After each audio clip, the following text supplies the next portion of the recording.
Dedication. This book is dedicated to the free creative martial artist. Research your own experience, absorb what is useful, reject what is useless, and add what is essentially your own. My husband, Bruce, always considered himself a martial artist first and an actor second. At the age of 13, Bruce started lessons in the Wing Chun style of Kung Fu for the purpose of self-defense. Over the next 19 years, he transformed his knowledge into a science and art, a philosophy, and a way of life. He trained his body through exercise and practice. He trained his mind through reading and reaction. And he recorded his thoughts and ideas constantly over those 19 years. The pages of this book represent a look into his life's work. In his lifelong quest for self-knowledge and personal expression, Bruce was constantly studying, analyzing, and modifying all available relative information. His principal source was his personal library, which consisted of over 2,000 books that dealt with all forms of physical conditioning, martial arts, fighting techniques, defenses, and related subjects. In 1970, Bruce sustained a rather severe injury to his back. His doctors ordered him to discontinue the practice of martial arts and to remain in bed to allow his back to heal. This was probably the most trying and dispiriting time in Bruce's life. He stayed in bed, virtually flat on his back, for 6 months, but he couldn't keep his mind from working, the result of which is this book. The bulk of these writings was done at this time, but many scattered notes were recorded at earlier and later times. Bruce's personal study notes reveal that he was particularly impressed by the writings of Edwin L. Hazlitt, Julio Martinez Castello, Hugo and James Castello, and Roger Crosnay. Many of Bruce's own theories are directly related to those expressed by these writers. Bruce had decided to finish this book in 1971, but his film work kept him from completing it. He also vacillated about the advisability of publishing his work because he felt it might be used for wrong purposes. He did not intend it to be a how-to book or a Learn Kung Fu in 10 Easy Lessons book. He intended it as a record of one man's way of thinking and as a guide, not a set of instructions. If you can read it in this light, there is much to be aware of on these pages. You probably will have many questions, the answers you must seek within yourself. When you have finished this book, you will know Bruce Lee better, and hopefully you will also know yourself better. Now open your mind, read, understand, experience, and when you've reached that point of understanding, discard this book. The pages are best used for cleaning up a mess, as you will see.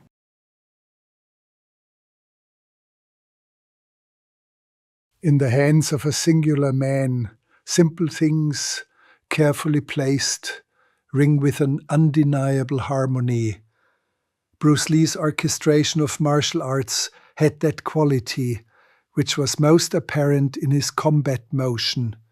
Immobilized for several months with an injured back, he picked up a pen. There too he wrote as he moved and as he spoke, with directness and with honesty, like listening to a musical composition. Understanding the elements within it adds a specialness to the sound. For this reason, Linda Lee and I are liberalizing the introduction of Bruce's book by offering some insight into it in order to explain how it came about. The Tao of Jeet Kune actually began before Bruce was born. The classical Wing Chun style that started him on his martial way was developed 400 years before his time. The 2,000 or so books he owned and the countless books he read described the individual discoveries of thousands of men before him. There's nothing new within this book. There are no secrets. It's nothing special, Bruce used to say, and so it isn't. Bruce's special ability, his personal key, was knowing himself and his own capabilities to correctly choose things that worked for him and to convey those things through movement and language. He found an organization for his thoughts in the philosophies of Confucius, Spinoza, Krishnamurti, and others, and with that organization he began the book of his Tao. Unfortunately, the book was only partially completed when Bruce died. Though it spanned 7 volumes, it filled only 1. Between major blocks of copy were unnumbered pages of unused paper, each headed by simple titles. Sometimes Bruce wrote introspectively, asking questions of himself. More often, he wrote to his invisible student, the reader. When he wrote quickly, he sacrificed his practiced grammar, and when he took his time, he was eloquent. Some of the material within the volumes was written in a single sitting and had the natural progression of a well-outlined conversation. Other areas were sudden inspirations and incomplete ideas that were quickly scribbled as they entered Bruce's head. These were scattered throughout the work. In addition to the 7 hard-bound volumes, Bruce wrote notes throughout the development of his Jeet Kune and left them in stacks and drawers among his belongings. Some were outdated, others were more recent and still valuable to his book. With the help of his wife Linda Lee, I collected, scanned, and thoroughly indexed all the material. Then I tried to draw the scattered ideas together into cohesive blocks. Most of the copy was left unchanged. The drawings and sketches are Bruce's own. The book's organization, however, could not have been justly done were it not for the patient attention of Danny Inosanto, Bruce's assistant instructors, and class of senior students. It was they who took my 8 years of martial arts training, threw it out on the floor, and turned the theories into action with their knowledge.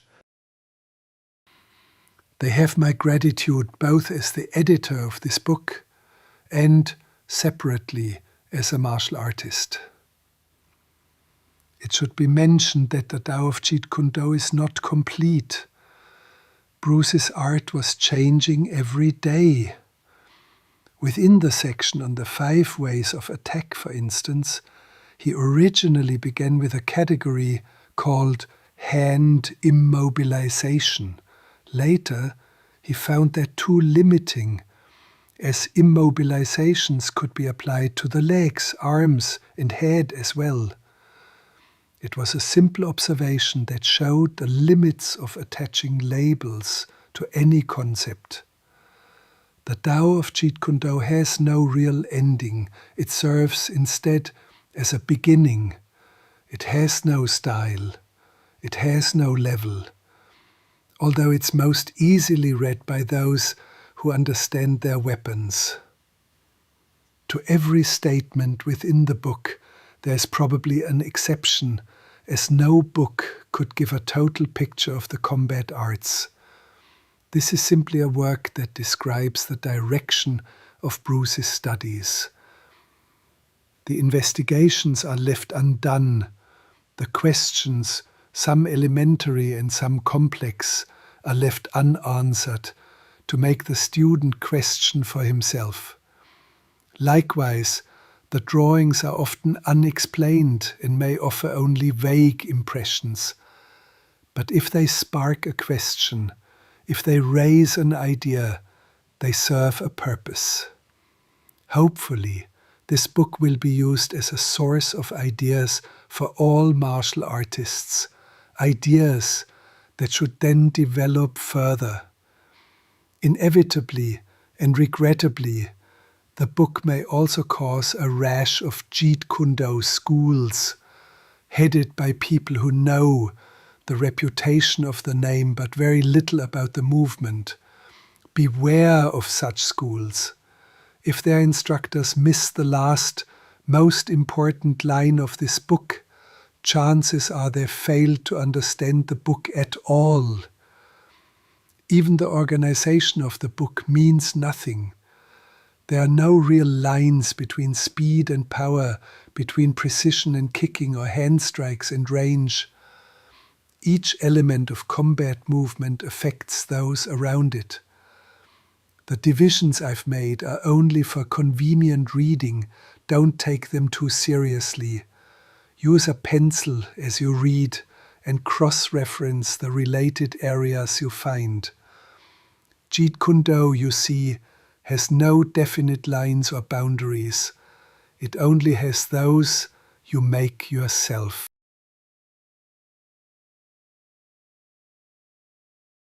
A. The martial arts, including boxing. The martial arts are based upon understanding, hard work, and a total comprehension of skills. Power training and the use of force are easy, but total comprehension of all of the skills of the martial arts is very difficult to achieve. To understand, you must study all of natural movement in all living things. Naturally, you can understand the martial arts of others. You can study the timing and the weaknesses. Just knowing these two elements will give you the capacity to knock him down rather easily. B. The heart of the martial arts is in understanding techniques. To understand techniques, you must learn that they contain a lot of condensed movement. This may look quite awkward. When you start to learn it, you will find that it is awkward to you. That is because a good technique includes quick changes, great variety, and speed.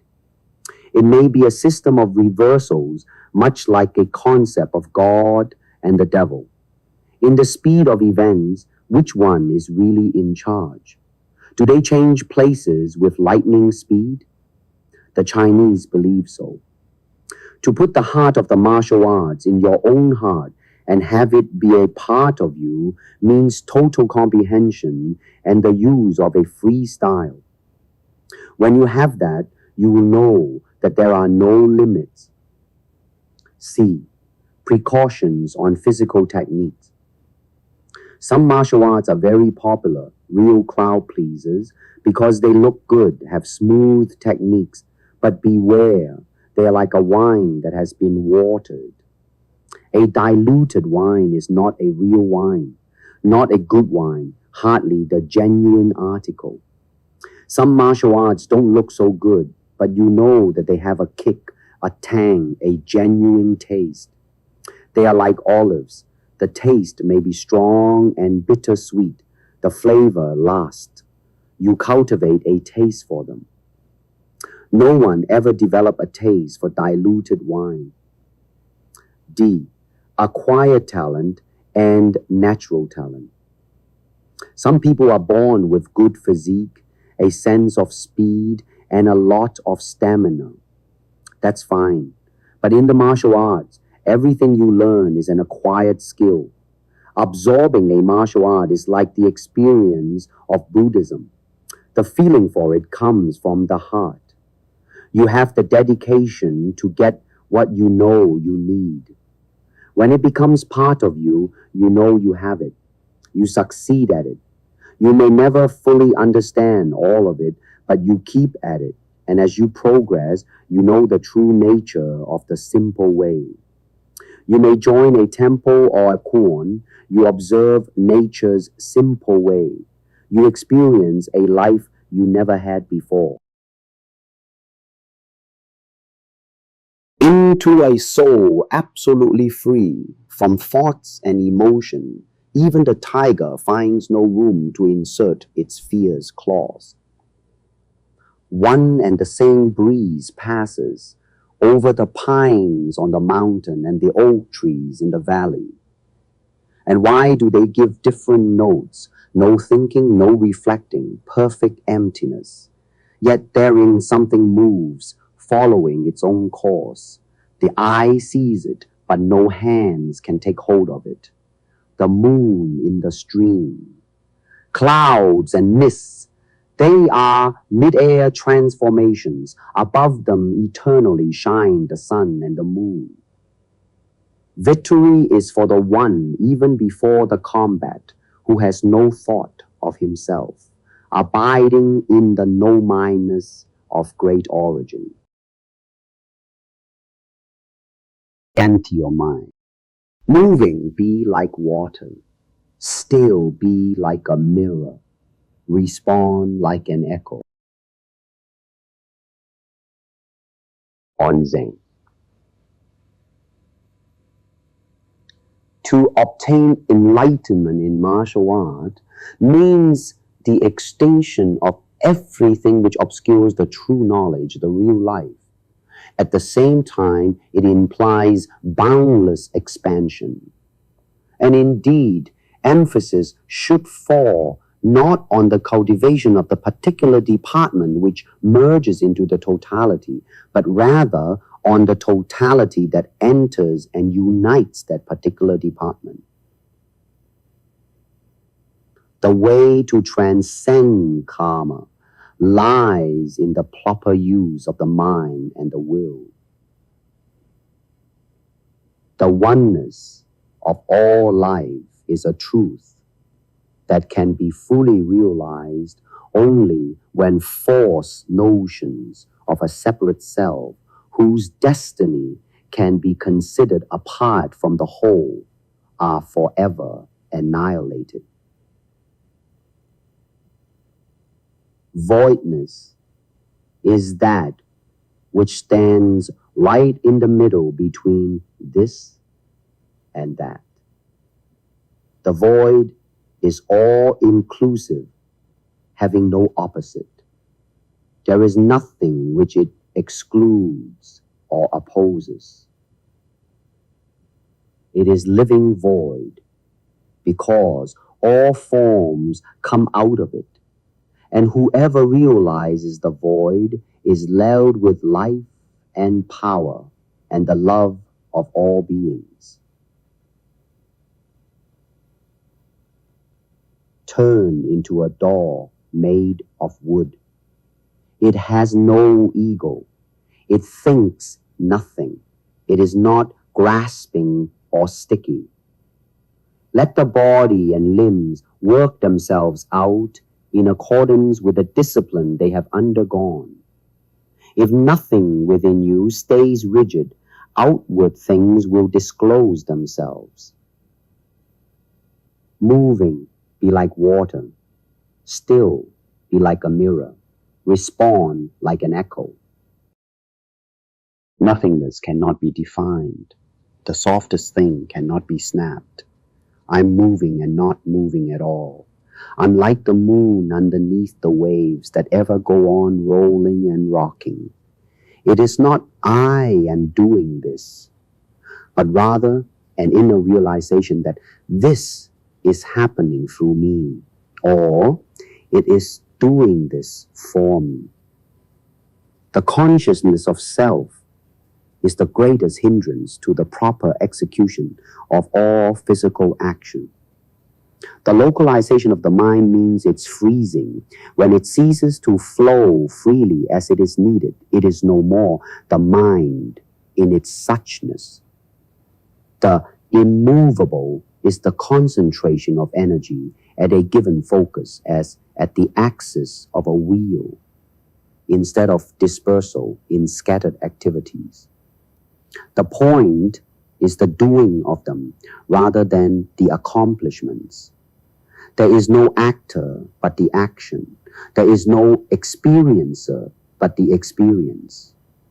To see a thing uncolored by one's own personal preferences and desires is to see it in its own pristine simplicity. Art reaches its greatest peak when devoid of self-consciousness. Freedom discovers man the moment he loses concern over what impression he is making or about to make. The perfect way is only difficult for those who pick and choose. Do not like, do not dislike, all will then be clear. Make a hair-breadth difference, and heaven and earth are set apart. If you want the truth to stand clear before you, never be for or against. The struggle between for and against is the mind's worst disease. Wisdom does not consist of trying to wrest the good from the evil, but in learning to ride them as a cork adapts itself to the crests and troughs of the waves. Let yourself go with the disease. Be with it. Keep company with it. This is the way to be rid of it. An assertion is Zen only when it is itself an act and does not refer to anything that is asserted in it. In Buddhism, there is no place for using effort. Just be ordinary and nothing special. Eat your food, move your bowels, pass water, and when you are tired, go and lie down. The ignorant will laugh at me, but the wise will understand. Establish nothing in regard to oneself. Pass quickly like the non-existent and be quiet as purity. Those who gain, lose. Do not precede others. Always follow them. Do not run away. Let go. Do not seek, for it will come when least expected. Give up thinking as though not giving it up. Observe techniques as though not observing. There is no fixed teaching.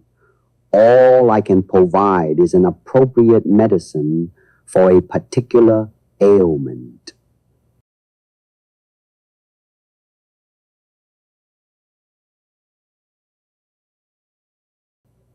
Buddhism's Eightfold Path. The 8 requirements to eliminate suffering by correcting false values and giving true knowledge of life's meaning have been summed up as follows. 1.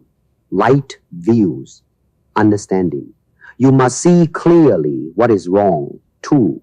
Right purpose, aspiration. Decide to be cured. 3.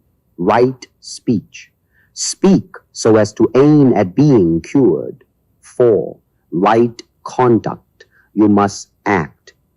5. Right vocation. Your livelihood must not conflict with your therapy. 6. Right effort. The therapy must go forward at the staying speed, the critical velocity that can be sustained. 7. Right awareness, mind control. You must feel it and think about it incessantly. 8. Right concentration, meditation. Learn how to contemplate with a deep mind. Art of soul. The aim of art is to project an inner vision into the world, to state in aesthetic creation the deepest psychic and personal experiences of a human being. It is to enable those experiences to be intelligible and generally recognized within the total framework of an ideal world. art reveals itself in psychic understanding of the inner essence of things and gives form to the relation of man with nothing, with the nature of the absolute. Art is an expression of life and transcends both time and space. We must employ our own souls through art to give a new form and a new meaning to nature or the world.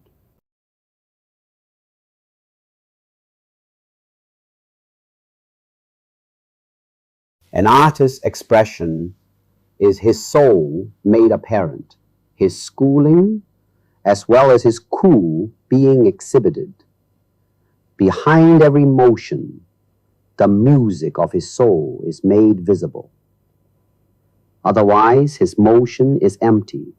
An empty motion is like an empty word, no meaning. Eliminate not clear thinking and function from your root. Art is never decoration, embellishment. Instead, it is work of enlightenment. Art, in other words, is a technique for acquiring liberty. Art calls for complete mastery of techniques developed by reflection within the soul. Artless art is the artistic process within the artist. Its meaning is art of the soul. All the various moves of all the tools means a step on the way to the absolute aesthetic world of the soul. Creation in art is the psychic unfolding of the personality, which is rooted in the nothing. Its effect is a deepening of the personal dimension of the soul. The artless art is the art of the soul at peace, like moonlight mirrored in a deep lake. The ultimate aim of the artist is to use his daily activity to become a past master of life, and so lay hold of the art of living. Masters in all branches of art must first be masters of living, for the soul creates everything. All vague notions must fall before a pupil can call himself a master.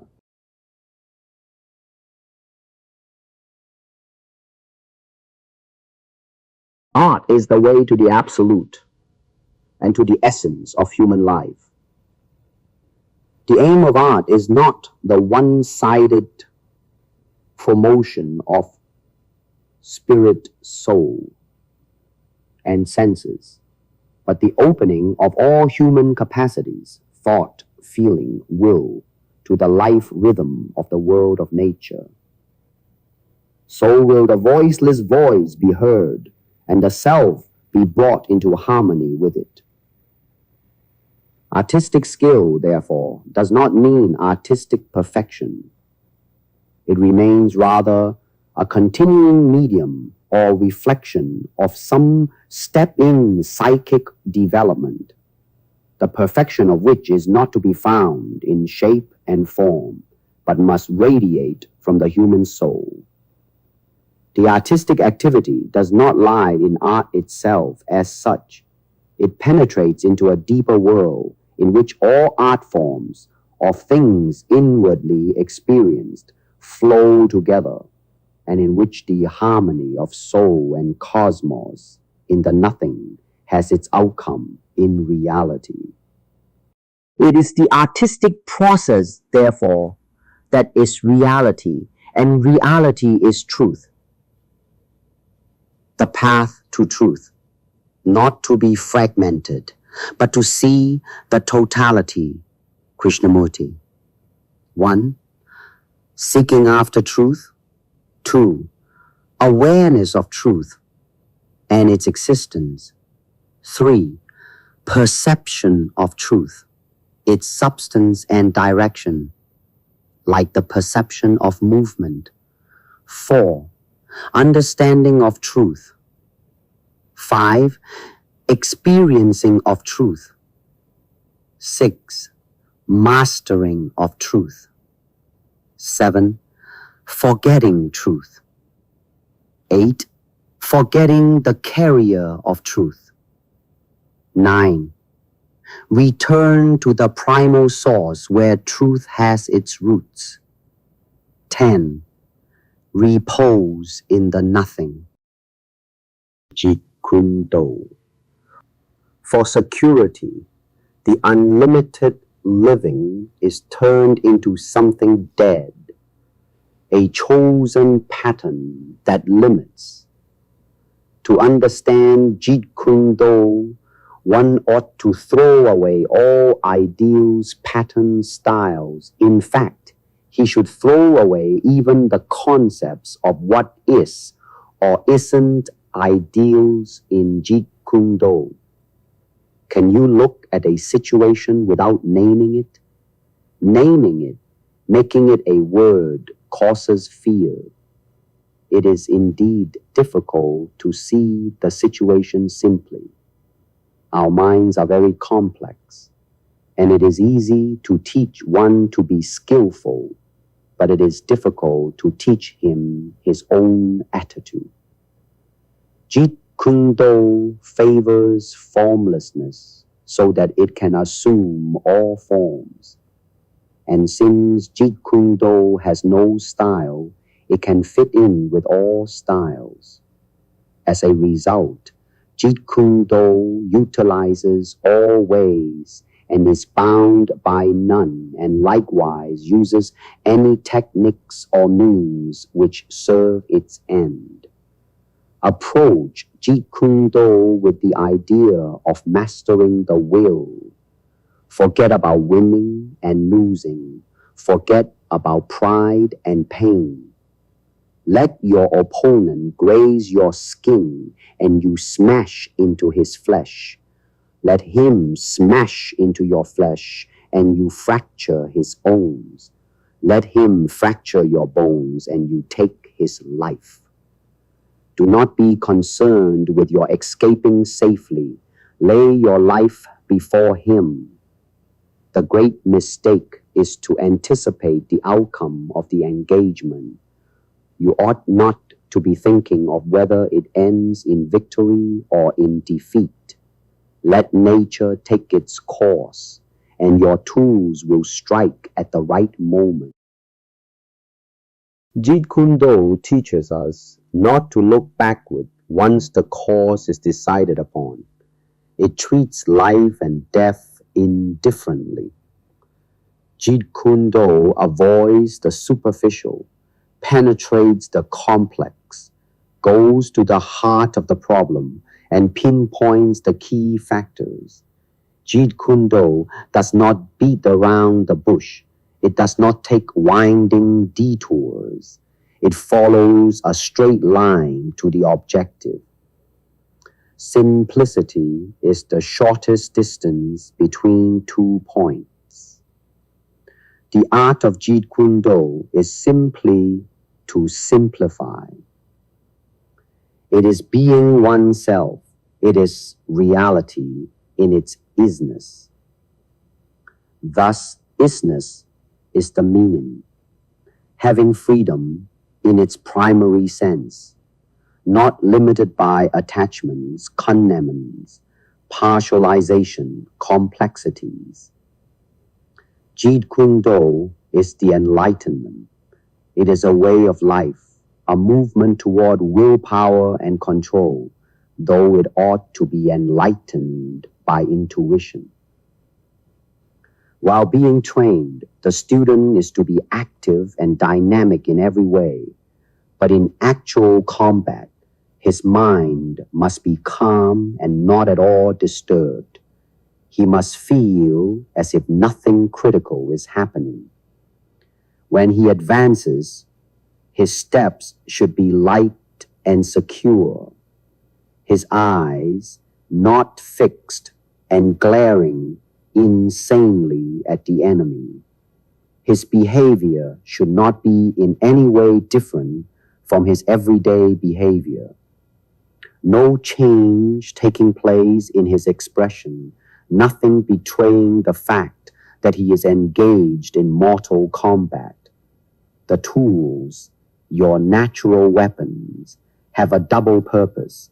One, to destroy the opponent in front of you, annihilation of things that stand in the way of peace, justice, and humanity. Two, to destroy your own impulses caused by the instincts of self-preservation. To destroy anything bothering your mind. Not to hurt anyone, but to overcome your own greed, anger, and folly. Jeet Kune is directed toward oneself. Punches and kicks are tools to kill the ego. The tools represent the force of intuitive or instinctive directness, which, unlike the intellect or the complicated ego, does not divide itself, blocking its own freedom. The tools move onward without looking back or to the side. Because of the pure-heartedness and empty-mindedness inherent in man, his tools partake of these qualities and play their role with the utmost degree of freedom. The tools stand as symbols of the invisible spirit, keeping the mind, body, and limbs in full activity. Absence of stereotyped technique as the substance means to be total and free. All lines and movements are the function. Non-attachment as the foundation is man's original nature. In its ordinary process, thought moves forward without halting. Past, present, and future thoughts continue as an unbroken stream. Absence of thought as the doctrine means not to be carried away by thought in the process of thought, not to be defiled by external objects, to be in thought yet devoid of thought. True thusness is the substance of thought, and thought is the function of true thusness. To think of thusness, to define it in thought, is to defile it. Bring the mind into sharp focus and make it alert so that it can immediately intuit truth, which is everywhere. The mind must be emancipated from old habits, prejudices, restrictive thought processes, and even ordinary thought itself. Scratch away all the dirt your being has accumulated and reveal reality in its isness, or in its suchness, or in its nakedness, which corresponds to the Buddhist concept of emptiness. Empty your cup so that it may be filled. Become devoid to gain totality. Organize despair. In the long history of martial arts, the instinct to follow and imitate seems to be inherent in most martial artists, instructors and students alike. This is partly due to human tendency and partly because of the steep traditions behind multiple patterns of styles. Consequently, to find a refreshing original master teacher is a rarity. The need for a pointer of the way echoes. Each man belongs to a style which claims to possess truth to the exclusion of all other styles. These styles become institutes with their explanations of the way, dissecting and isolating the harmony of firmness and gentleness, establishing rhythmic forms as the particular state of their techniques. Instead of facing combat in its suchness, then, most systems of martial art accumulate a fancy mess that distorts and cramps their practitioners and distracts them from the actual reality of combat, which is simple and direct. Instead of going immediately to the heart of things, flowery forms organize despair, and artificial techniques are ritualistically practiced to simulate actual combat. Thus, instead of being in combat, these practitioners are doing something about combat. Worse still, super mental power and spiritual this and spiritual that are desperately incorporated until these practitioners drift further and further into mystery and abstraction. All such things are futile attempts to arrest and fix the ever-changing movements in combat and to dissect and analyze them like a corpse. When you get down to it, real combat is not fixed and is very much alive. The fancy mess, a form of paralysis, solidifies and conditions what was once fluid. And when you look at it realistically, it is nothing but a blind devotion to the systematic uselessness of practicing routines or stunts that lead nowhere.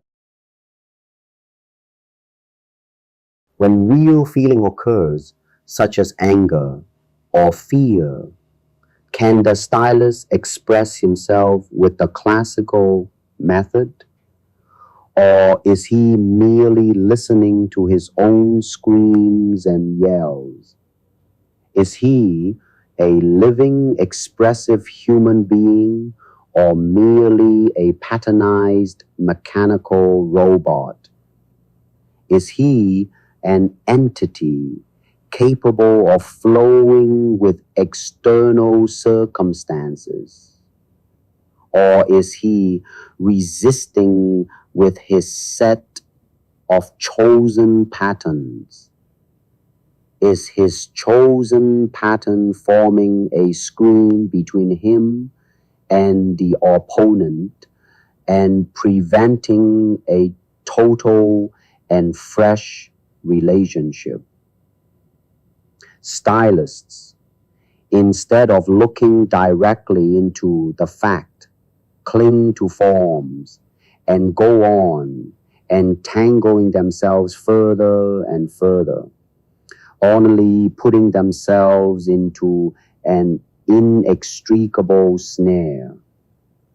They do not see it in its suchness because their indoctrination is crooked and twisted. Discipline must conform to the nature of things in their suchness. Maturity does not mean to become a captive of conceptualization. It is the realization of what lies in our inmost selves. When there is freedom from mechanical conditioning, there is simplicity. Life is a relationship to the whole. The man who is clear and simple does not choose. What is. Action based on an idea is obviously the action of choice, and such action is not liberating. On the contrary, it creates further resistance, further conflict. Assume pliable awareness. Relationship is understanding. It is a process of self-revelation. Relationship is the mirror in which you discover yourself. To be is to be related. Set patterns incapable of adaptability or pliability only offer a better cage. Truth is outside of all patterns. Forms are vain repetitions which offer an orderly and beautiful escape from self-knowledge with an alive opponent. Accumulation is self-enclosing resistance, and ori techniques strengthen the resistance. The classical man is just a bundle of routine, ideas, and tradition. When he acts, he is translating every living moment in terms of the old. Knowledge is fixed in time, whereas knowing is continual. Knowledge comes from a source, from an accumulation, from a conclusion, while knowing is a movement. The additive process is merely a cultivation of memory which becomes mechanical. Learning is never cumulative. It is a movement of knowing which has no beginning and no end. In martial arts cultivation, there must be a sense of freedom. A conditioned mind is never a free mind. Conditioning limits a person within the framework of a particular system. To express yourself in freedom, you must die to everything of yesterday. From the old, you derive security. From the new, you gain the flow. To realize freedom, the mind has to learn to look at life, which is a vast movement without the bondage of time, for freedom lies beyond the field of consciousness. Watch, but don't stop and interpret, I am free. Then you're living in a memory of something that has gone. To understand and live now, everything of yesterday must die. Freedom from knowing is death, then you are living. Die inwardly of pro and con. There's no such thing as doing right or wrong when there is freedom. When one is not expressing himself, he is not free. Thus he begins to struggle. And the struggle breeds methodical routine. Soon he is doing his methodical routine as response rather than responding to what is. The fighter is to always be single-minded with one object in view, to fight, looking neither backward nor sideways. He must get rid of obstructions to his forward movement, emotionally, physically, or intellectually. One can function freely and totally if he is beyond system. The man who is really serious with the urge to find out what truth is has no style at all. He lives only in what is. If you want to understand the truth in martial arts, to see any opponent clearly, you must throw away the notion of styles or school, prejudices, likes and dislikes, and so forth. Then your mind will cease all conflict and come to rest. In this silence, you will see totally and freshly. If any style teaches you a method of fighting, then you might be able to fight according to the limit of that method. But that is not actually fighting. If you meet the unconventional attack, such as one delivered with broken rhythm, with your chosen patterns of rhythmical classical blocks, your defense and counterattack will always be lacking pliability and aliveness. If you follow the classical pattern, you are understanding the routine, the tradition, the shadow. You are not understanding yourself. How can one respond to the totality with a partial fragmentary pattern? Mere repetition of rhythmic, calculated movements robs combat movement of its aliveness and isness, its reality. Accumulation of forms, just one more mortification of conditioning becomes an anchor that holds and ties down. It leads only one way, down.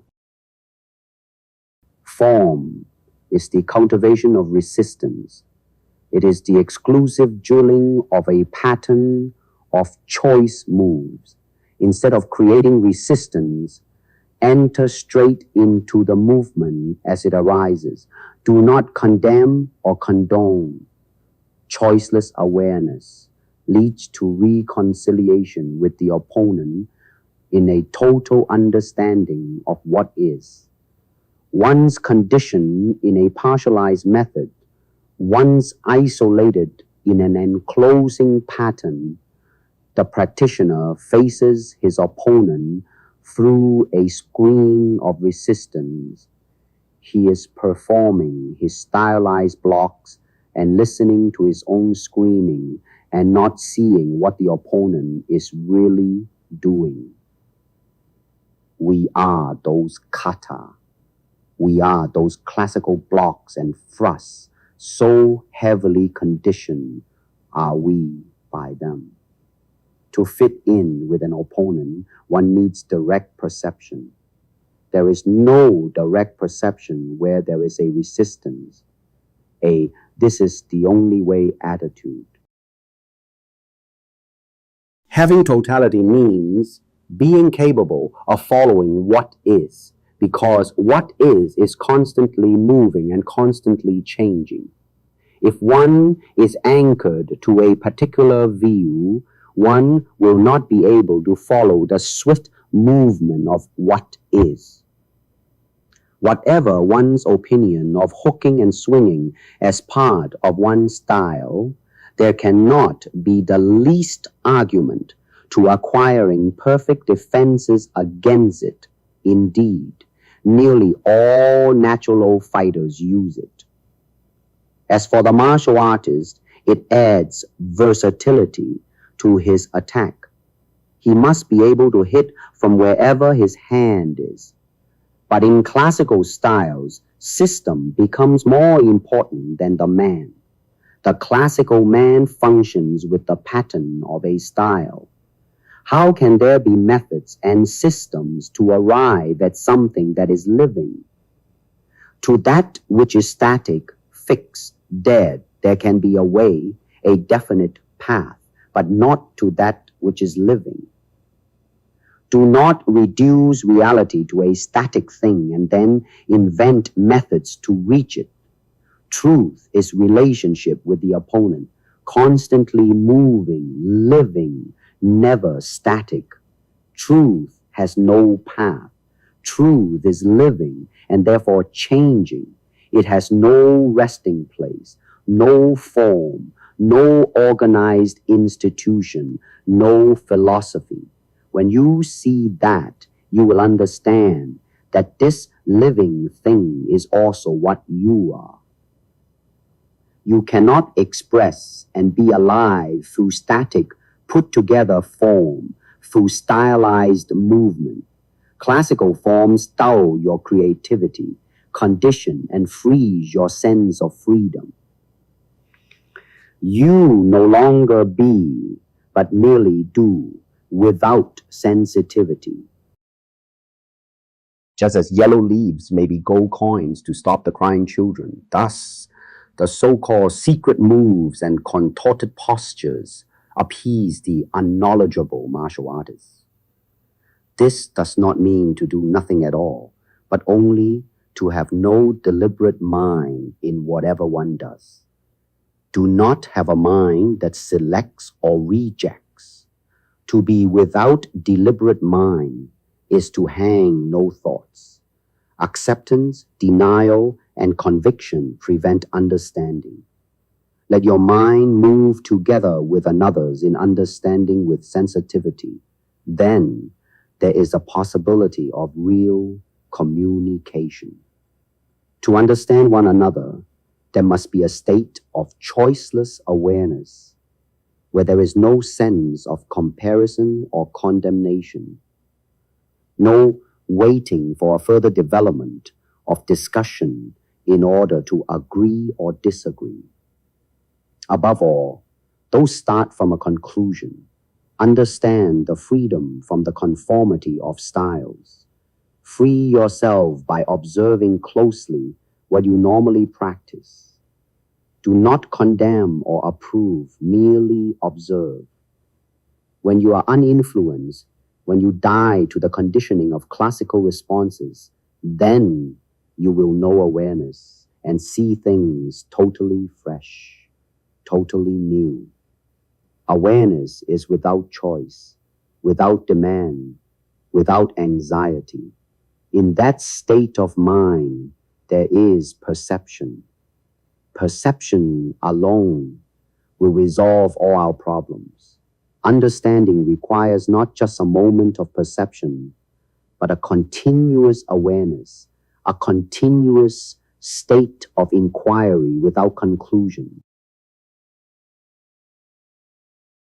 To understand combat, one must approach it in a very simple and direct manner. Understanding comes about through feeling from moment to moment in the mirror of relationship.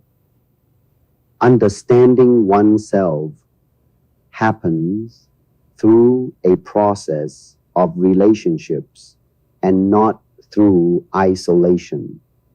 To know oneself is to study oneself in action with another person. To understand the actual requires awareness, an alert and totally free mind.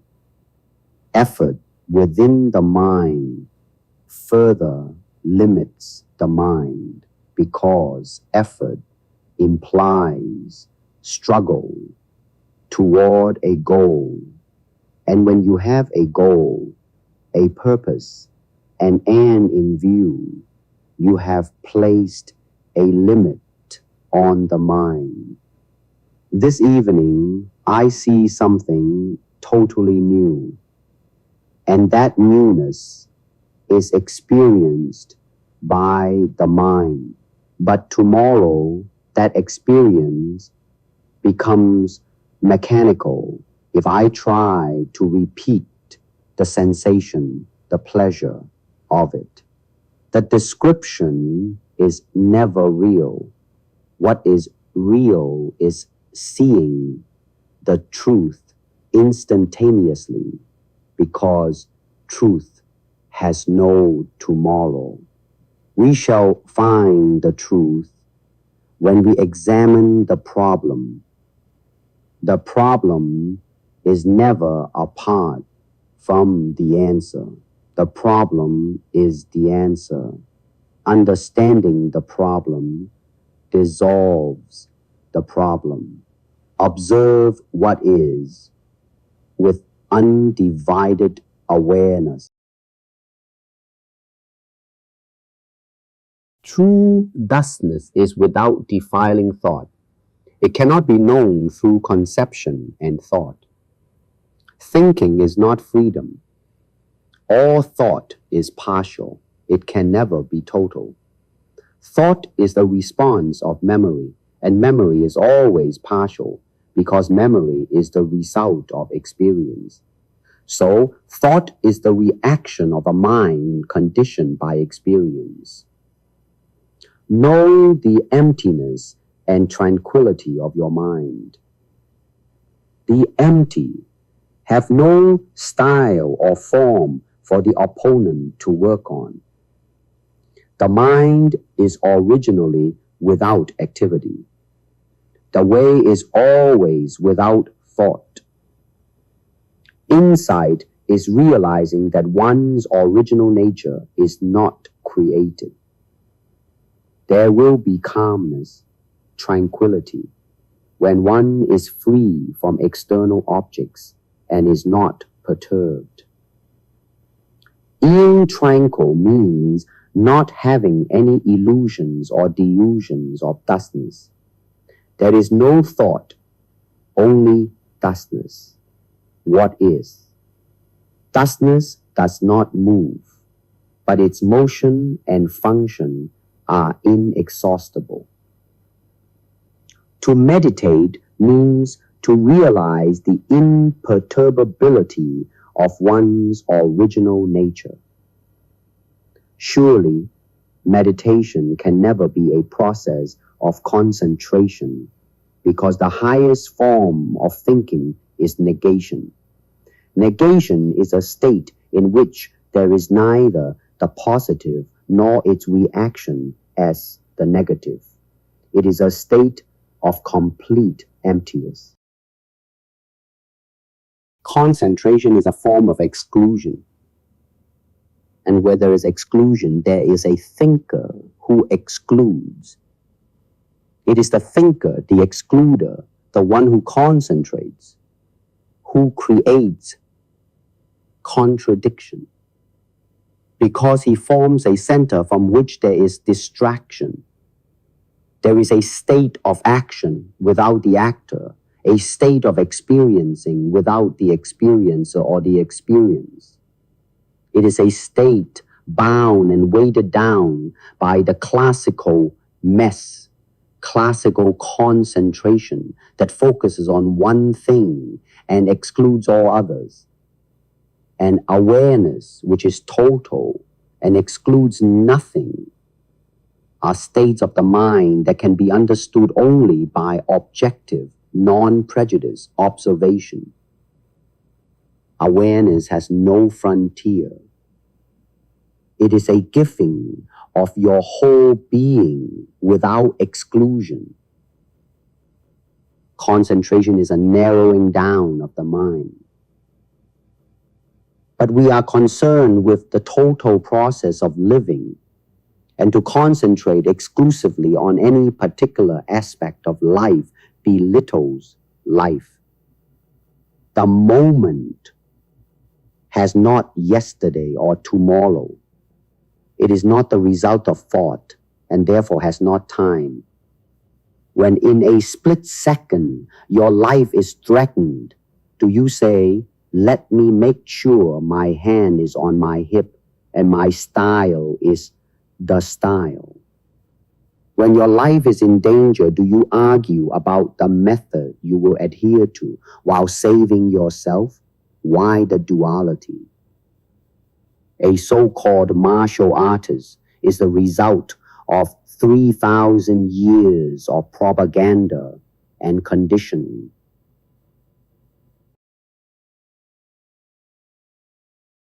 Why do individuals depend on thousands of years of propaganda? They may preach softness as the ideal to firmness, but when what is hits, what happens? Ideals, principles, that what should be leads to hypocrisy. Because one does not want to be disturbed, to be made uncertain, he establishes a pattern of conduct, of thought, a pattern of relationships to man. He then becomes a slave to the pattern and takes the pattern to be the real thing. Agreeing to certain patterns of movement to secure the participants within the governed rules might be good for sports like boxing or basketball, but the success of Jeet Kune lies in its freedom, both to use technique and to dispense with it. The second-hand artist, blindly following his sensei or sifu, accepts his pattern. As a result, his action, and more importantly, his thinking, become mechanical. His responses become automatic, according to set patterns, making him narrow and limited. Self-expression is total, immediate, without conception of time, and you can only express that if you are free, physically and mentally, from fragmentation. The facts of Jeet Kune Do. 1. The economy-tight structure in attack and defense. Attack, the alive leads. Defense, sticking hands. 2. The versatile and artless, artful, total, ticking and striking weapons. 3. The broken rhythm, the half beat, and the 1 or 3.5 beat. Jeet Kune Do's rhythm in attack and counter. 4. weight training and scientific supplementary training plus all-around fitness.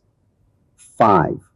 The JTD direct movement in attacks and counters, flowing from where it is without repositioning. 6. The shifty body and light footwork. 7. The uncrispy stuff and unassuming attacking tactics. 8. Strong in fighting. A. Shifty blasting. B. Throwing. C. Grappling. D. Immobilizations. 9. All-out sparring and the actual contact training on moving targets. 10. The sturdy tools through continuous sharpening. 11. Individual expression rather than mass product. Aliveness rather than classicalism. True relationship. 12. Total rather than partial in structure. 13. The training of continuity of expressive self behind physical movements. 14. Loose power and powerful thrust drive as a whole. A springy looseness, but not a physically lax body. Also, a pliable mental awareness. 15. The constant flow, straight movement and curved movement combined, up and down, curved left and right, side steps, bobbing and weaving, hand circles. 16. Well-balanced posture of exertion during movement, constantly. Continuity between near or out and near or loose. The formless form. I hope martial artists are more interested in the root of martial arts and not the different decorative branches, flowers or leaves. It is futile to argue as to which single leaf, which design of branches, or which attractive flower you like. When you understand the root, you understand all its blossoming. Please do not be concerned with soft versus firm, kicking versus striking, grappling versus hitting and kicking, long-range fighting versus infighting. There is no such thing as this is better than that.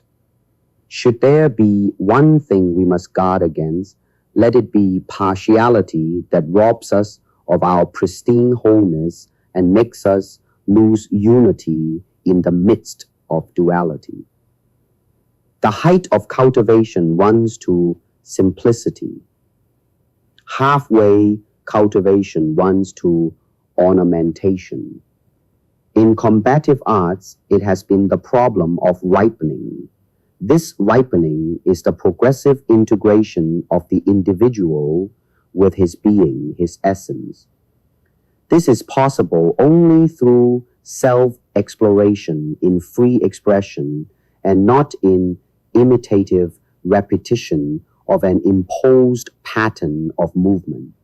There are styles that favor straight lines, then there are styles that favor curved lines and circles. Styles that cling to one partial aspect of combat are in bondage. Jeet Kune is a technique for acquiring liberty. It is a work of enlightenment. Art is never decoration or embellishment. A choice method, however exacting, fixes its practitioners in a pattern. Combat is never fixed and is changing from moment to moment. Working in patterns is basically a practice of resistance. Such practice leads to cockiness. Understanding is not possible, and its adherents are never free. The way of combat is not based on personal choice and fancies. truth in the way of combat is perceived from moment to moment, and only when there is awareness without condemnation, justification, or any form of identification. Jeet Kune Do favors formlessness so that it can assume all forms, and since it has no style, Jeet Kune Do fits in with all styles. As a result, Jeet Kune Do uses all ways and is bound by none, and likewise uses any technique or means which serves its end. In this art, efficiency is anything that scores. The height of cultivation runs to simplicity. Halfway cultivation runs to ornamentation. It is not difficult to trim and hack off the non-essentials in outward physical structure. However, to shun away, to minimize inwardly is another matter. You cannot see a street fight in its totality, observing it from the viewpoint of a boxer, a kung fu man, a karateka, a wrestler, a judo man, and so forth. You can see clearly only when style does not interfere. You then see it without like or dislike. You simply see, and what you see is the whole and not the partial.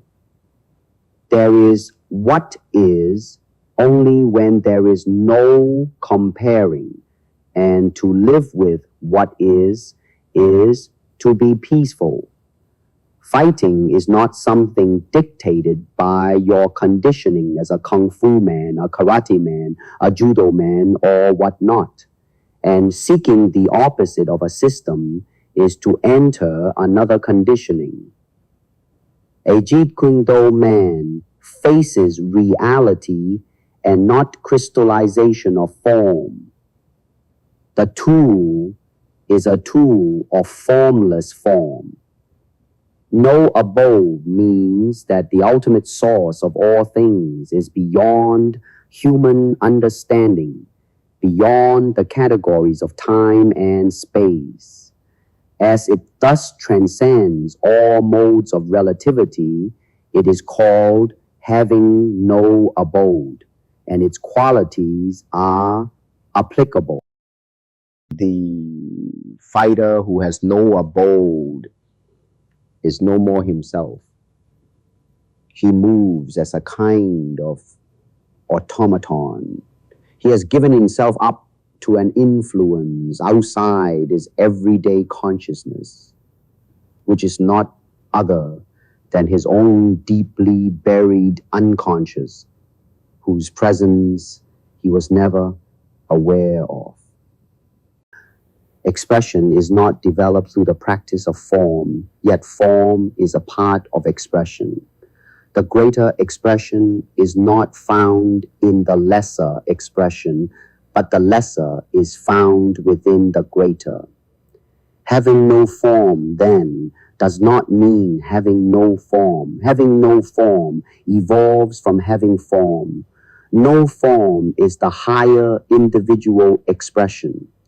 No cultivation does not really mean the absence of any kind of cultivation. What it signifies is a cultivation by means of non-cultivation. To practice cultivation through cultivation is to act with conscious mind. That is to say, to practice assertive activity.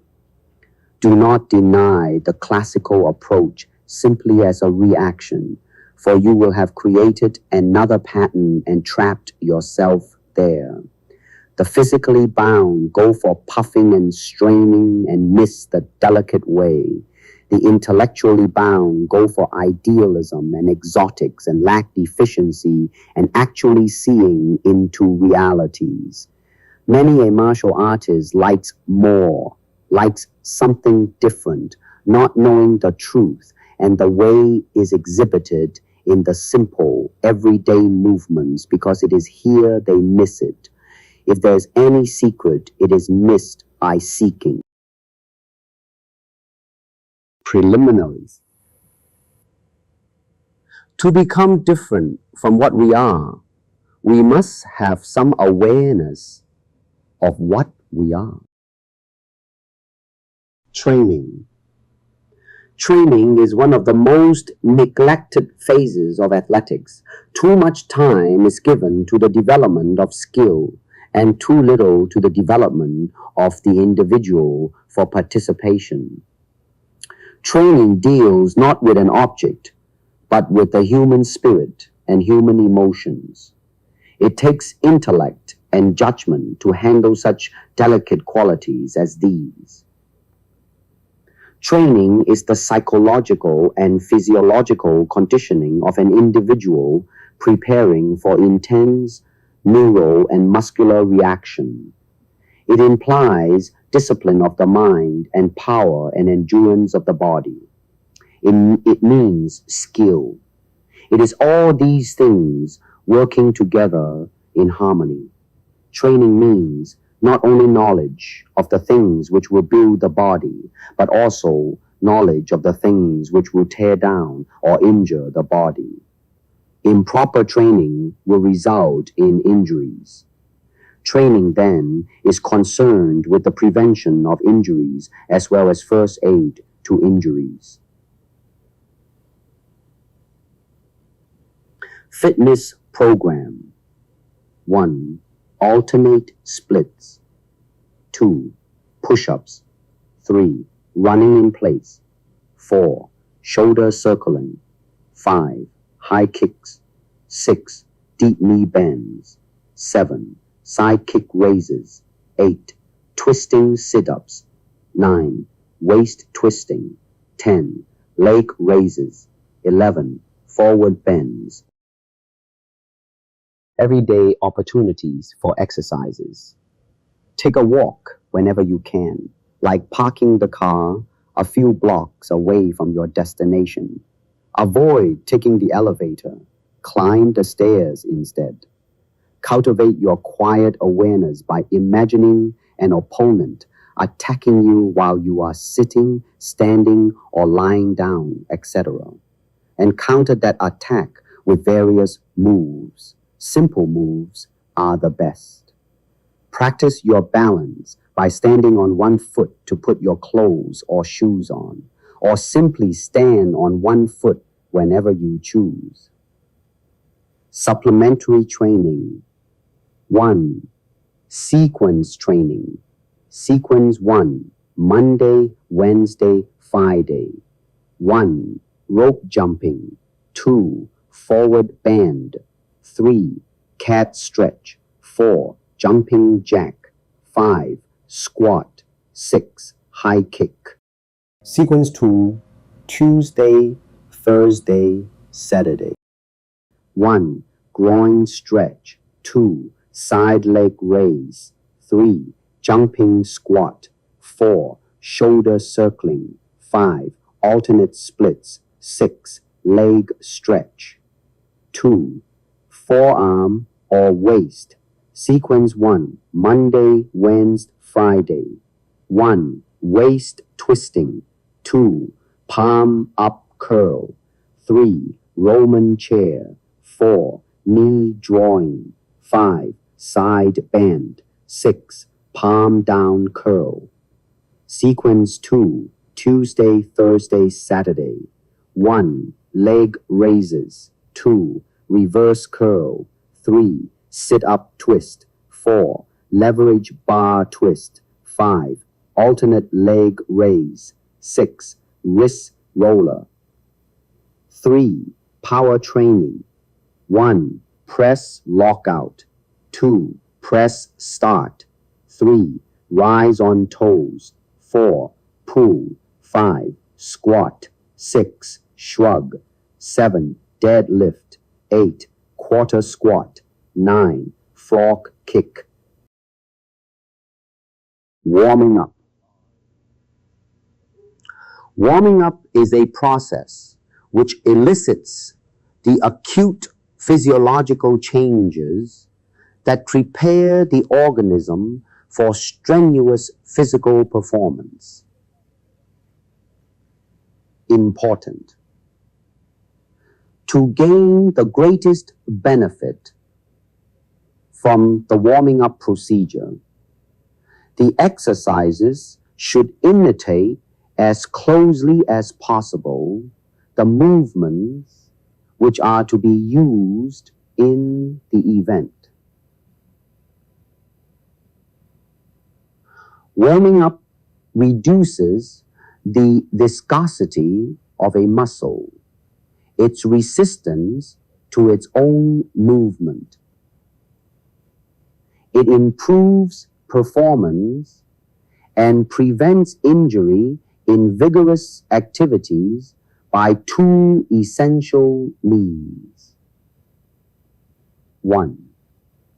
A rehearsal of the skill before competition commences fixes in the athlete's neuromuscular coordinating system the exact nature of the impending task. It also heightens his kinesthetic senses. 2. The rise in body temperature facilitates the biochemical reactions supplying energy for muscular contractions. Elevated body temperature also shortens the periods of muscular relaxation and aids in reducing stiffness. As a result of these two processes, there is an improvement in accuracy, strength, and speed of movement, and an increase in tissue elasticity, which lessens the liability to injury. No fighter uses his leg violently until he warms it up carefully. The same principle is equally applicable to end muscles that are to be used so vigorously. The duration of the warm-up period varies with the event. In ballet, the dancers spend 2 hours before the performance, commencing with very light movements and gradually increasing the intensity and range of motions until the moment before their appearance. The athlete of more advanced years tends to warm up more slowly and for a longer time. This fact may be due to greater need for a longer warm-up period, or it may be because an athlete tends to get smarter as he gets older. On guard position. Proper posture is a matter of effective interior organization of the body, which can be achieved only by long and well-disciplined practice. The on-guard position is that position most favorable to the mechanical execution of all the total techniques and skills. It allows complete relaxation, yet at the same time gives a muscle tonus most favorable to quick reaction time. A correct posture does 3 things. 1, it ensures for the body and its several members a position which is most mechanically favorable for the next move. 2, it enables one to maintain a poker body, a body that reveals no more of its intended movements than a poker face reveals the cards of a player. 3, it puts the body under that particular tension or degree of tonus which will be most favorable to quick reaction and high coordination. The position adopted should be the one found to give maximum ease and relaxation, combined with smoothness of movement at all times. The on-guard position must, above all, be a proper spiritual attitude, stance.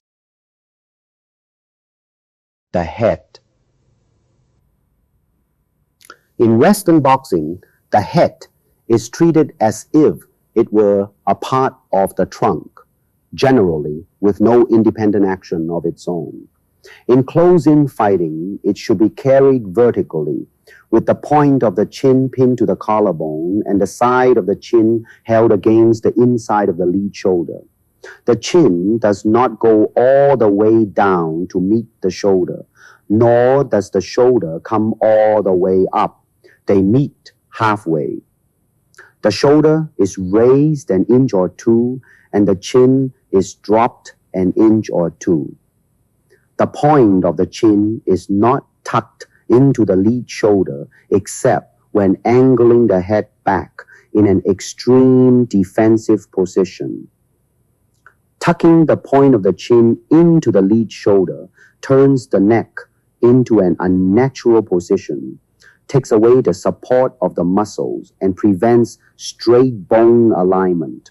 It also tenses the lead shoulder and arm, preventing free action and causing fatigue. With the chin dropped and pinned tight to the collarbone, the muscles and bone structure are in the best possible alignment, and only the top of the head is presented to the opponent, making it impossible to be hit on the point of the chin. The lead arm and hand. The shoulder is loose and the hand is held slightly lower, relaxed and ready for attacking. The entire arm and shoulder must be loose and relaxed so that the fighter will be able to snap or whip out the leading rapier-like thrusts. The hand position changes frequently from the low back fist position to about shoulder height and as far to the outside of the lead shoulder as possible without raising the elbow. Keep the lead hand always in some subtle motion for easier initiation. The preference for a low-line position with absence of an extended lead is because most people are weak in low-line defense.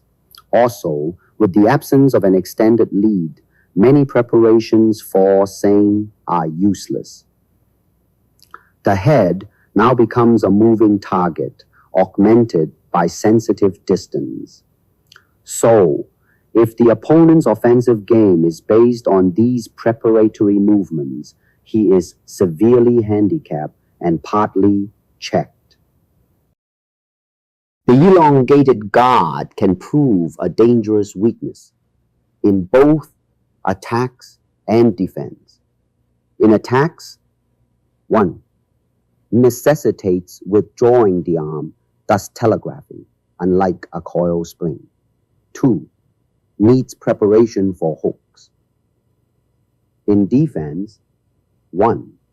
Uncovers the lead side of the body. 2. The opponent knows where it is and can maneuver all around it. 3.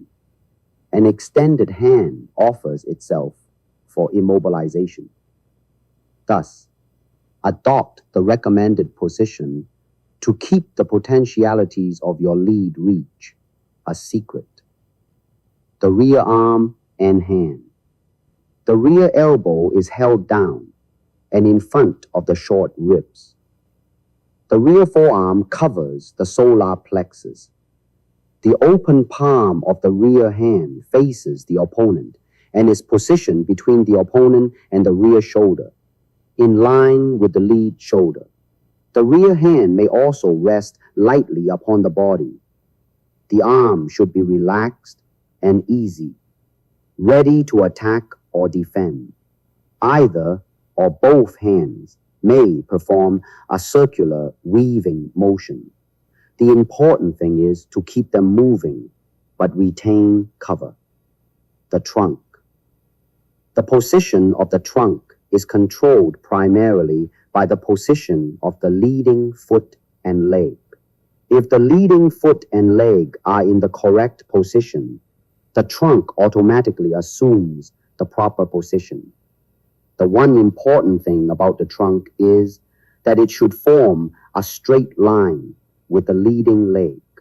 As the leading foot and leg are turned inward, the body rotates in the same direction, which presents a narrow target to the opponent. If, however, the leading foot and leg are rotated outward, the body is squared toward the opponent, presenting a large target. For defensive purposes, the narrow target is advantageous, while the square position lends itself better to some attacks. Stance. The semi-crouch stance is the perfect stance for fighting because you are braced but are at all times in a comfortably balanced position from which you can attack, counter, or defend without preliminary movement. This stance may be referred to as the small basic bend knee stance. Small means appropriateness, not overextended steps nor insufficient length of stepping. Small quick steps for speed and controlled balance in bridging gap to opponent, not distinctive enough for opponent to time. Phasic, a stage or interval in a development or cycle, not still or static, but constantly changing. Bend knee ensures readiness in motion at all times. The pattern of bend knees, crouched trunk, slightly forward center of gravity, and partially flexed arm is characteristic of readiness in many sports. At any time, the lead foot should be hampered as little as possible. If too much weight is on it, it will be necessary to transfer that weight to the rear leg before starting the attack. This movement involves a delay and also warns the opponent. Fundamental positioning is the foundation. Fundamental suggests simple but effective organization of oneself mentally and physically, ease, comfort, and body feel during maintenance of the spiritual stance. Simplicity, movement with no strain. Being neutral, it has no commitment in directional course or exertion. Positioning suggests 1. A state of movement as opposed to a static position, an established form or attitude. 2. Repositioning, especially with small phasic movement, resulting in further disorganization of the opponent's sustained watchfulness. 3. Adaptation to opponent's watchfulness. Springiness and alertness of footwork is the key theme. The rear heel is raised and cocked, ever ready to pull the trigger into action. You are never set or tensed, but are ready and flexible. The primary purpose of JKD is kicking, hitting, and applying bodily force. Therefore, the use of the on-guard position is to obtain the most favorable position for the above mentioned. To hit or to kick effectively, it is necessary to shift weight constantly from one leg to the other. This means perfect control of body balance. Balance is the most important consideration in the on-guard position. Naturalness means easily and comfortably, so all muscles can act with the greatest speed and ease. Stand loosely and lightly. Avoid tension and muscular contraction. Distinguish between drilling comfort and personal comfort. Thus, you will both guard and hit with more speed, precision, and power. You are all back, elbows, forearms, fist, and forehead. You look more on the order of a cat with its back hunched up and ready to spring, except that you are relaxed.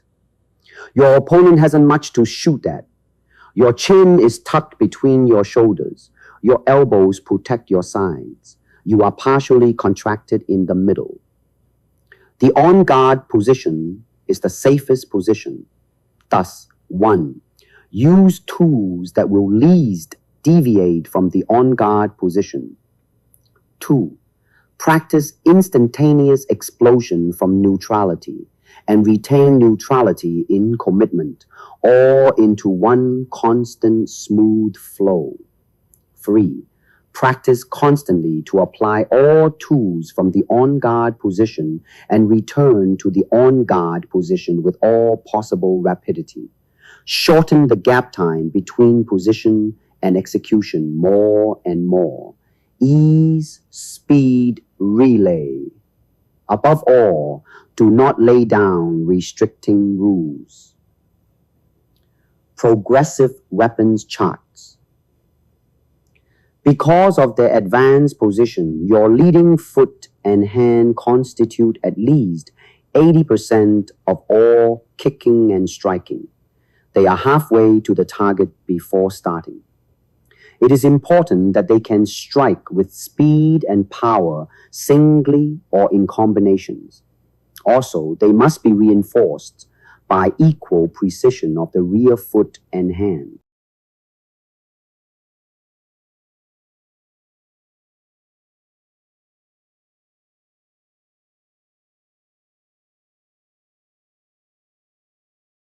Eight basic defense positions, left and right stances. Like the cobra, you remain coiled in a loose but compact position, and your strike should be felt before it's seen. Qualities. It's not daily increase but daily decrease. Hack away the unessentials. Coordination. Coordination is by all means one of the most important considerations in any study of proficiency in sports and athletics. Coordination is the quality which enables the individual to integrate all the powers and capacities of his whole organism into an effective doing of an act. Before movements can take place, there must be a change of muscular tension on both sides of the joints to be moved. The effectiveness of this muscular teamwork is one of the factors which determine limits of speed, endurance, power, agility, and accuracy in all athletic performances. In static or slow resistive activities, such as executing a handstand or supporting a heavy barbell, the muscles on both sides of the joints act strongly to fix the body in the desired position. When rapid motion takes place, as in running or throwing, the muscles closing the joints shorten and those on the opposite side lengthen to permit the movement. There is still tension on both sides, but on the lengthening side, it is considerably reduced. Any excessive tension in the lengthening muscles acts as a brake and thereby slows and weakens the action.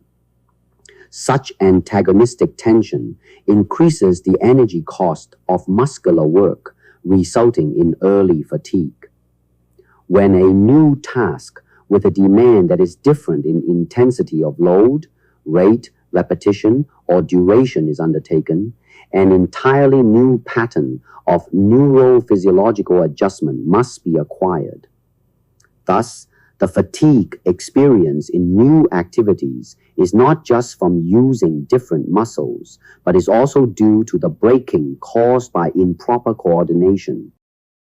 The outstanding characteristic of the expert athlete is his ease of movement, even during maximal effort. The novice is characterized by his tenseness, wasted motion, and excess effort.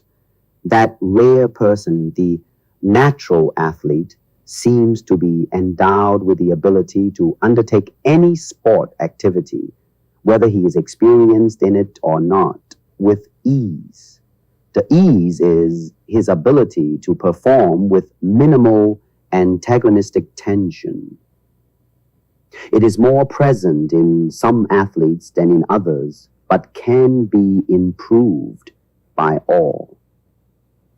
The fighter whose movements seem awkward, who never seems to find the proper distance, is always being timed, never outguesses his opponent, and always gives warning of his intentions before they become serious, is suffering chiefly from a lack of coordination. The well-coordinated fighter does everything smoothly and gracefully. He seems to glide in and out of distance with a minimum of effort and a maximum of deception.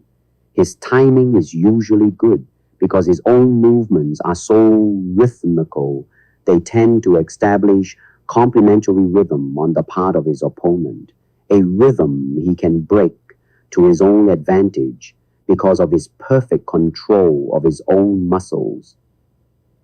He seems to outguess his opponent because he usually takes the initiative and to a large extent forces the reactions of his opponent. Above all, he makes his movements with a purpose rather than with a daunting hope because he has condensed in himself. Muscles have no power to guide themselves, but the manner in which they act and consequently the effectiveness of our performances depends absolutely on how the nervous system guides them. Thus, a badly executed move is the result of impulses sent to the wrong muscles by the nervous system, or sent a fraction or 2 seconds too soon, in proper sequence, or in poorly apportioned intensity. Well-executed movement means the nervous system has been trained to the point where it sends impulses to certain muscles, causing these muscles to contract at exactly the proper fraction of a second. At the same time, impulses to the antagonistic muscles are shut off, allowing those muscles to relax. Properly coordinated impulses surge with just the exact intensity required, and they stop at the exact fraction of a second when they are no longer needed. Therefore, learning coordination is a matter of training the nervous system and not a question of training muscles. The transition from totally uncoordinated muscular effort to skill of the highest perfection is a process of developing the connections in the nervous system. Psychologists and biologists tell us that the billions of elements in the nervous system are not in direct connection with each other, but that the fibers of one nerve cell intertwine with those of other cells in such close proximity that impulses can pass from one to others by a process of induction. This point at which the impulse passes from one nerve cell to another is called the synapse. The synapse theory explains why the baby who displayed totally uncoordinated responses at the sight of a ball eventually becomes the big league ball player. Training for skill, coordination, is purely a matter of forming proper connections in the nervous system through practice, precision practice. Each performance of an act strengthens the connections involved and makes the next performance easier, more certain, and more readily done. Likewise, disuse tends to weaken any pathways that have been formed and makes doing of the act more difficult and uncertain. Constant exercises. Thus, we can attain skill only by actually doing the thing we are trying to learn. We learn solely by doing or reacting. When learning to form pathways, be sure the actions are the most economical as well as the most efficient use of energy and motion. To become a champion requires a condition of readiness that causes the individual to approach with pleasure even the most tedious practice session. The more ready the person is to respond to a stimulus, the more satisfaction he finds in the response. And the more unready he is, the more annoying he finds it to be forced to act. Important.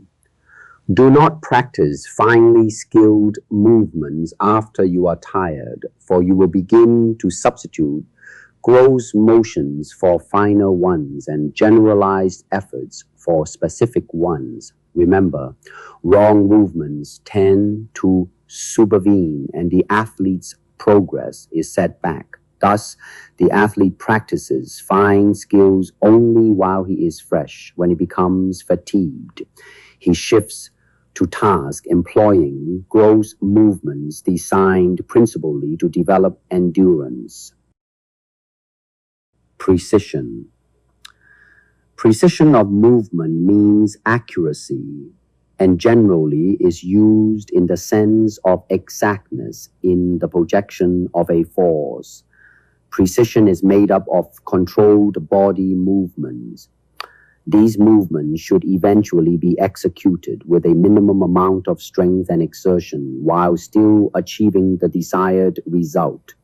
Precision can only be attained through a considerable amount of practice and training on the part of both the beginner and the experienced fighter. Skill is best acquired by learning accuracy and precision first with speed before the skill act is attempted with much power and speed. A mirror is a definite aid to achieving precision by providing a constant check on posture, hand position, and technical movement. Power. To be accurate, the striking or throwing skill should be executed from a body base that possesses enough strength to maintain adequate balance during the action. To appropriately incorporate momentum with mechanical advantage, neural impulses are sent to the working muscle to bring a sufficient number of fibers into action at precisely the right time, while impulses to the antagonistic muscles are reduced to lessen the resistance, all acting to improve efficiency and to make the best use of available power. When approaching an unfamiliar task, the athlete tends to overmobilize his muscular forces, exerting more effort than required. This is a lack of knowledge by the reflective neuromuscular coordinating system. A powerful athlete is not a strong athlete, but one who can exert his strength quickly. Since power equals force times speed, if the athlete learns to make faster movements, he increases his power even though the contractile pulling strength of his muscles remains unchanged. Thus, a smaller man who can swing faster may hit as hard or as far as the heavier man who swings slowly. The athlete who is building muscles through weight training should be very sure to work adequately on speed and flexibility at the same time. Combined with adequate speed, flexibility, and endurance, high levels of strength lead to excellence in most sports. In combat, without the prior attributes, a strong man will be like the bull with its colossal strength, futilely pursuing the matador, or like a low-geared truck chasing a rabbit. Endurance. Endurance is developed by hard and continuous exercise which exceeds the steady physiological state and produces near exhaustion temporarily. Considerable respiratory and muscular distress should develop. The best form of endurance. Exercise is the performance of the event. Of course, running and shadowboxing are necessary supplementary endurance exercises, but you should do them with broken rhythm. Broken neurophysiological adjustment. Most beginning athletes are unwilling to drive themselves hard enough. They should punish themselves and then rest adequately, only to increase the output of effort after the rest. Long hours of work made up of many short, high-speed efforts, interspersed with periods of milder activity, seem to be the best endurance training procedure. 4 hypotheses for extra endurance sports. Endurance can be acquired through a rather extensive succession of sprints interspersed with easier running. One trains for an endurance that is specific to a particular rate of speed. Extreme endurance training should include much more and longer work than what has been customary. Such Spartan training is for the champ. An occasional change of pace should be included that employs different movements and, to some degree, different muscle fibers. Exercises for endurance development should be gradually and carefully increased. 6 weeks seem to be a scanty minimum for sports that require considerable endurance, and 6 weeks are really only the beginning. The peak of achievement will be approached in years. Endurance is lost rapidly if one ceases to work at its maintenance. Balance. Balance is the all-important factor in a fighter's attitude or stance. Without balance at all times, he can never be effective. Balance is achieved only through correct body alignment. The feet, the legs, the trunk, the head are all important in creating and maintaining a balanced position. They are the vehicles of body force. Keeping the feet in proper relation to each other as well as to the body helps to maintain correct body alignment. Too wide a stance prevents proper alignment, destroying the purpose of balance, but obtaining solidarity and power at the cost of speed and efficient movement. A short stance prevents balance as it does not give a basis from which to work. Speed results, but at a loss of power and balance. The secret of a proper balance in the proper stance is to keep the feet always directly under the body, which means they should be a medium distance apart. Either the weight is balanced over both legs or, as in Western boxing, it is carried slightly forward over the lead leg. The lead leg is fairly straight, and the knee is loose and easy, not locked.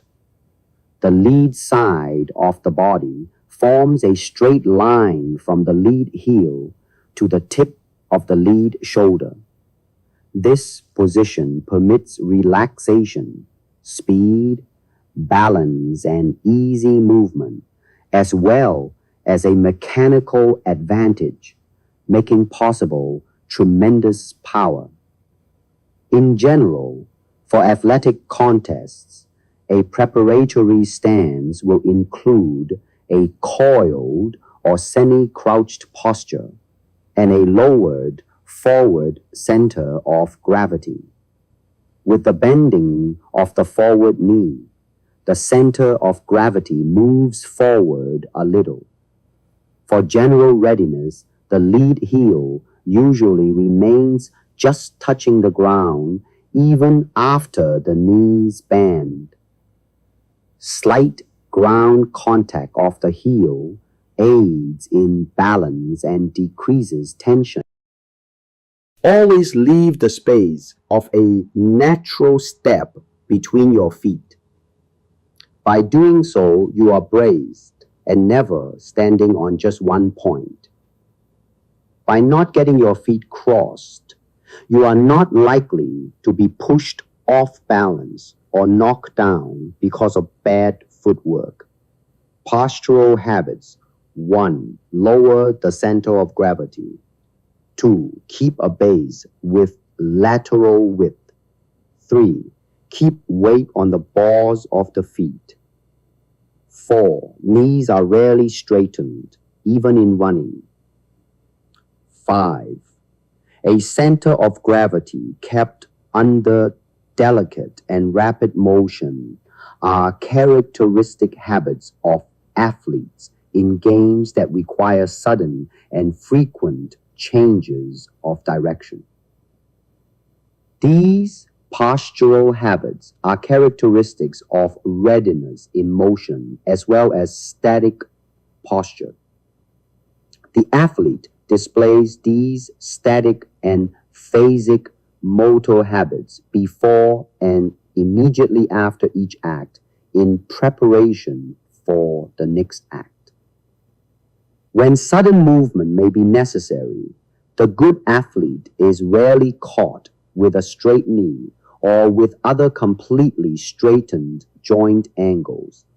From such bent knee preparatory running has come the well-known statement, "The good athlete always runs as if his pants need pressing."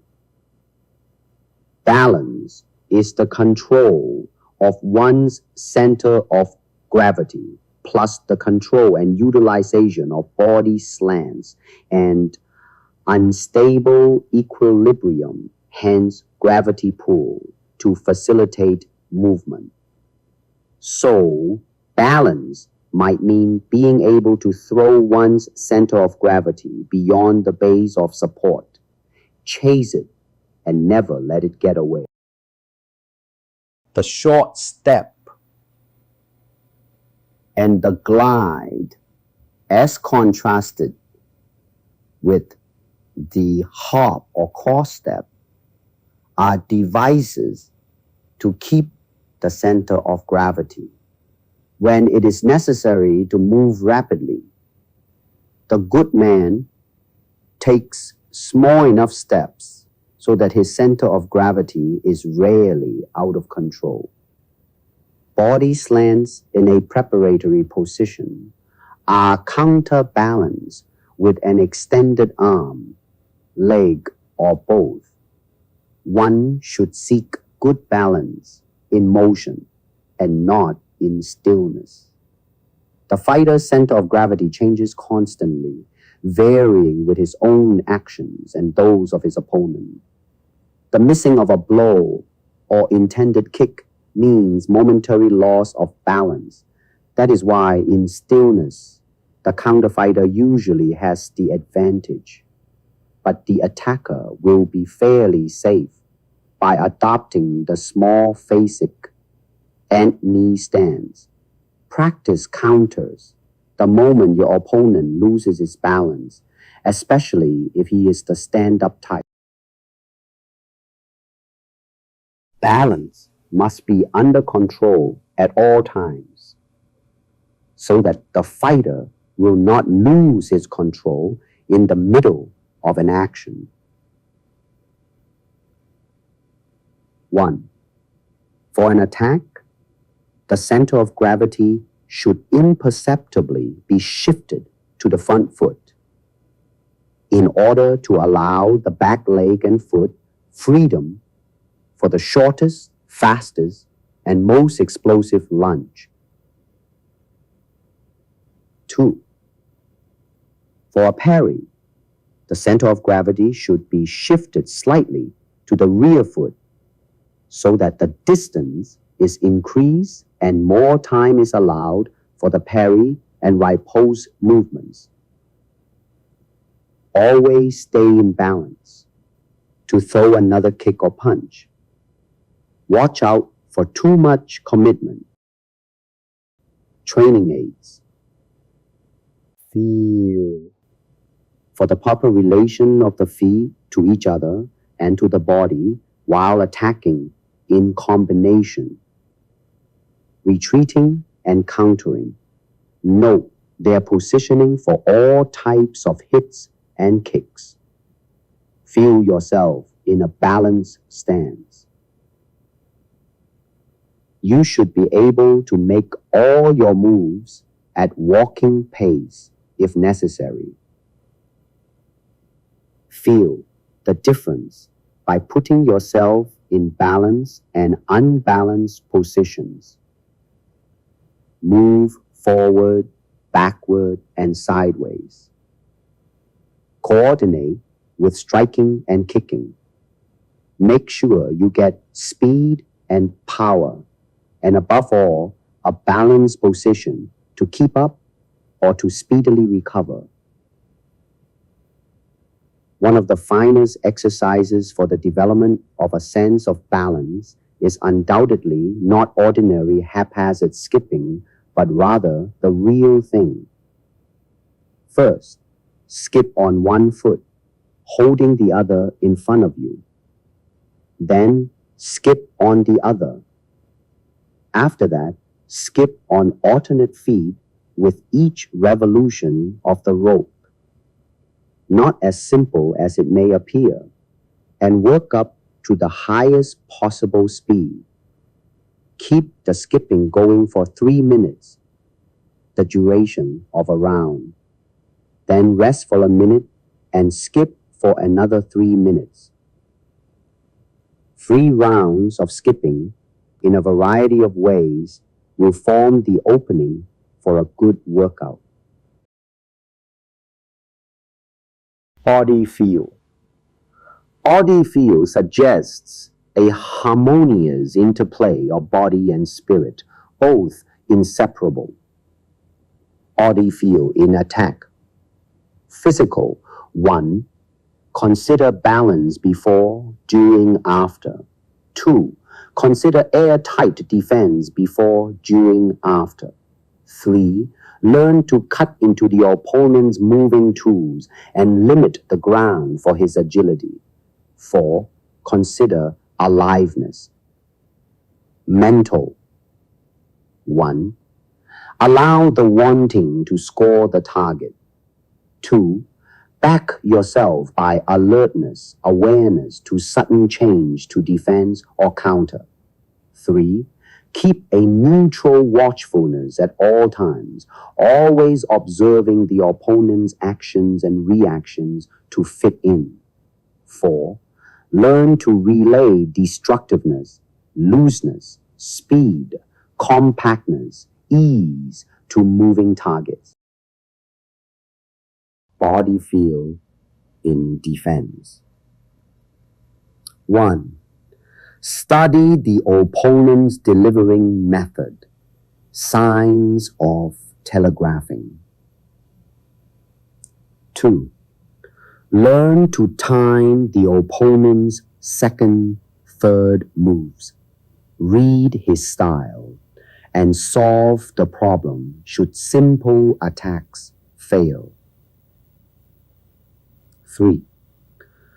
Read the opponent's moment of helplessness. 4. Take advantage of a common tendency to reach with spent tools. 5. Draw the opponent off balance into one's sensitive aura while keeping your own balance. 6.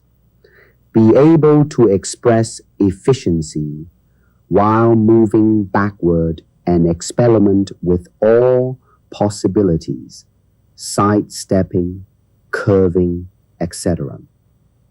Stay in balance for meeching blows and kicks. 7. At the right moment, attack instantaneously with a correct self-synchronization. Attack instantaneously as 1. B. Right distance. C. Right timing. Good form.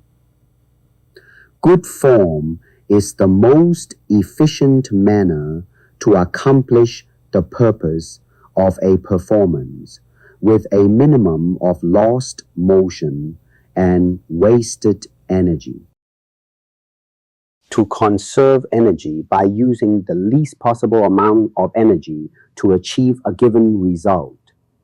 Eliminate the unnecessary motions and muscle contractions which fatigue without accomplishing any useful purpose. The education of neuromuscular skill. 1. The first step is to acquire the feeling of relaxation. 2. The second step is to practice until this feeling can be reproduced at will. 3. The third step is to reproduce that feeling voluntarily in potentially tension-creating situations. The ability to feel contraction and relaxation, to know what a muscle is doing, is called kinesthetic perception. Kinesthetic perception is developed by consciously placing the body and its parts in a given position and getting the feel of it. This feeling of balance or imbalance, grace or awkwardness, serves as a constant guide to the body as it moves. Kinesthetic perception should be developed to such a degree that the body is uncomfortable unless it performs each motion with a minimum of effort to produce maximum results. Apply to posture 2. Relaxation is a physical state, but it is controlled by the mental state. It is acquired by the conscious effort to control the thought as well as the action pattern. It takes perception, practice, and willingness to train the mind into new habits of thinking and the body into new habits of action. Relaxation refers to the degree of tension in the musculature. The rule in sports is to try to have no more tension in the acting muscles than is necessary to perform the act, and to have as low a degree of tension in the antagonistic muscles as possible, and still maintain any necessary inhibitory control. Muscles are always in a slight state of tension, and this is as they should be. But when they begin to, quote, tighten up, unquote, too much, we find our speed and skill being handicapped. The main difficulty in such cases lies in the over-tension of the antagonistic muscles. A low degree of tension in the acting muscles means less energy usage. Tense antagonistic muscles waste energy and cause stiffness and or resistance to the movement. In coordinated, graceful, and efficient movement, the opposing muscles must be able to relax and lengthen readily and easily. Relaxation in sports depends upon the cultivation of mental poise and emotional control. A relaxed technician expands mental and physical energy constructively, converting it when it does not contribute to the solution of the problem, and spending it freely when it does. It does not mean he is lax and moves and thinks slowly. Neither does it mean he is careless or indifferent. The relaxation desired is relaxation of muscles rather than of mind or attention. Energy saved by sound mechanics or form can be utilized in the longer persistence or the more forceful expression of the skill. The older athlete regards form as a means of energy conservation, and the great athlete saves energy because his extra skill makes each motion more effective. He makes fewer needless motions, and his conditioned body uses less energy per movement. Always train in good form. Learn to move easily and smoothly. Start your workout with shadow boxing to loosen your muscles. At first, concentrate on proper form. Later, longer work harder. The mastery of proper fundamentals and their progressive application is the secret of being a great fighter. In most cases, the same tactic for each maneuver must be drilled on the opposite side of the body for the proper balance in efficiency. But the chief consideration in developing form is to make sure that no fundamental mechanical principles are violated. Economy of motion. There is a best way to perform any task. A few of the principles that have been found to be of importance in improving performance are as follows.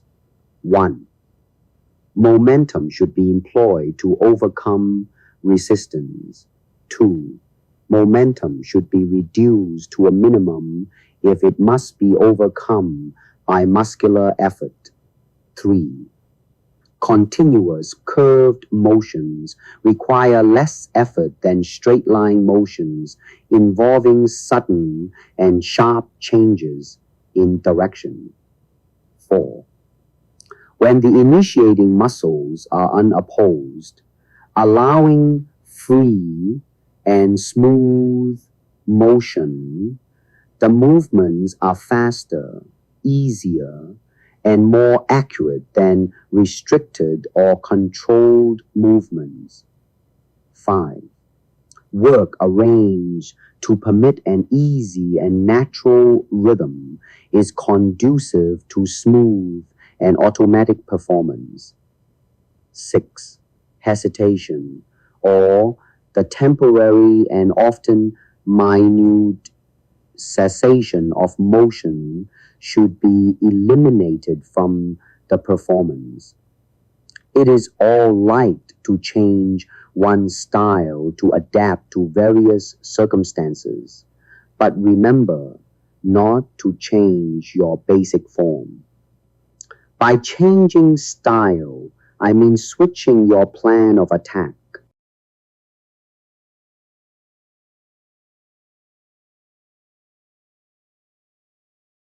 Good form may be defined as the particular technique which enables the individual to attain maximum efficiency in the activity. Balance, too, is vital to good form. Whether it be a kick or a punch that you are throwing, you will not have sustained power unless your balance and perfect timing give you enough leverage. Above all things, remember this: if you tighten up, you lose the flexibility and timing which are so important to successful fighters.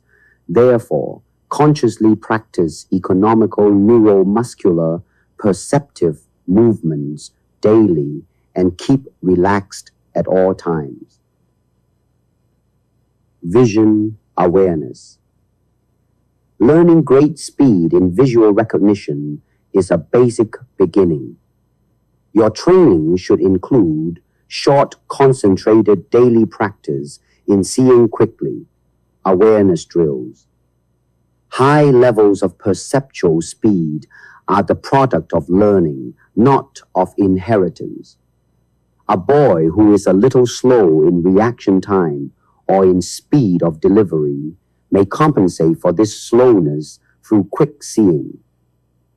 Speed of perception is somewhat affected by the distribution of the observer's attention. Fewer separate choices, faster action. When the cue to be recognized is likely to be one of several, each of which requires a different response, the time is lengthened. Choice reaction takes longer than simple reaction. This is the basis for training the tools in terms of neurophysiological adjustment toward instinctive economy. Instinctive movement, being the simplest, is the quickest and most accurate. Progression from volition to reflex control is when an athlete's awareness is shifted from small details, mechanical performance, to larger ones, and finally to the whole action, without a thought given to any single part. A habit of diffusing the attention over a wider area helps the offensive passer to see openings more quickly. For most rapid perception, attention must be at its maximum focus on the area of the thing to be perceived. Get set takes advantage over an opponent who lacks this get-set preparation. Experiments indicate that auditory cues, when occurring close to the athlete, are responded to more quickly than visual ones.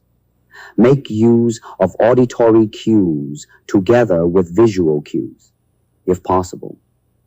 Remember, however, the focus of attention on general movement produces faster action than focus on hearing or seeing the cue. Train yourself to cut down unnecessary choice reactions. Minimize yourself naturally, while giving your opponent a variety of possible responses. A good man is continually trying to force his opponent into the slower choice reaction situation. Strategies of distracting attention, fakes and feints, are athletic devices to direct the opponent's attention and to make him hesitate before he can be sure of his cue to act.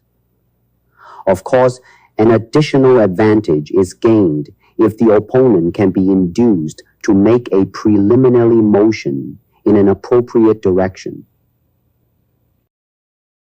The offensive opponent who can hit or kick only from one side permits the defensive opponent the faster action of a one-sided focus of attention. A person reacts to a quick motion toward his eyes by instinctively blinking. Such instinctive blinking must be controlled in practice, or else the opponent, if aware that the fighter closes his eyes when threatened, may provoke this reaction and utilize the moment of blindness for a hit or kick. Central vision means that the eyes and attention are fixed on one point. In peripheral vision, although the eyes are fixed on one point, the attention is expanded to a larger field. Central vision may be thought of as being sharp and clear, while peripheral vision is more diffuse. In combat, a student must learn to expand his attention over the entire area by making full use of his peripheral vision. Exercise. The teacher extends his index finger and instructs his student to concentrate on the point of the finger. He then begins moving the index finger of his other hand into the student's field of vision and slowly describes letters and numerals with it. The student should be able to expand his attention sufficiently to recognize the figures without changing the focus of his eyes. The exercise part of this text is a training aid design feature. The field of vision is enlarged by distance and diminished at close range. Also, it is generally easier to follow the opponent's footwork than his handwork, since the foot moves relatively slowly compared to the more rapidly moving hand. Speed. Types of speed. 1. Perceptual speed.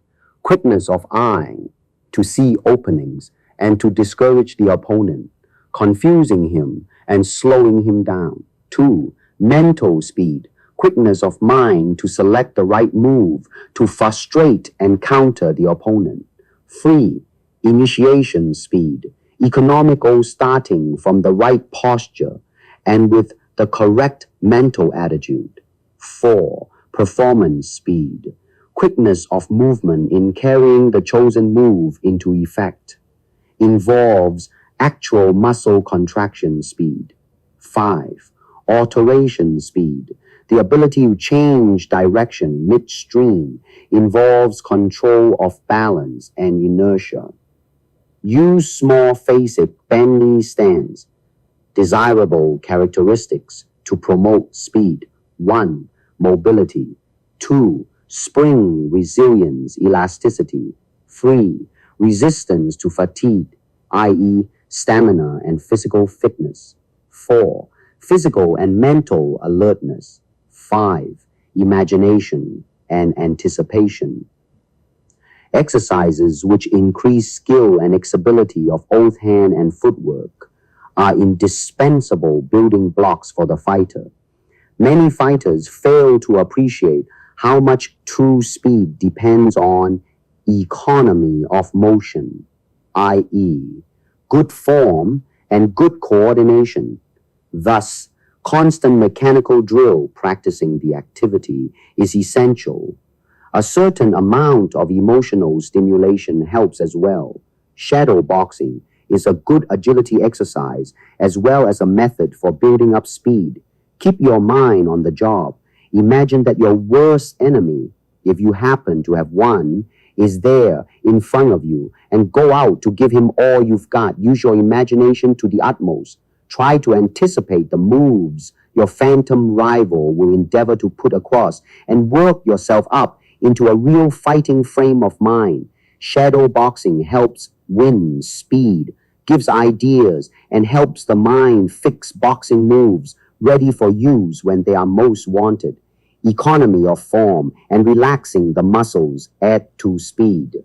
One of the greatest adjustments the novice athlete must make in competition is to overcome the natural tendency to try too hard, to hurry, strain, press, and try to blast the whole fight at once, as the athlete forces himself to give everything he has to the performance. His mental demands exceed his physical capacities. The result may be described as generalized rather than specific effort. Overall tension and unnecessary muscular contractions act as brakes, reducing speed and dissipating energy. The body performs better when the athlete lets it go than when he tries to drive it. When the athlete is running as fast as he can, he should not feel as though he ought to be running faster. Elements that make greater speed possible. 1. Preliminary warming up to reduce viscosity, increase elasticity and flexibility, and tune the system to a higher physiological tempo. Heart rate, blood flow and pressure, respiratory adjustment. 2. Preliminary muscular tonus and partial contraction. 3. A suitable stance. 4. Proper attention focus. 5. Reduction of stimuli reception to rapid perceptual habits and reduction of the resultant movements to fast reacting habit patterns. After momentum in a flowing or elliptical striking movement has been generated by a long radius and a long arc in the swing, the speed may be increased without applying additional force by suddenly shortening the radius of the arc. This effect is seen in the pull-in at the last of the arc in the hammer throw, in the backward thrust against the forward leg by the batter in baseball, and so on. Snapping a towel or a whip are common examples of the same shortened lever principle. The whip-like or coil spring action of the human body in its striking, throwing movement pattern is a remarkable phenomenon.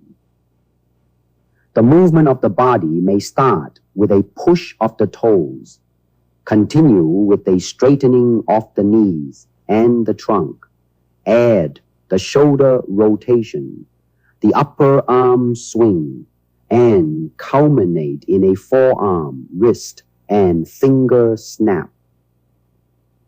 The timing is such that each segment adds its speed to that of the others. The shortened lever principle is used to accentuate many of the particular speeds of this uncoil or whip.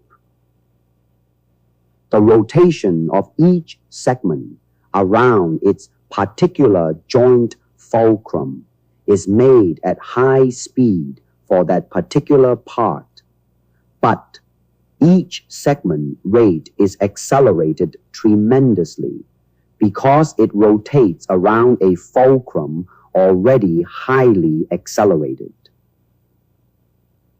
In throwing a ball, all the accumulated speeds of the body are present at the elbow when the forearm snaps over its fast-moving elbow fulcrum. Most of the distance throwing or arched striking acts illustrate these speed principles. One does not hit with his feet, but he does start the momentum with his feet.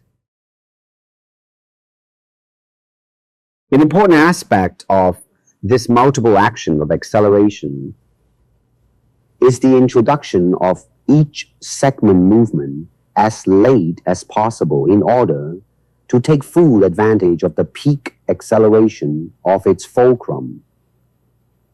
The arm is kept so far behind that the chest muscles pulling against it are tensed and stretched.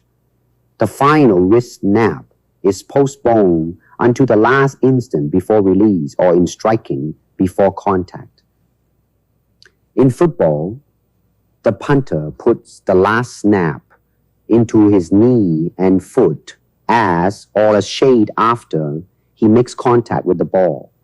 It is this last moment acceleration that is meant by block through the man in football or punch through the man in boxing. The principle is to preserve the maximum acceleration up to the last instant of contact. Regardless of distance, the final phase of a movement should be the fastest. Maintaining this increasing acceleration as long as there is contact is sound. This concept, however, is sometimes confused with the idea of a full, free, uninhibited motion of body inertia after the contact is over.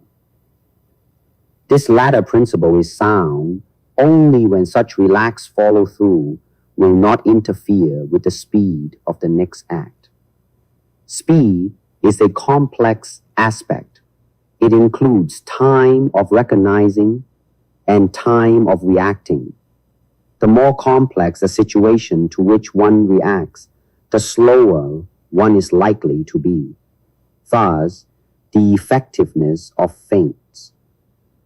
The athlete can accelerate his speed by learning proper awareness, attention focus, and suitable preparatory postures. The rate at which he can contract his muscles is an important aspect in his relative speed. Certain physical principles govern speed: shortened radius for quicker action, longer arc for imparting greater momentum, centering weight for speed in rotation, and multiplying speed by sequential but concurrently overlapping movements. The question an individual athlete must answer is, what kind of speed is most effective for his particular work method? Often, it's not how fast it travels, but how soon it gets there that counts. Timing. Speed and timing are complementary, and speed in delivering a stroke will lose most of its effectiveness unless the stroke is properly timed. Reaction time. Reaction time is the time gap between a stimulus and the response. It may be more completely defined in two ways. One, the time that elapses from the occurrence of the stimulus or cue to act to the beginning of the muscle movement. Two, the time from the occurrence of the stimulus to the completion of a simple muscular contraction. Both definitions include the time taken for perception. If the perception is a simple thing like hearing a gun or seeing a flag dropped, the amount of possible improvement of perceptual speed is less. The techniques of preparatory movement can be improved so that response time is shortened. The direction of one's attention, awareness, to the motor act can shorten the response time. The remaining factor under the second definition is that of muscle contraction speed. Total reaction consists of three elements. One, the time required for the stimulus to reach the receivers, that is, audio, visual, tactile, etc. Two, plus the time required for the brain to relay the impulse through the proper nerve fibers to the proper muscles. Three, plus the time required for the muscles to get into action after receiving the impulse. Reaction time becomes longer under the following conditions. 1. Not trained in any type of system. 2. Tiredness. 3. Absent-mindedness. 4. Emotionally upset. in quote, anger, fear, etc. Opponent's reaction time is lengthened. 1. Immediately after the completion of a technique. 2. When his stimuli are combined. 3. When he is inhaling. 4. When he withdraws his energy, involves attitude. 5. When his attention or sight is misdirected. 6. Generally, when he is physically or mentally off balance. Warming up, physiological condition and degree of motivation, all affect general reaction time. Movement time. Movement time may be compared to fencing time. A period of fencing time, Taoist Kune, is the time taken by a fencer to perform one simple fencing movement. Such simple fencing action may be a single arm movement or a step forward. The time taken to make a simple movement will vary according to the speed of the individual fighter.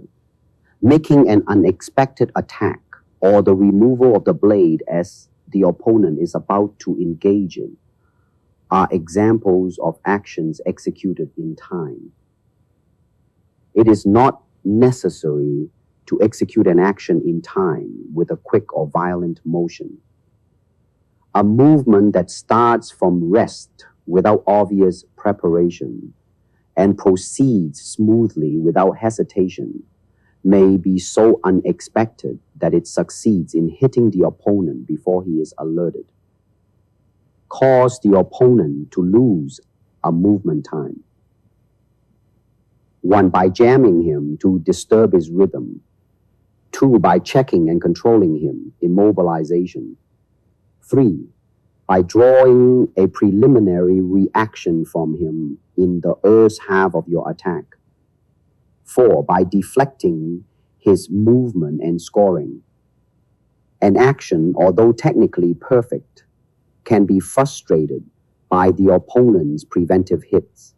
Therefore, it is absolutely essential to time the attack at exactly the right moment psychologically or physically when the opponent cannot avoid being hit. Thus, timing means the ability to recognize the right moment and seize the opportunity for an action. Timing can be analyzed through its physical, physiological, and psychological aspects. 1. A hit may be made as the opponent is preparing or planning to move. 2. A hit may land when the opponent is in the midst of a movement. 3. A hit may land in the fluctuating, cyclic events of tension. 4. A hit may be made when the opponent is not paying attention, when his concentration flags. This perfect moment may be either seized instinctively or provoked consciously. A good fighter must sense rather than perceive his chance to strike. Timing exercises. 1. Practice keeping the proper distance. 2. Attack when your partner changes position or is retracting his weapon. 3. Practice the evasive thrust, a simple attack in time against the opponent's attempt at engagement. The evasive thrust must be practiced against the simple semicircular and circular engagement. Aim at quick hitting and do not sacrifice speed for power. A terrific kick and a powerful punch depend on two things. A. Leverage. B. Timing. Timing is an integral part of leverage, but the reverse is not the case. One does not need strength or weight to hit hard. Timing a blow is the secret of powerful hitting. Timing one's blows in boxing means the art of hitting the rival as he comes forward or perhaps is lured into coming forward. The good fighter seems to outguess his adversary and, whenever possible, takes the initiative and influences the reaction of his opponent. Then his actions are carried out purposefully and without hesitation. This requires confidence, and no one, repeat, no one, can be a really heavy hitter through perfect timing unless he has complete faith in his own ability. Broken rhythm. Ordinarily, two fighters of equal ability can follow each other's movements, and unless there is a considerable difference in speed, they are very likely to stalemate each other. The movements of attacking and defending work almost in rhythm with each other. They have a sequential relationship which makes the proper timing of each movement dependent on the previous movement. Although there is a slight advantage in the initiative of the attack, it must also be backed by superior speed in order to land successfully. However, when the rhythm is broken, speed is no longer the primary element in the success of the attack or counterattack of the man who has broken the rhythm. If the rhythm has been well established, there is a tendency to continue in the sequence of the movement.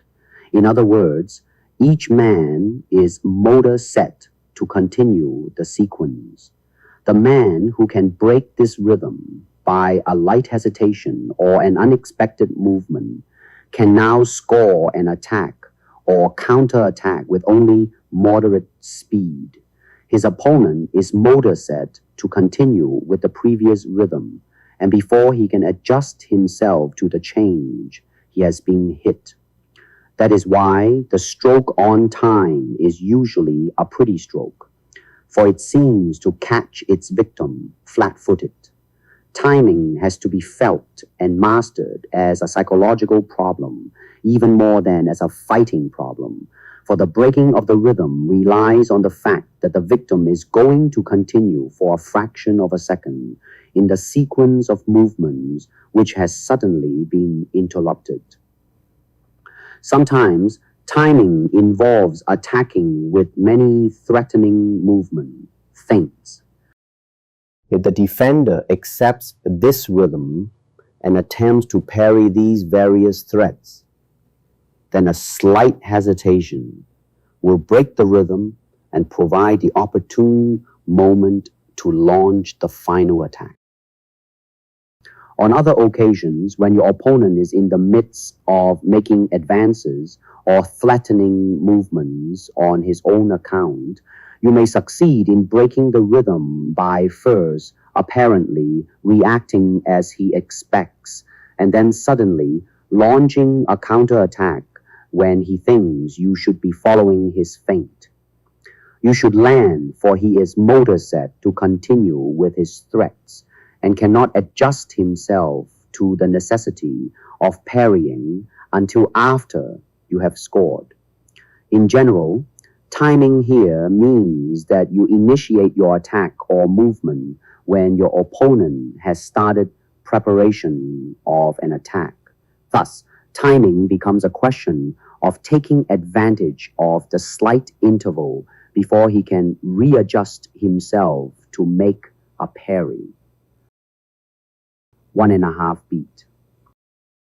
Any attack performed halfway through the opponent's movement is said to occur on the half beat.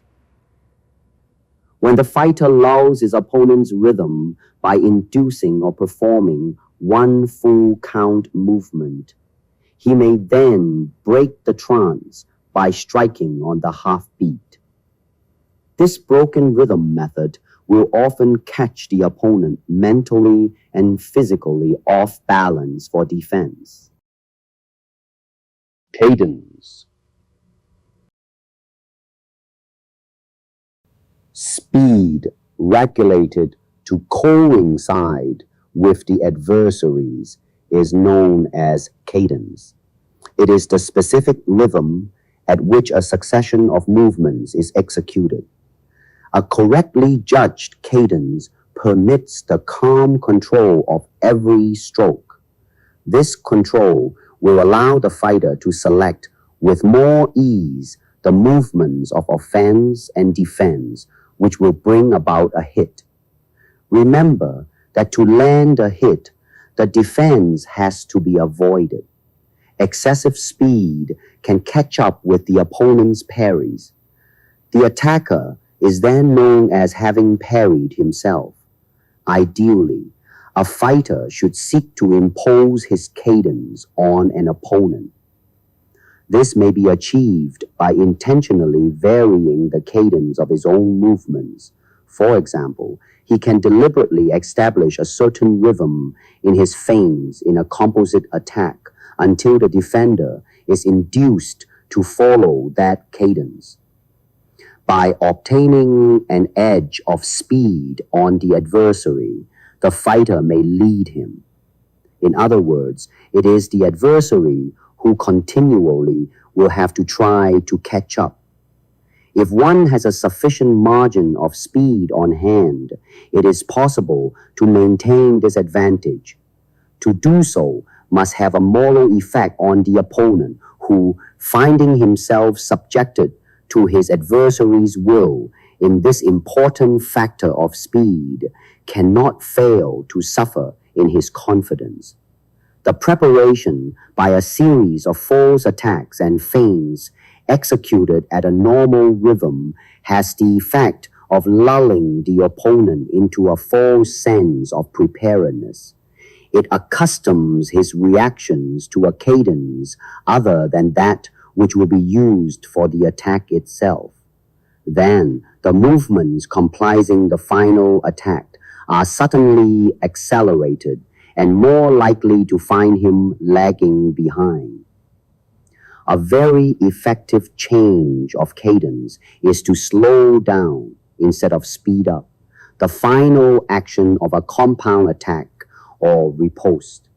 This slowing of cadence can be pictured as a strike whose delivery is begun, halted in its path forward, and continued when the adversary leaves the threatened line for another in the hope of finding the hand. Speed applied at the opportune moment, together with the correctly judged cadence in the execution of the movement, will go a long way toward ensuring the success of a stroke. Tempo.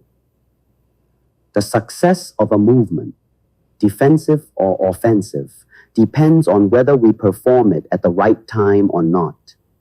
We must surprise our opponent and catch the moment of his helplessness. That little fragment of time, one beat in a cadence, which is the most suitable to accomplish effective action, is called tempo. From a psychological point of view, the moment of surprise, and from the physical point of view, the moment of helplessness are the right moments to attack. This is the true conception of tempo, choosing the exact psychological and physical moment of weakness in an opponent. There are also tempo opportunities when the opponent makes conscious movement. That is, when he steps forward, makes an invitation, goes into a bind, etc. In such and similar cases, the moment for attack is when he is executing the movement, because until he finishes it, he cannot change to the reverse. Every action at the peak of the art of fighting is tempo, but be careful that the adversary does not mislead you by giving false tempo opportunities. Attack when your opponent is preoccupied, when he is preparing his offensive, on his advance, his absence of touch, his engagement and change of scene. Such requires an unceasing concentration and vigilance. Regard your opponent's concentration in terms of a graph. Attack in the depressions, in his moments of irresolution. The choice of time is the supreme factor in the success of an offensive. Develop it. Even faultless technique and lightning rapidity will fail if the attack is launched out of time. The how-to is important, but to be successful necessitates the why and the when. Stop hit. When the distance is wide, the attacking opponent requires some sort of preparation. Therefore, attack him on his preparation of attack. A stop hit is a timed hit made against the adversary at the same time he is making an attack. It anticipates and intercepts the final line of attack and is delivered in such a way that the executant is covered, either by being in line behind a hit or by supplementary covering. To ensure success, it must have correct anticipation and timing, plus precise placement. Essentially, a stop hit arrests the opponent in the development of his attack. It can be direct or indirect. It may be used as he steps forward to kick or punch, when he is preoccupied with feinting, or between two moves of a complicated combination. Stop hit. 1. On the opponent's preparation of stepping forward. 2. To stop his attack while his arm is still bent. 3. When the opponent feints very wide, exposing his guard. 4. Against an attack with wide, badly directed hand movements. 5. Before applying immobilization, using a direct or indirect stop hit.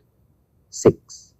On the first feint from the on-guard position before lunging with a real attack. The stop hit is an excellent means of defense against an opponent, especially against his advanced parts and exposed lines, who attacks wildly with insufficient care to covering, or against one who just comes too close.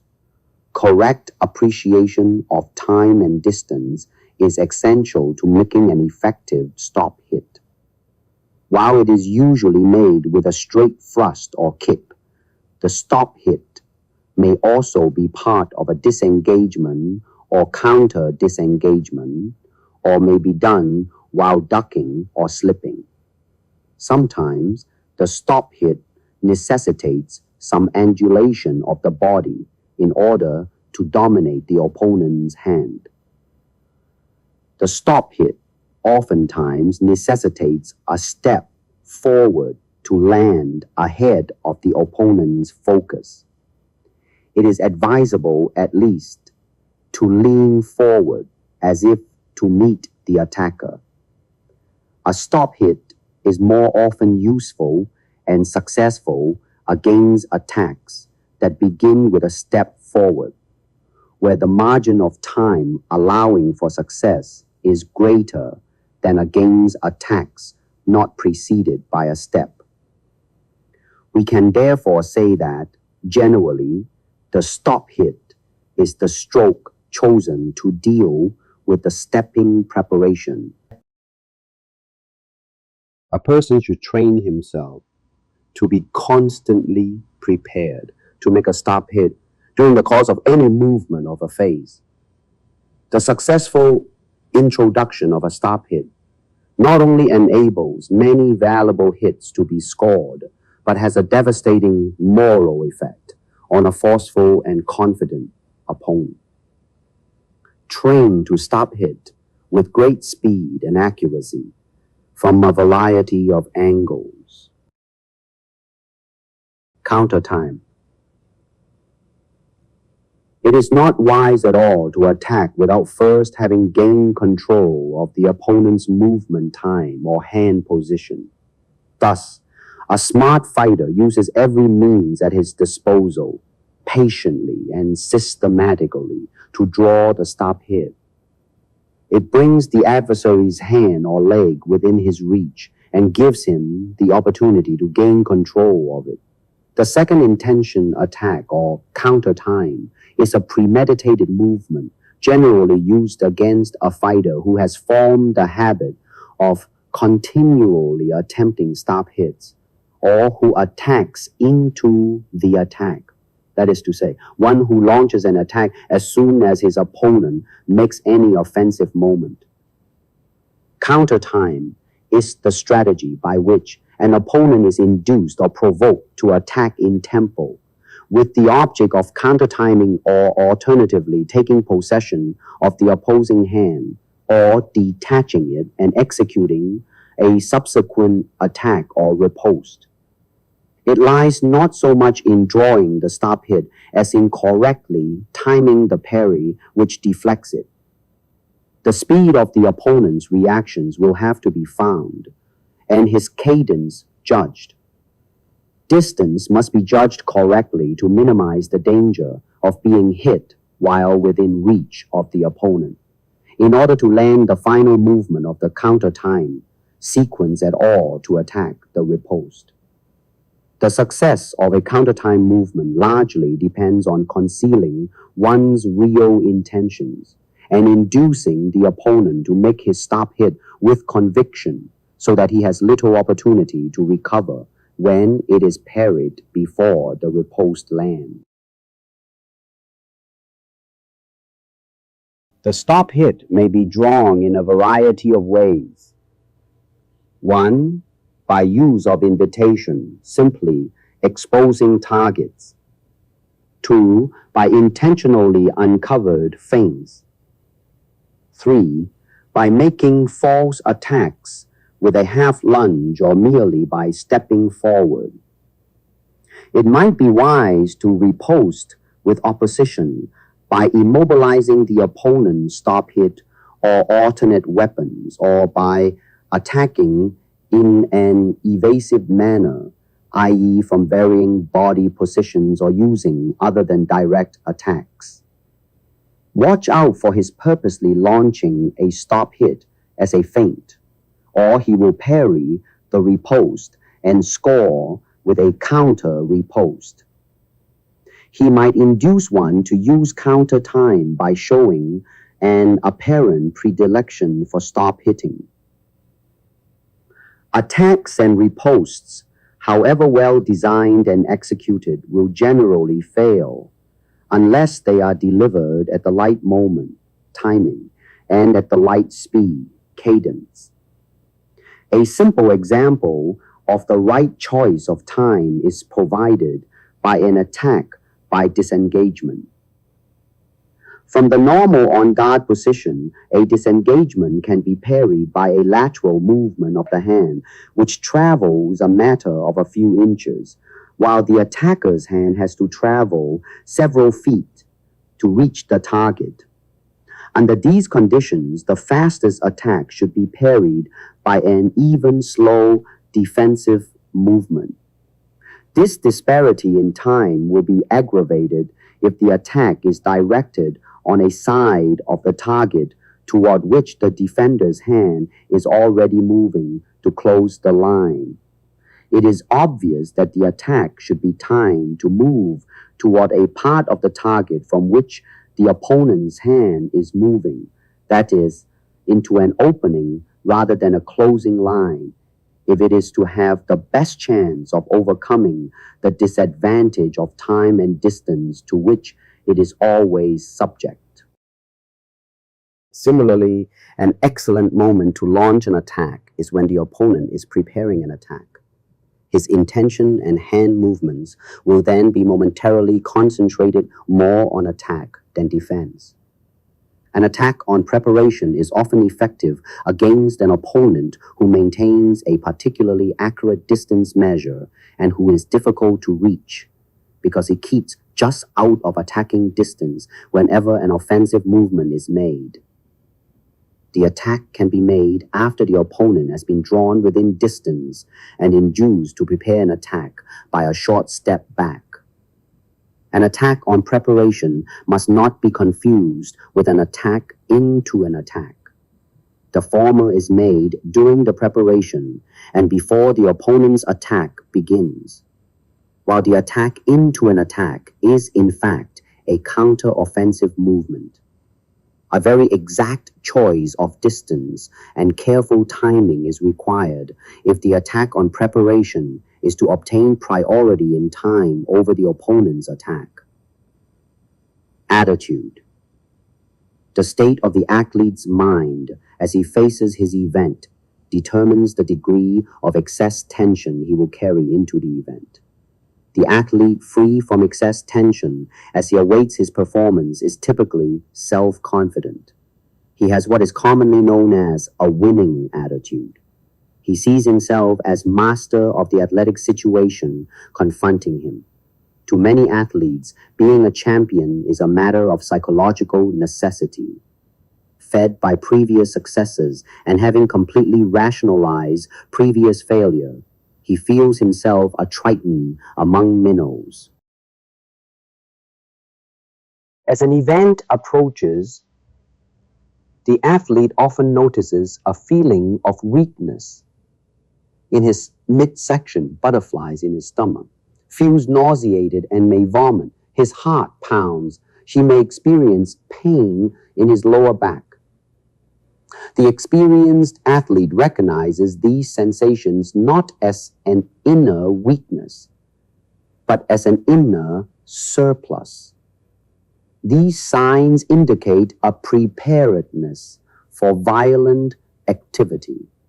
In fact, the athlete who expresses a feeling of euphoria before an event is probably in a poor state of readiness. Many athletes call it adrenal burger, a condition affected by adrenal medullary activity, augmented by the stimulating effect of the competitive situation. If emotional control is not well learned, critical moments in the fight, when the emotional tension is highest, will result in loss of skill by the fighter. His muscles suddenly must work against his own over-tense antagonistic muscles. He becomes stiff and clumsy in his movements. Expose yourself to various conditions and learn. Experience shows that an athlete who forces himself to the limit can keep going as long as necessary. This means that ordinary effort will not tap or release the tremendous store of reserve power latent in the human body. Extraordinary effort, highly emotionalized conditions, or a true determination to win at all costs will release this extra energy. Therefore, an athlete is actually as tired as he feels, and if he is determined to win, he can keep on almost indentedly to achieve his objective. The attitude "you can win if you want to badly enough" means that the will to win is constant. No amount of punishment, no amount of effort, no condition is too tough to take in order to win. Such an attitude can be developed only if winning is closely tied to the practitioner's ideals and dreams. A practitioner must learn to perform at top speed all the time, not to coast with the idea that he can open up when the time comes. The real competitor is the one who gives all he has, all the time. The result is that he works close to his capacity at all times, and in so doing forms an attitude of giving all he has. In order to create such an attitude, the practitioner must be driven longer, harder, and faster than normally would be required. Use attitude to create. 1. Evasiveness with very light movement, but not passive. 2. Devastating attacks. 3. Speed. 4. Natural dynamics. 5. Deception and slipperiness. 6. Stickiness and directness. 7. Complete ease. Tools. Before I studied the art, a punch to me was just a punch. A kick was just a kick. After I studied the art, a punch was no longer a punch. A kick no longer a kick. Now that I understand the art, a punch is just a punch. A kick is just a kick. True fundamentals.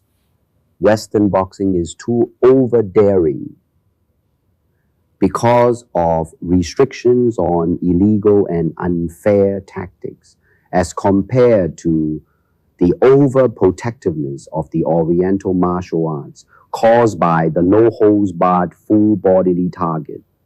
In addition, the no-contact practice of stopping the attacks several inches in front of the target in the Oriental martial arts creates a habitual false sense of distance.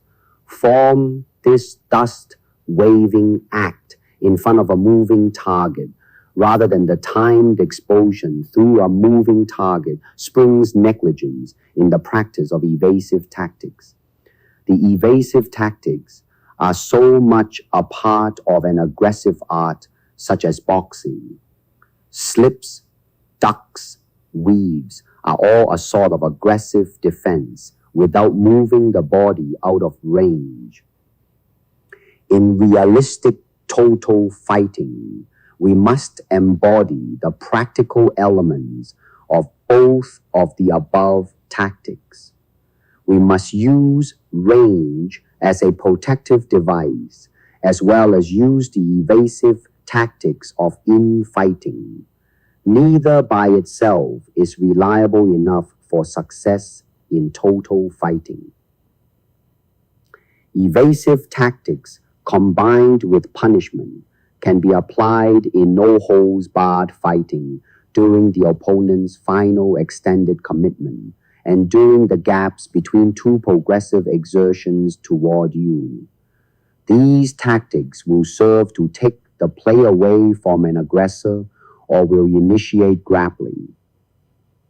In boxing, it is a correct maxim that a good offense is the best defense. A good offense consists of leads, false moves, and counter punches, supported by mobility, pressure, and generalship.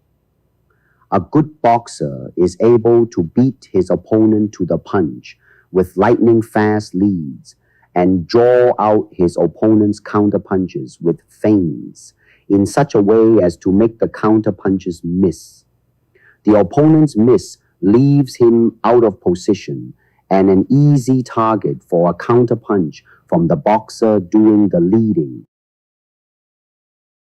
It is the ability to outsmart an opponent and outmaneuver him that is the skill and science of the sport of boxing. To have this ability, you must understand hitting and kicking and the different types of blows and kicks there are, and when and where each type is best put to use. You must develop combinations of punches and or kicks that work well. As the result of long practice, you must become able to put your full weight and strength into your punch and kick. You must deliver the right blow at the proper time automatically. When you have developed hitting and kicking into something automatic, it will become instantaneous, and your mind will be free to plan your battle as the fight progresses and new situations arise. You can only reach this point of development if you have been willing to do the necessary training. That training grind is the most valuable thing boxing has to offer. The elements of attack are all used to carry the attack through strategy, requiring speed, deception, timing, and judgment. They are the tools of the master craftsman who blends them into perfect attacks. Attack by deception, especially, is the attack of the master. A master boxer has at his command techniques that bewilder and confuse the opponent, thereby creating many openings. He feints his opponent into knots. He combines hitting with feints in such a manner that both appear to be the same. He draws his opponent to him, forcing whatever he desires. Through defensive hitting and judicious movement, he keeps his opponent off balance. The master boxer has the ability to get in close and understands the value of infighting. He has so perfected the shift that it is used for attack as well as defense. Finally, he is the master of counter-fighting, for he knows when to attack and when to allow attack. Scientific attack, then, is no simple matter, but requires years of study and practice for its successful use.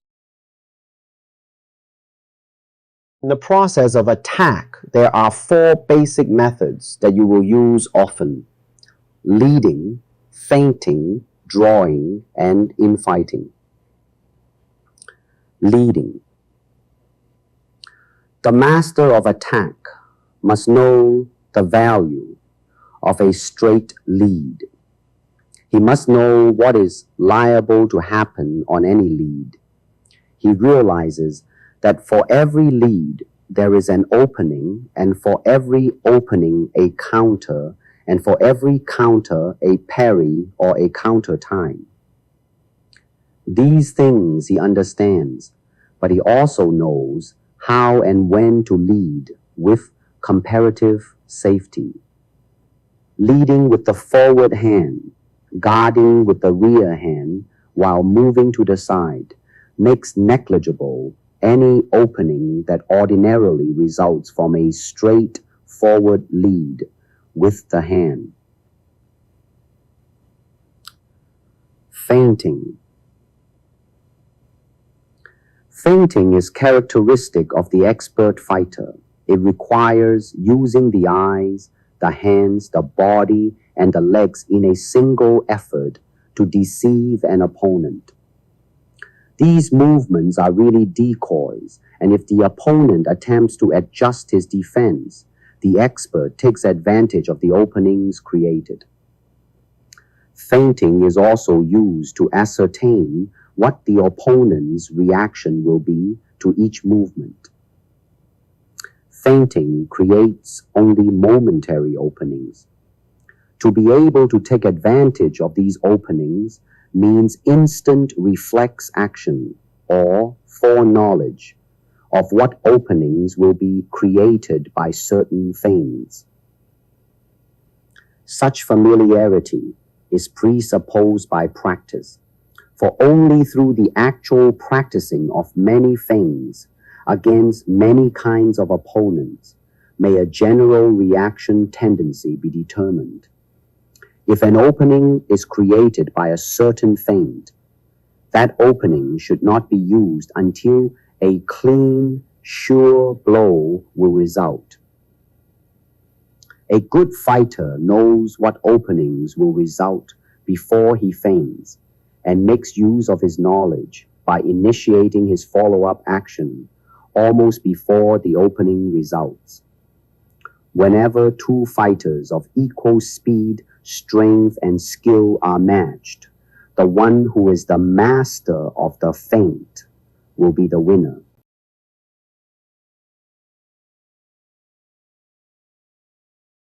The essential elements in feinting are rapidity, change, deception, and precision, followed by clean, crisp blows. Feints used too often in the same way will enable the opponent to time them for a counterattack, thus defeating their very purpose. Feints against the unskilled are not as necessary as against the skilled. Many different combinations of feints should be practiced until they are natural movements. Drawing. Drawing is closely allied to feinting. Whereas in feinting, an opening is created, in drawing, some part of the body is left unprotected in order that a particular blow will be led by the opponent, thus developing the opportunity to use a specific counter. Feinting is only a part of drawing. Drawing uses the method of strategy and the method of crowding or forcing. Being able to advance while apparently open to attack, but ready to counter if successful, is a phase of fighting that few ever develop. Many fighters refuse to lead. Then, to be able to draw or force a lead becomes very important. In fighting, this is the art of fighting at close range. Not only does it take skill to get in close, but it takes skill to stay there. To get inside, it is necessary to slip, bob and weave, draw and feint. In fighting, short man versus tall man. Keep your hands up, elbows close to your body. Bob and weave, moving from side to side. Gauge your opponent's leads. Make him miss and get inside his punches by ducking, slipping, feinting, or sticking with controlling hands. A short, straight left rather than a hard, telegraphed one will do the trick. The opportunity is usually there, but only for an instant. Hence the short, fast left rather than the looping, hard left. Capitalize on a hooker who either drops the hook upon delivery or throws it in too wide an arc. You should shoot over a hard straight left as soon as his right shoulder is lowered or the wide arc begins. The overhand left is used by small fellows against taller men. It travels in a circular over motion into the vicinity of the opposition's head. The movement must come from the shoulder. Vary it with an inward palm stroke. Always try to nail a medium range target or your head with stepping straight punches. However, if your opponent is blocking, evading, or countering those straight blows, you can resort to medium-range hooking attempts. Because of the many variables, feinting is a careful game. It should be readily understood that each hit must be painstakingly and patiently prepared. Yet, it is generally fatal to start a bout with a set plan. Stay actively aware, but ever flexible.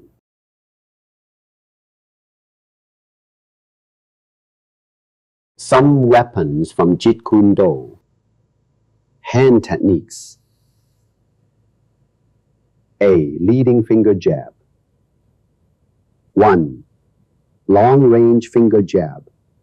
High, medium, low. 2.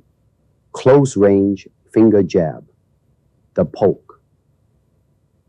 3. Corkscrew finger fan. B. Straight leading punch and jab. 1. High straight lead. 2.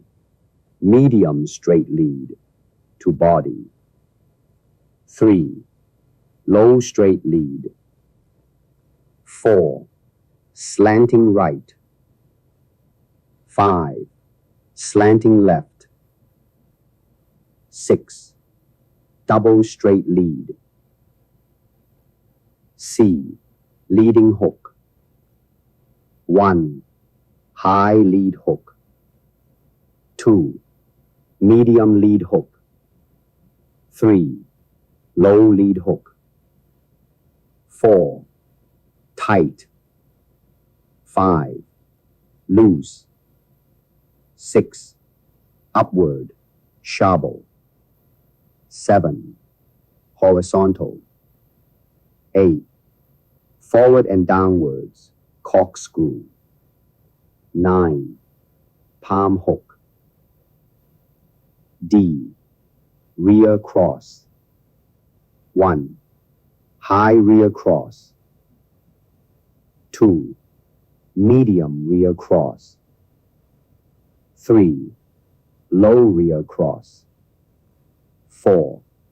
Overhand downward stroke, corkscrew hook or palm. 5. Upward groin strike. E. Back fist. 1. High back fist. 2. Medium back fist.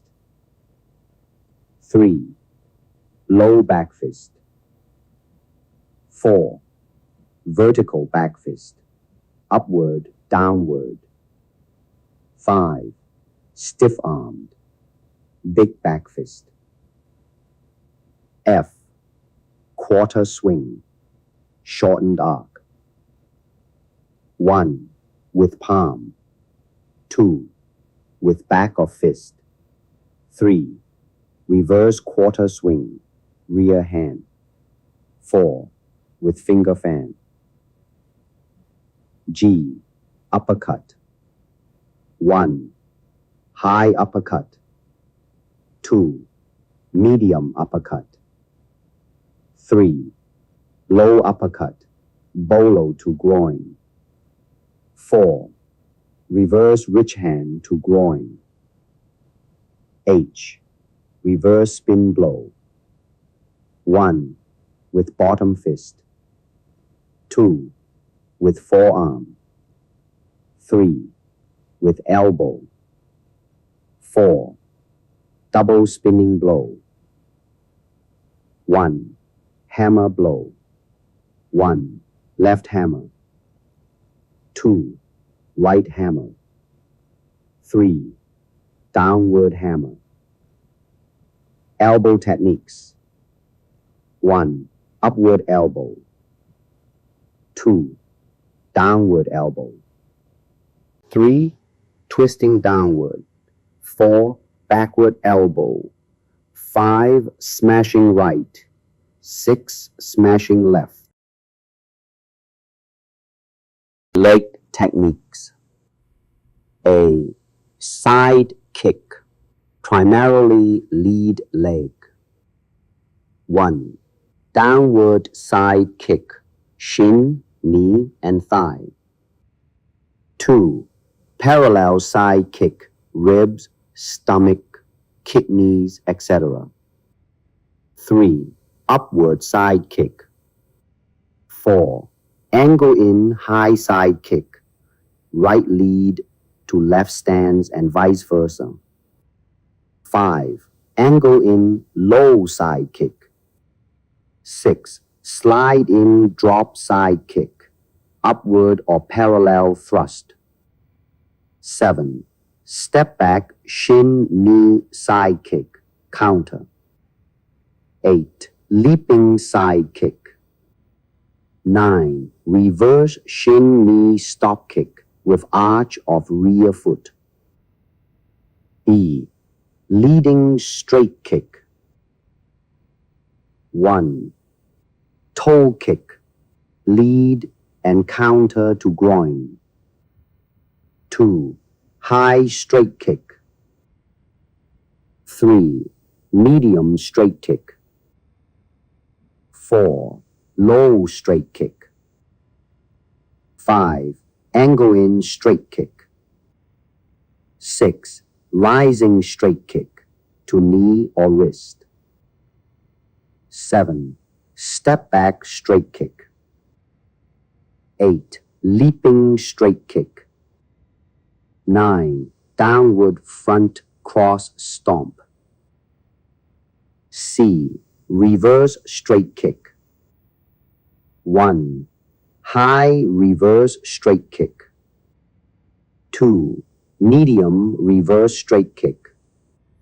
3. Low reverse straight kick. 4. Angle in reverse straight kick. High, medium, low. 5. Step back reverse straight kick. 6. Reverse cross stomp. D. Hook kick. 1. Leading hook. High, medium, low.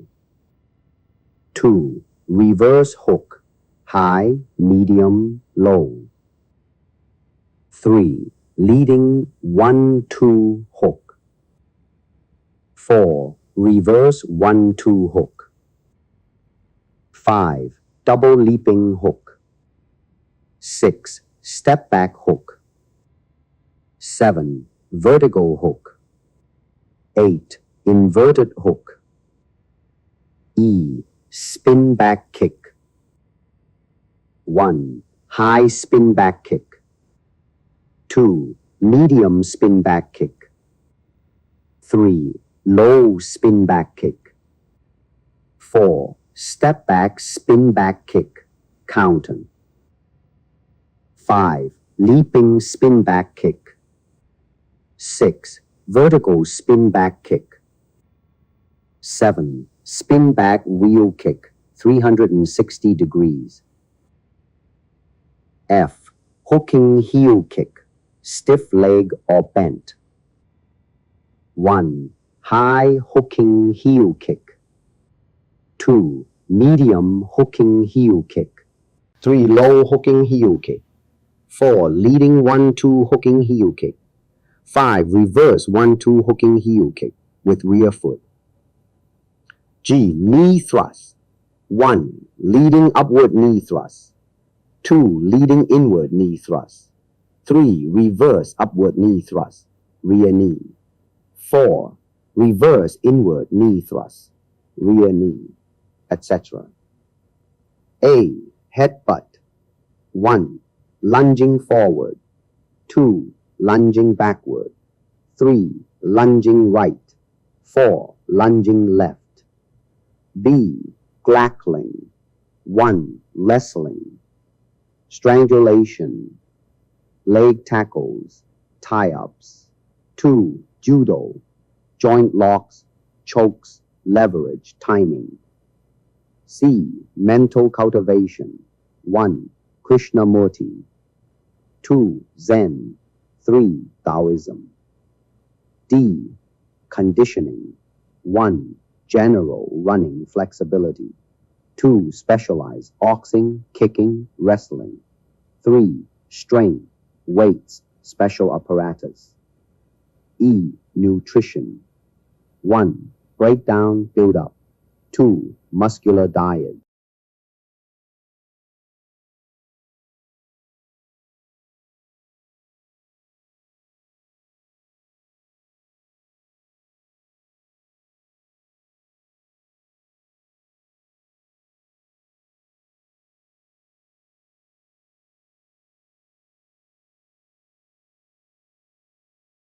Striking. In Jeet Kune, you never strike your opponent with your fist only. You strike him with your whole body. In other words, you should not hit with just arm power. The arms are there as a means to transmit great force with the correct timing of feet, waist, shoulder, and wrist motion at great speed. Leading straight punch. The leading straight punch is the backbone of all punching in Jeet Kune.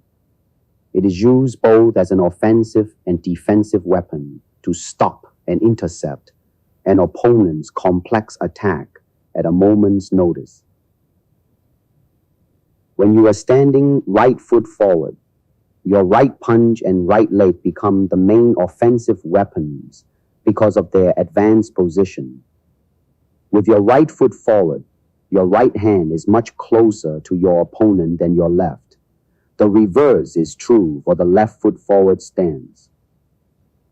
When fighting, keep your strongest side up front.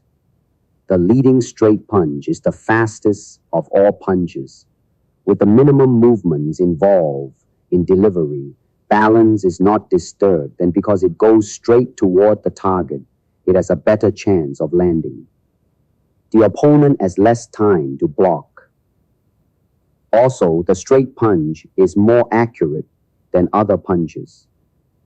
No one punch, not even the efficient straight lead, can be an end in itself, though there are styles that use nothing but straight line punching.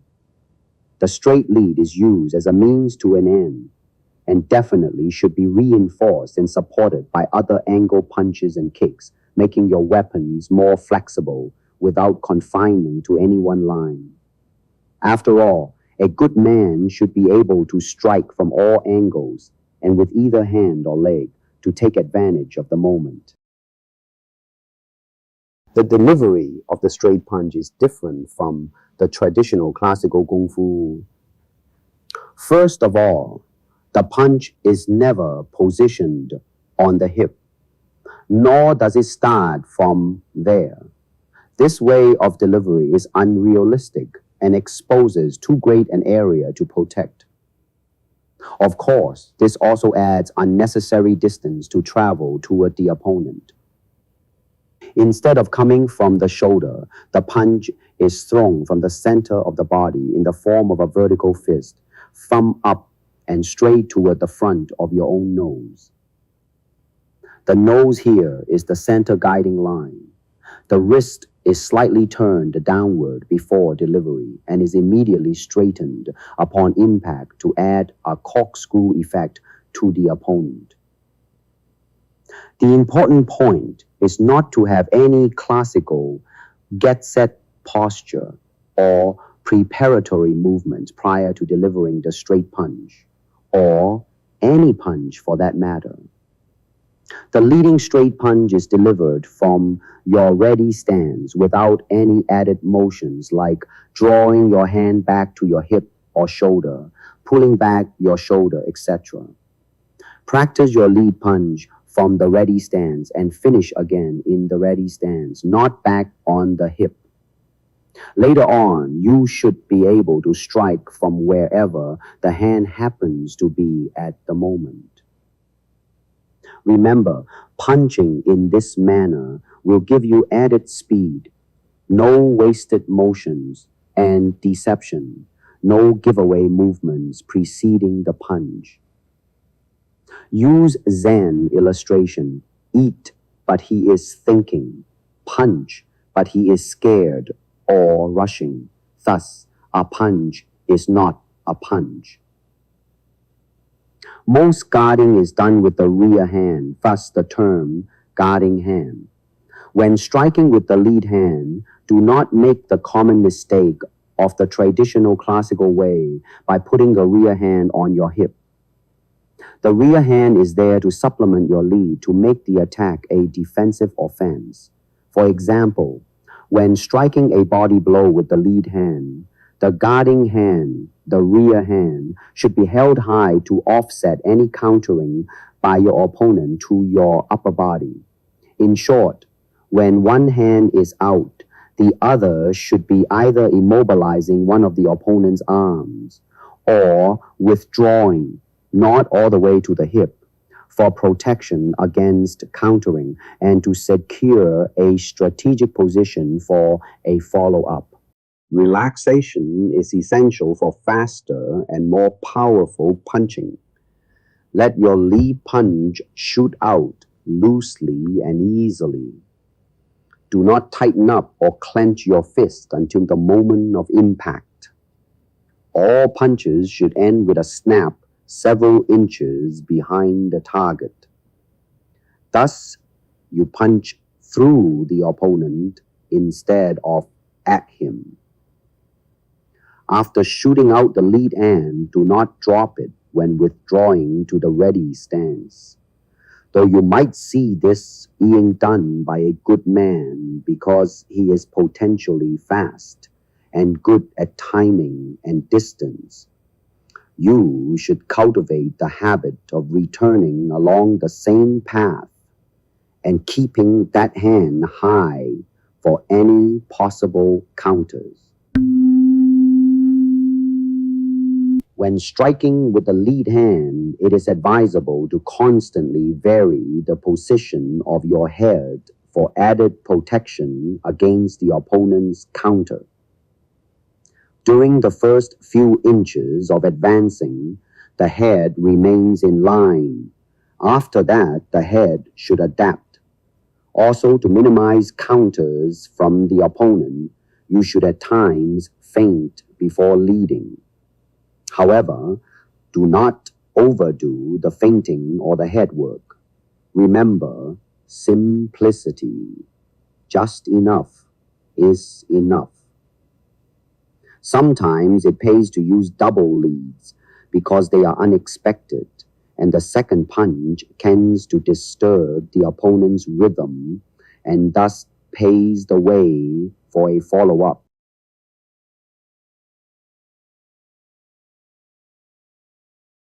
When advancing to attack, the lead foot should not land before the fist makes contact, or the body weight will end up on the floor instead of behind the punch. Remember to take up power from the ground by pushing off with the rear foot. Your lead hand should be like greased lightning and must never be held rigidly or motionless. Keep it slightly moving without exaggeration in a threatening manner, as it not only keeps your opponent on edge, but also can be delivered faster from motion than from immobility. Like a cobbler, your strike should be felt before it is seen. This is particularly true of the leading finger jab. Necessary qualities of a straight lead. 1. Perfect balance of body. 2. Accuracy of aim. 3. Precise timing and coordination. 4. Maximum power of punch. The straight lead is the blow that, whether used in attack or defense, leaves its exponent in hitting range for a shorter period than any other. Most experts make it their principal blow. Some fighters are continually making the alternating movements of engaging, then making an absence of touch, lowering or drifting the hand. This habit can be used to advantage. As the adversary is leaving the blade and moving across to the opposite line, the opportunity of making a straight thrust is present. For an opponent who lacks decision, one who extends to lead but brings his hand back to the on-guard position, the straight thrust can follow advantageously. The above defensive errors, in conjunction with a step forward by the opponent, render the straight thrust all the more possible. Straight hitting and straight ticking is the foundation of scientific fighting skill. It developed late in history and therefore is the product of careful thought. Requiring speed and intelligence to use, it travels less distance than round arm blows or hook and spin kicks, and will reach the mark first. Straight blows and kicks are more accurate than hooks and swings and allow full use of the arm and leg reach. Straight hitting is based on an understanding of body structure and the value of leverage. It is an attempt to use body weight in every blow, hitting with the body and using the arms as merely the vehicles of force. Arm action alone is insufficient to give real power to blows. Real power, quick, accurate, can be obtained only by shifting the weight in such a manner that the hip and shoulder precede the arm to the center line of the body.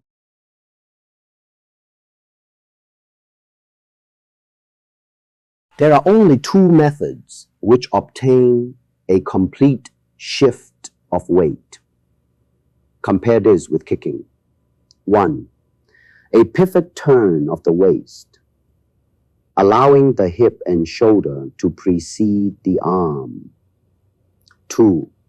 A full body pivot, shifting the weight from one leg to the other. The waist pivot is faster and easier to learn and is used as a basis for teaching the art of hitting. Hitting does not mean pushing. True hitting may be likened to the snap of a whip. All the energy is slowly concentrated and then suddenly released with a tremendous outpouring of power. Pushing is exactly the opposite, with the concentrated force at the start of the blow and a subsequent loss of power as the arm leaves the body. In real hitting, the feet are always directly under the body. In pushing, the body is often off balance as the force of the blow does not come from a pivot of the body, but only from a push of the rear foot. Power in hitting comes from a quick twist of the waist, not a swinging, swaying movement, but a pivot over the straight lead leg. As long as this straight line is maintained, as long as the hips are relaxed and free to swing, as long as the shoulders are not tensed and are turned through to the center line of the body before the arms are extended, power will result and hitting will be an art. Once the straight line of the lead side of the body is broken, power is lost because the straight lead side of the body is the anchor, the pivot point, the hinge from which power and force is generated to its greatest height. So great is the power that may be attained in this manner that a real artist can deliver a knockout blow without taking a single step forward or displaying any apparent effort. Pay particular attention to the development of relaxed tension. If you tighten up, you lose the flexibility and timing, which are so important to successful punches. Keep relaxed at all times and remember that timing is your chief aid in making a blow effective. Punches are not supposed to be thrown with a wind-up motion.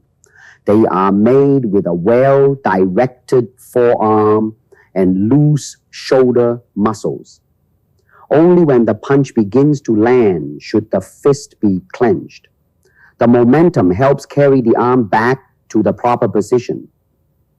The top of your shoulder is at the level of the point you are striking. Sometimes it is all right to stand on the balls of your feet when landing a headshot on a tall person to make your shoulder come to the level of his jaw. When hitting to the pit of the stomach, both knees give way until the shoulder is at the level of the pit of the stomach. Remember to take up power from the ground through your legs, waist, and back. Sway all your muscles into your punches. At the same time, do your best to cut up-down motions and make them drive through. Push off from the ground.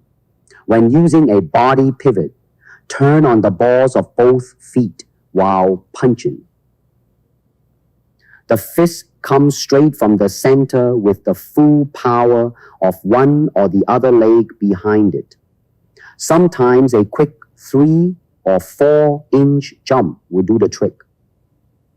According to your position and the time you have to put the right lead punch in, you may occasionally take a short step to the left, just a few inches, with your left foot. Watch out for kicks.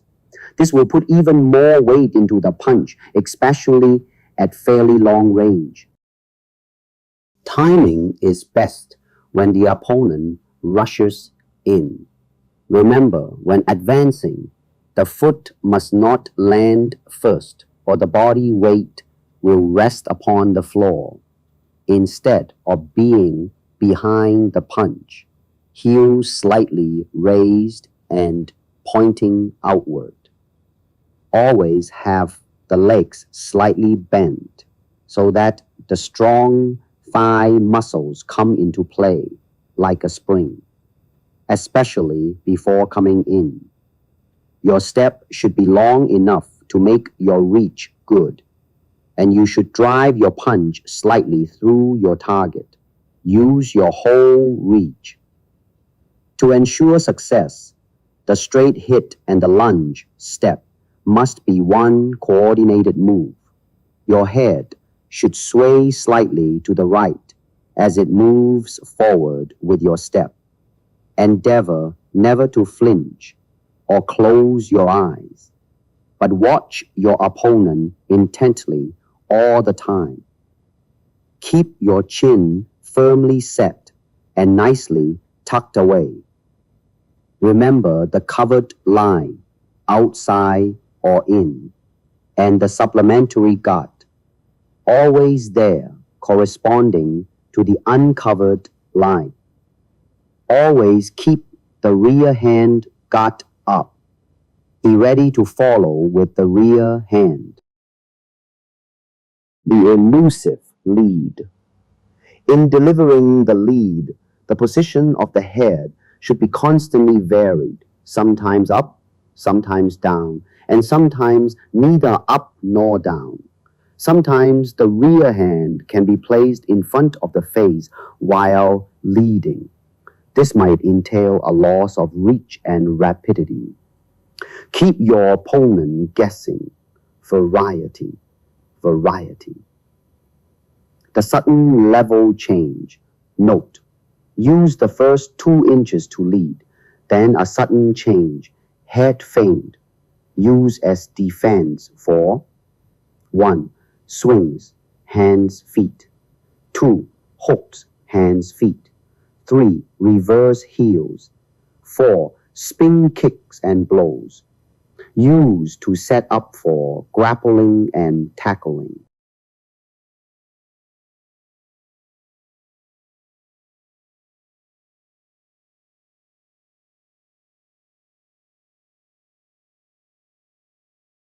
Lead to body.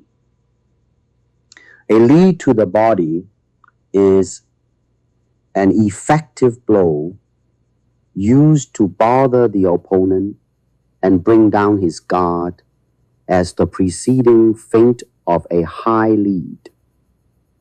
While not ordinarily a hard blow, it can cause distress if driven to the solar plexus. It is important that the body follow the arm.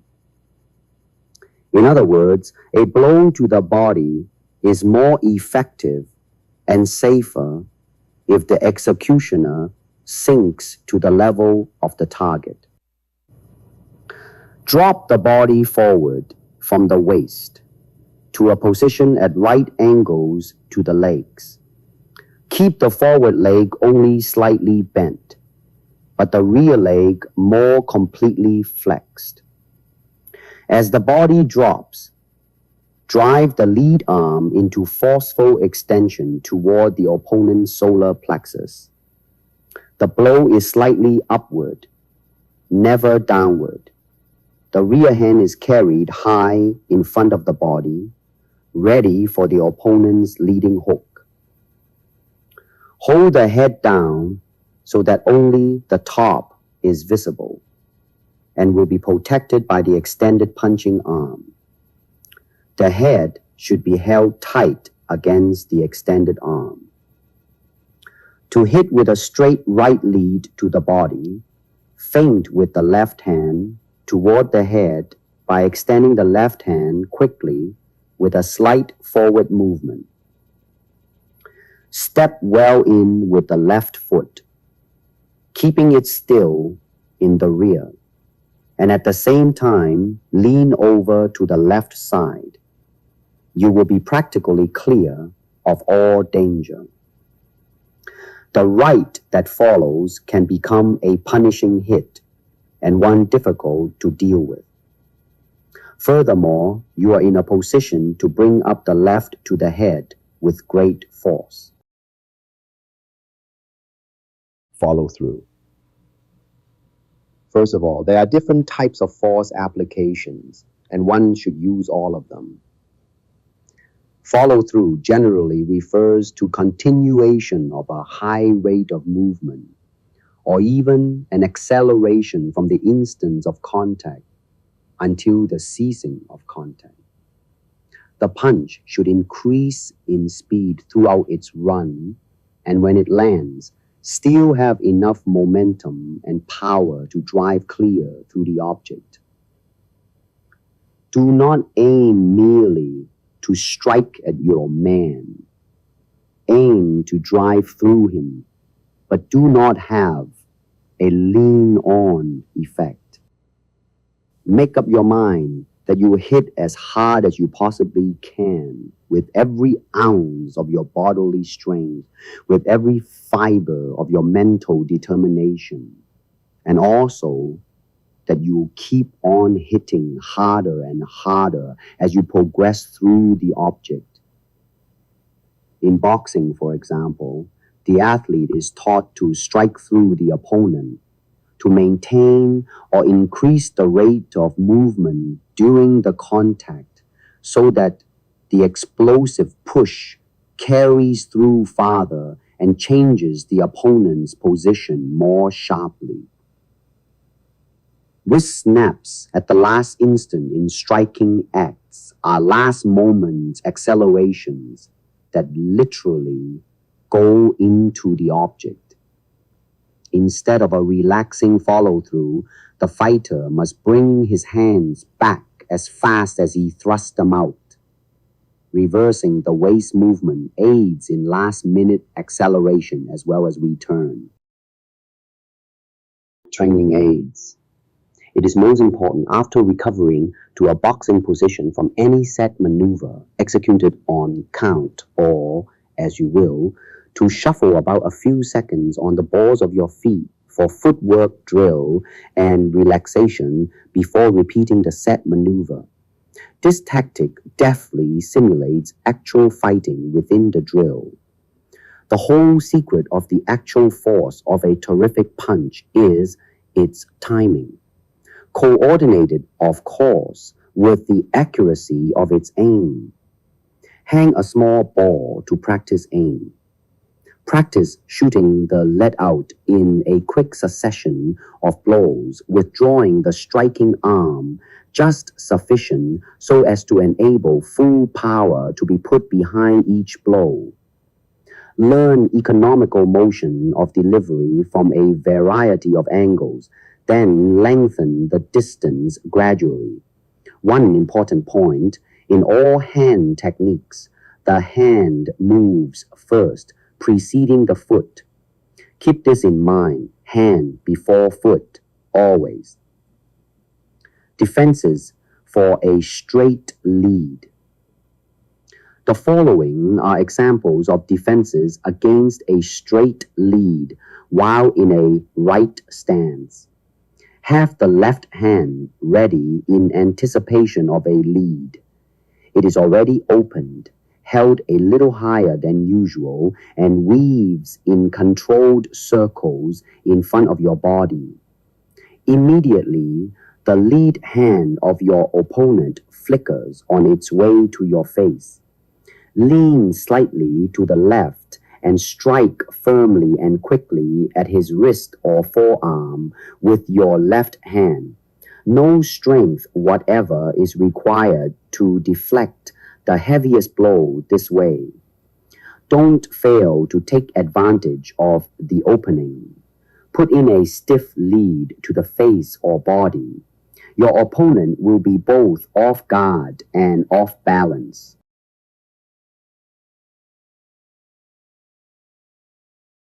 Sway to the left, stepping in with the right foot, and deliver a severe body shot with your right hand. This may be varied by a punch to the face. Sway to the right, stepping in with the right foot, and deliver a heavy left-hand punch to the body or head in a cross-counter. Snap back and forward with a return. One should always finish punching with his lead hand to enable him to return to the correct fighting position instantly. Vary the leads to the head and body. Lead jab. The lead jab is a feeler. It is the basis of all other blows, a loose, easy stinger. It is a whip lighter than a club. Ali's theory is to picture hitting a fly with a swatter. Its great advantage is that body balance is not disturbed, and it is both an offensive and a defensive weapon. In offense, the lead jab serves to keep your opponent off balance and paves the way for more severe punching. When used as a defensive blow, the jab often stops or effectively meets an attack. You can frequently slip in a sudden and disconcerting jab to the other fellow's face at the very moment he is about to let go a real punch at you. Used correctly, it is the sign of the scientific guider who uses strategy rather than force. It requires skill and finesse as well as speed and deception, broken rhythm. Keep in mind that there is nothing worse than a slow jab except one which is telegraphed. It is important that, upon shooting your lead jab, you instantly return your fist to its on-guard position, ready to punch again or to protect yourself from a counterpunch. The jab is snap across, not pushed, and should be brought back high and kept high to offset a rear hand counter. The arms merely relax and sink back to the body rather than being pulled back. This is as important as knowing how to deliver. At the time of landing the jab, the chin is tucked down and the shoulder is curved around the chin as a protective covering. In all hitting, including the lead jab, all force is outward from the body. The movement of the lead jab should be a continuous winding motion from the shoulder. It is often advisable to shoot more than one jab. The second jab has an excellent chance of landing, providing the first one was delivered with utmost economy. And it also serves to cover up the missed first jab. Of course, you should shoot as many more as you wish. Continue to practice the jab until it is a light, easy, natural movement. Carry the shoulder and arm relaxed and ready at all times. It requires long, diligent practice to make the movement automatic and to obtain speed and power without apparent effort. Accuracy should be the main objective, and the straighter you jab, the better. If you cannot get at the opponent's head or body, aim at his biceps. The jab may also be effectively used with the fist closed to stiff arm the opponent away from you in defense.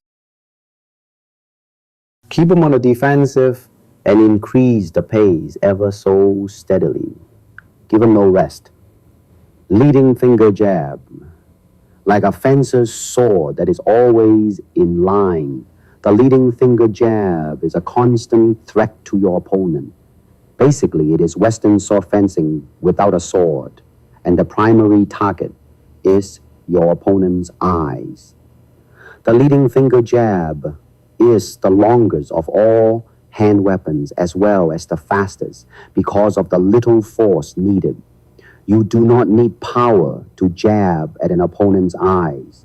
Rather, the ability to seize an opportunity with accuracy and speed is the main thing in the efficient use of the finger jab. Thus, as in all hand techniques, the finger jab should begin from your ready position without any added motions. It starts from your ready position and back again like greased lightning, like a cobra. Your finger jab should be felt and not seen. You should be able to snap, not push, the finger jab out singly or in combination. Unless you are naturally fast, your opponent will many times be able to avoid one finger jab, but you will usually catch him by instantly following the first with a second. The leading finger jab is one of the most efficient weapons, especially in self-defense, and should be cultivated to the highest form of proficiency. Due to the fact that you use shocking, flickering force rather than punching force, the leading finger jab also, with the point of view on jabbing, is like swatting a fly. Accuracy is what counts. Choose your target during movement and let go to recover with ready reinforcements. Training aids. Practice and sharpen your finger jab when you are fresh, or you will begin to substitute gross motions for fine ones, and generalized efforts for specific economical ones. Leave endurance exercises until after skill training. A and B face each other in a ready position. A advances with a low shin kick. This is mainly used as a feint to disturb the opponent's composure and lengthen his reaction time. It also serves to obstruct any possible kick during the advance. As soon as the distance is bridged, and slightly before A's lead foot is down alongside B's foot, A whips out his finger jab straight as an arrow to B's now opened guard. Reread the descriptions on the straight lead. Straight rear thrust to body. The straight rear thrust to the body is a power blow and used either as a counter or after a preliminary feint with the leading hand. As in the leading jab to the body follows the blow. Keep a good defensive position. Watch out for a hammer blow counter. Although added force can be obtained by a body pivot to a position over the lead foot, examine the difference between the two. It is effective in pulling down an opponent's guard and can be used with great success against the tall fighter. This blow should be used more frequently. When properly timed and correctly delivered, it is a most punishing blow and a comparatively safe one, since you crouch as you drive the punch home, thus avoiding full arm counters. Opportunities for the use of this blow are rather frequent, since it is one of the best counters to the opponent's opposite lead, which exposes one side of his body.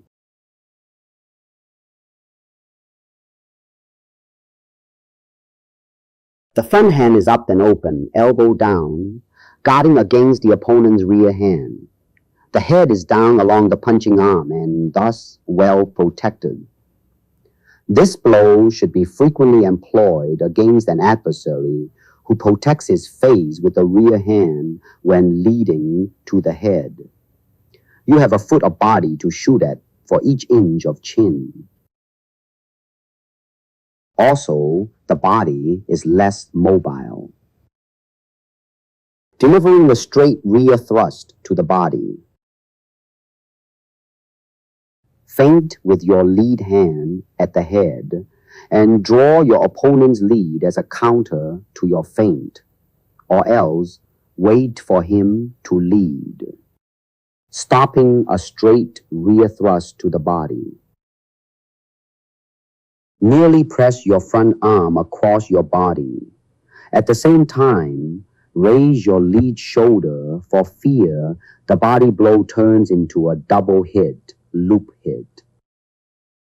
Rear cross.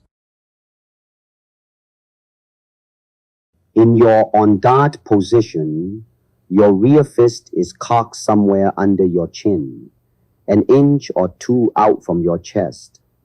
When you hit with your lead, the twist at your waist shifts your rear fist from its regular on-guard position back 4 or 5 inches to a point from which you can, without telegraphing or drawing back, hit one of the hardest blows in boxing, the rear cross.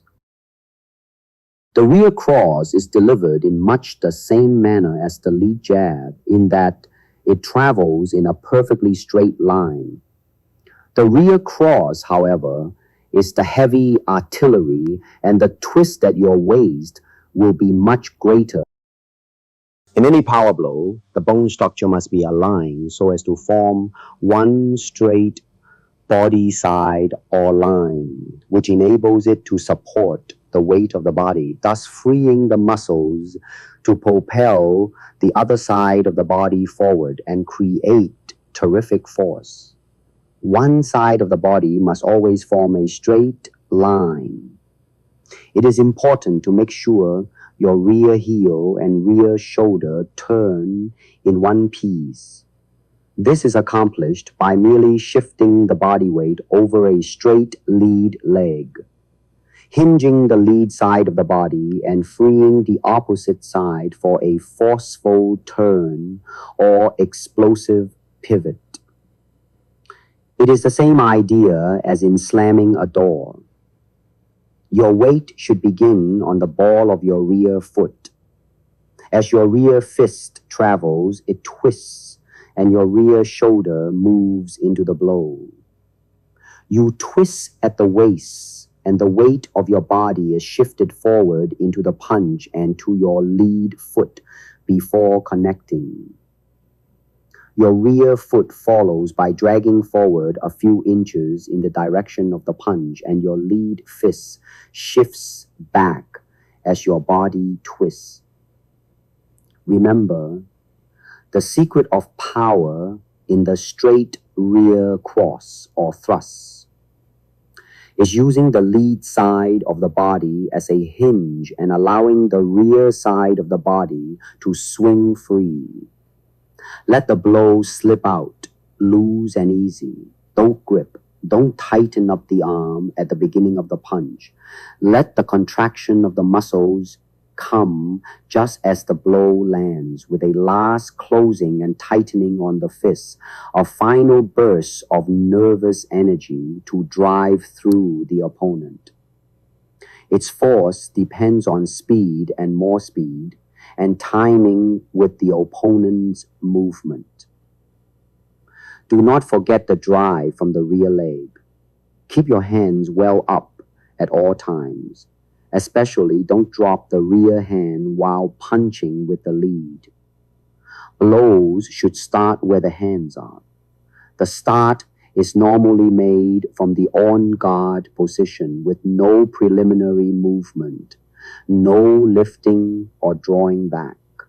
The shoulder curves over the chin for protection, and the chin is down. The rear hand must be shot from its resting place on the chest or body.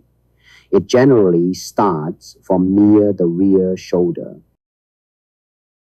As the rear arm is extended, the lead arm is held close to the side in the position of guard. This is done not only for an expected counter, but also so the boxer will be in position to throw the second follow-up punch. Remember, one hand out, one hand back. This movement must be practiced until it can be easily, quickly, and correctly performed. The arm should drive out with such snapping force as would seem to pull it clear of the socket. Again, the blow must be driven through, not just at, an object. The arm then relaxes back to the on-guard position. When using the rear cross, you must not hesitate. If you think you have the opening, you should let it fly and not be half-hearted about it. Because the rear cross is a long-range blow, to be effective, it must be delivered straight as an arrow, fast as a shot, and completely without warning. The most important part of the rear cross is to cultivate a delivery speed, so when you strike, the damage is done before your opponent realizes it. You must also be accurate with the straight rear cross, far more accurate than your lead, and the straighter you keep the cross, the more accurate and the more explosive it will be. Unless you have correct balance, you will not be in a position to deliver a lead shot after your rear cross. This is most important because if your opponent ducks to avoid the rear cross, your quickest method of recovery is to throw a lead, and you must be in a correct position to do so. If you are trying to correct faulty footwork in those split seconds, you may well find yourself flat on your back. The rear cross is difficult to use because the rear hand has farther to travel, and use of the rear hand will present an opening for your opponent if you miss. Practice minimizing the above 2 points and thus perfect the rear cross, non-telegraphic starting quick recovery. Rear cross in a right stance. Usually you will hit with your left fist after first having shot a right, 1, 2. Keep the right hand moving, don't hold it motionless. Let it flicker in and out like the tongue of a snake ready to strike. Above all, always threaten and worry your adversary. Flow the right out, stepping out with the right foot simultaneously. Before it reaches its mark, blocking the sight of the opponent, drive your left fist straight out without pulling it back even a fraction, and twist your body to the right, pivoting on the sole of your left foot. As you pivot, get plenty of push and snap from the left side of your body, up from the foot, through the legs and hips, and make sure it is capped off by plenty of snap from your left shoulder. This power is accentuated by the coordination of the whole body in the follow-through.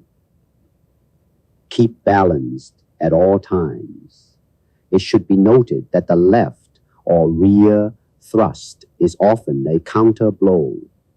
Sometimes it is better to feint the opponent into leading to shoot the left as a counter. Here the blow is delivered perfectly straight during the opponent's lead at your face.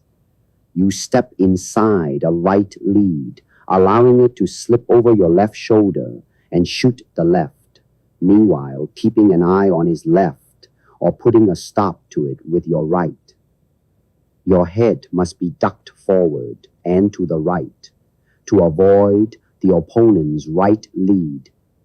Keep your eyes on him, but the duck must be very slight, just sufficient to avoid being hit.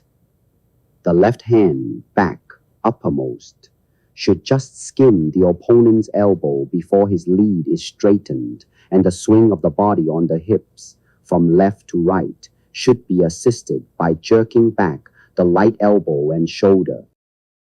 It generally meets your man coming in and lands on the angle of the jaw. Do not always hit at the head, however. Aim toward the center line to drive through the opponent. Try a left to the stomach, then left cross. Try 2 right leads to time your left straight. Sometimes move over a little further to the right and shoot the straight left inside his arm in a slight upward direction. When returning, Keep your lead shoulder raised for a right stance's left cross or a left stance's lead hook. The hook. The hook is more effective as a counter blow. It is never a wide, looping blow, but is more like a loose, easy, snappy punch. Remember, the pivot is the key. Footwork makes the punch. Avoid telegraphing. Start and end in the ready position. It must begin from the on-guard position for proper deception. The hand is never pulled back or lowered. Always jab or feint first to get your distance and leverage. When using a lead hook, always keep your rear hand high as a shield for your face. Your rear elbow protects your ribs on that side. The hook is mastered chiefly on the small punching bag. Try to explode sharply without twisting the body out of shape and be ready to follow up with more punches. Lead hook. The more versatile the fighter, the more alert mentally and the more agile physically, the more apt he is to shove the most unorthodox blows from the most impossible angles. The lead hook should be used judiciously. It is most effective when going in or coming out and is useful against an overreaching straight or against swings. With the opponent in the same stance, the lead hook is often delivered when he has lowered his rear hand guard or after he has executed a lead jab. Against a clever defensive fighter, the lead hook is sometimes the only way you can penetrate his defense or force him to vary it so that you can in openings for other types of punches. The lead hook can be used as a lead when, for some reason, your opponent has lost his ability to move out of the way. It is more effective as a counter blow or as a follow-up, however, because it is basically a short-range weapon. When the opponent is coming to you, try a straight lead or some other preparation first. A good way to use the lead hook powerfully is to fake a rear cross. Always vary your punches, high, low, or low, high, singly or in combination. Jabbing and feinting with advance is a good means of getting your distance. The lead hook is also a good punch while in fighting. It comes from the side, outside the range of vision, as it were, and will go around the guard. This is valuable when close in, especially after the opponent is shaken up by a straight blow. The body is the easier target for the simple reason it covers a far larger surface than the jaw and is less mobile. The groin might be a better target too, and is definitely harder to block than the jaw. A hook to the body is more effective close in. Feint to his head, then, in a flash, step forward with the lead foot and sink your lead hook into his stomach, ribs, groin, or whichever target is closer. At the same time, duck to the opposite side from which your hook is being thrown. In doing this, you must bend your lead knee, bringing your shoulder as near as possible, level with the striking point, to preserve balance. Turn the toe of the rear foot well out. Keep your rear guard up.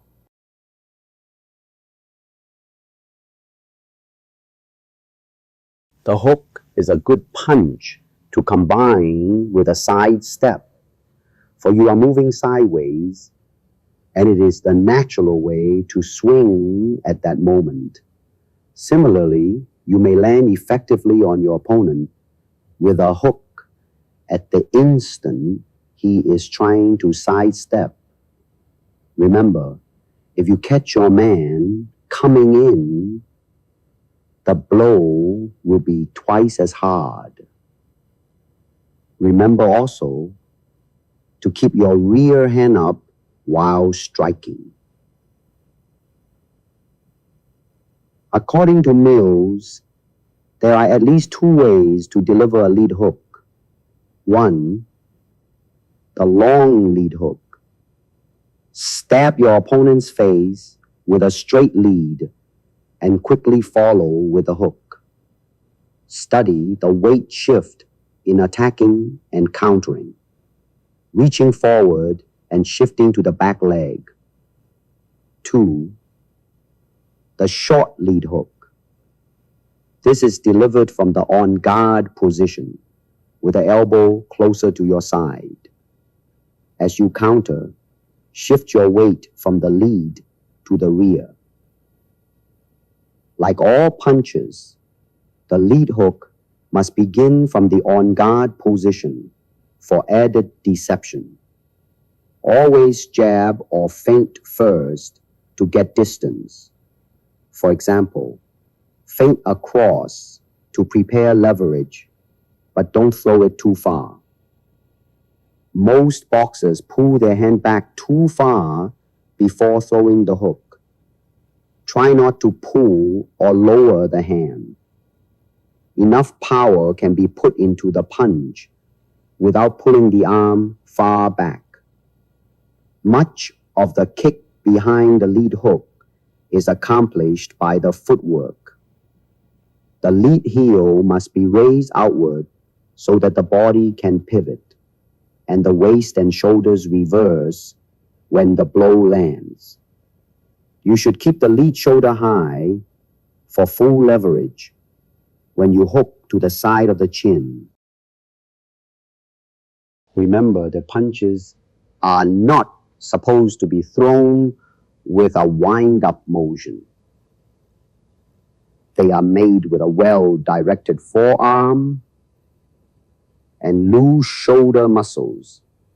The momentum helps carry the arm back to the proper position. Frequently, a boxer tries to put too much body behind the punch, thereby making it a push punch. A hook is a loose arm propel punch.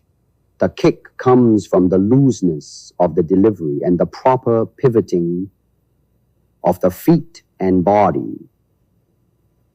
The weight of the body is shifted with the hook to the side opposite the side you hook from.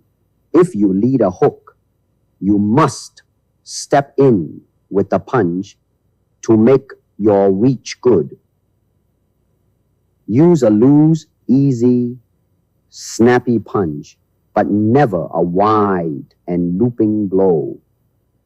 In loose hooking, the whip of the arm is caused by turning the body away from the arm until the range of movement in the shoulder joint is completely used. Then the arm must turn with the body.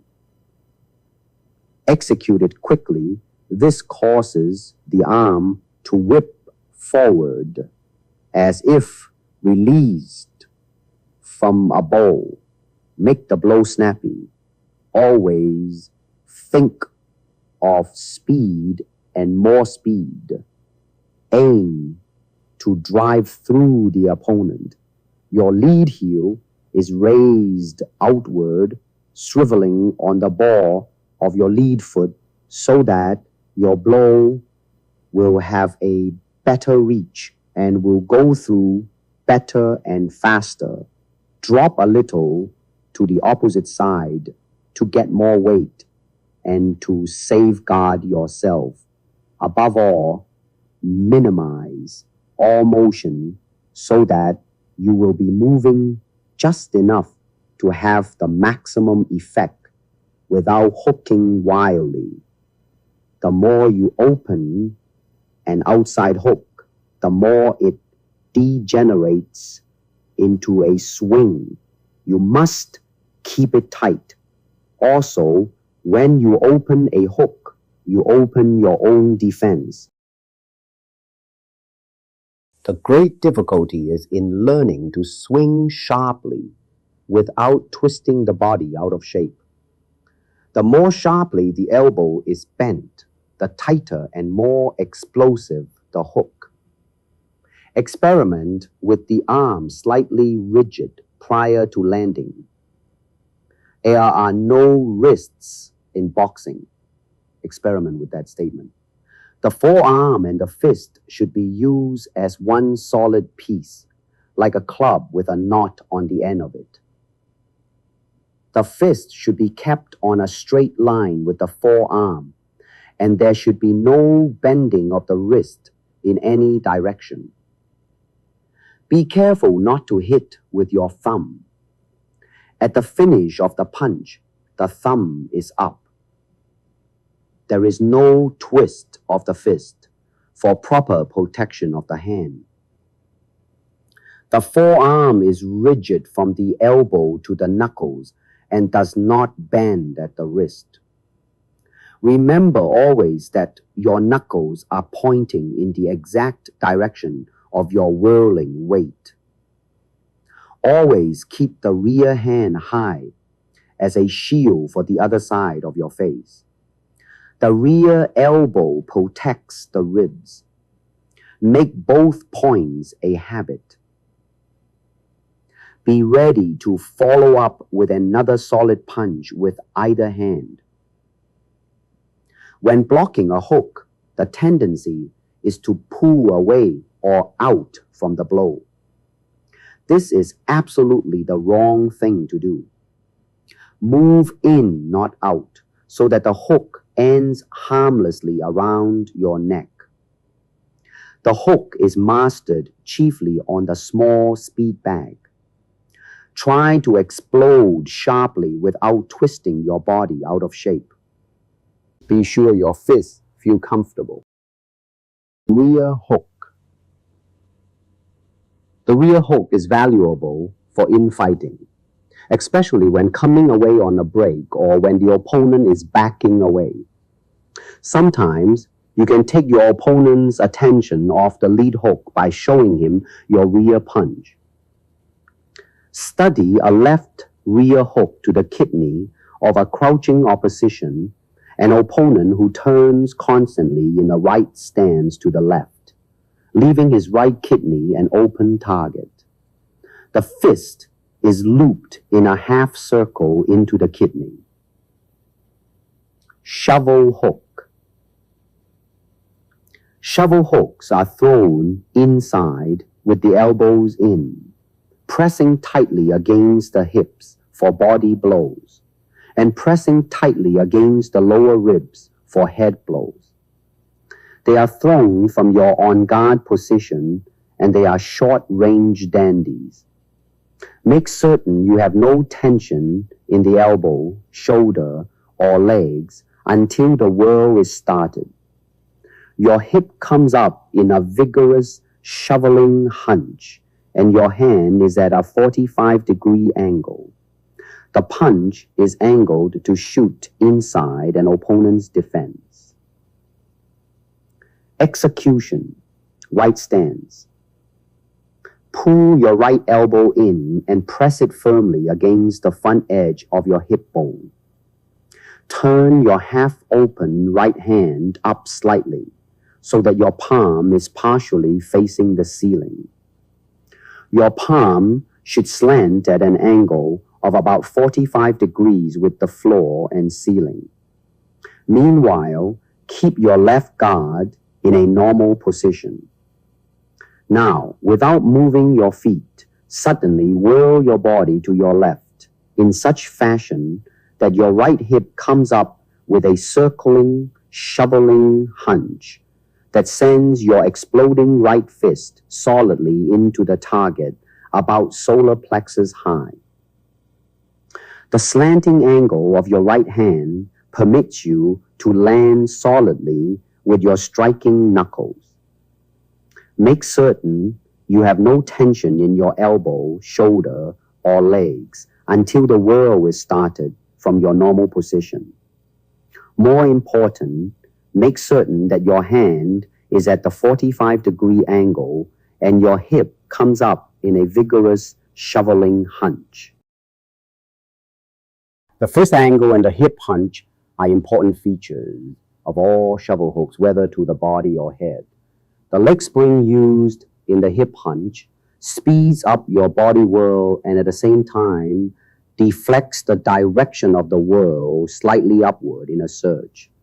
Meanwhile, the combination of the angled fist and the bent elbow points your striking knuckles in the same direction as that of the whirling surge.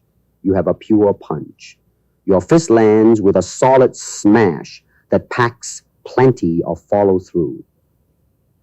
And your pure punch is angled to shoot inside an opponent's defenses. Shovels to the head are delivered from the on-guard position. Better practice it on the speed bag. Fold your right arm in toward your body, keeping your forearm straight up until your thumb knuckle is only a slight distance from your right shoulder. Be sure that your right elbow is well in and that it is pressing against your lower right rib.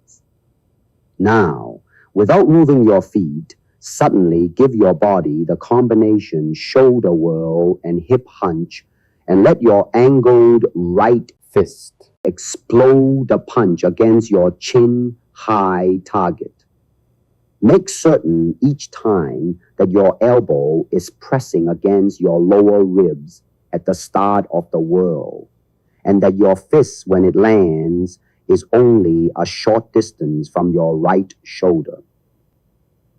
Shovel hooks are full-fledged inside lead hooks, one of the shortest, yet one of the most explosive blows.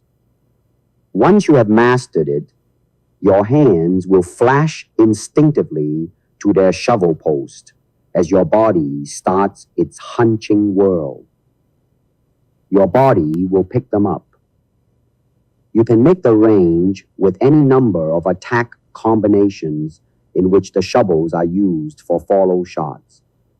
The simplest combinations would be a long, light jolt to the head from a right stance, which fail to knock your opponent backward, followed immediately by a left shovel to the head or body. Or you could follow a similar straight right to the head with a right shovel to the head or body.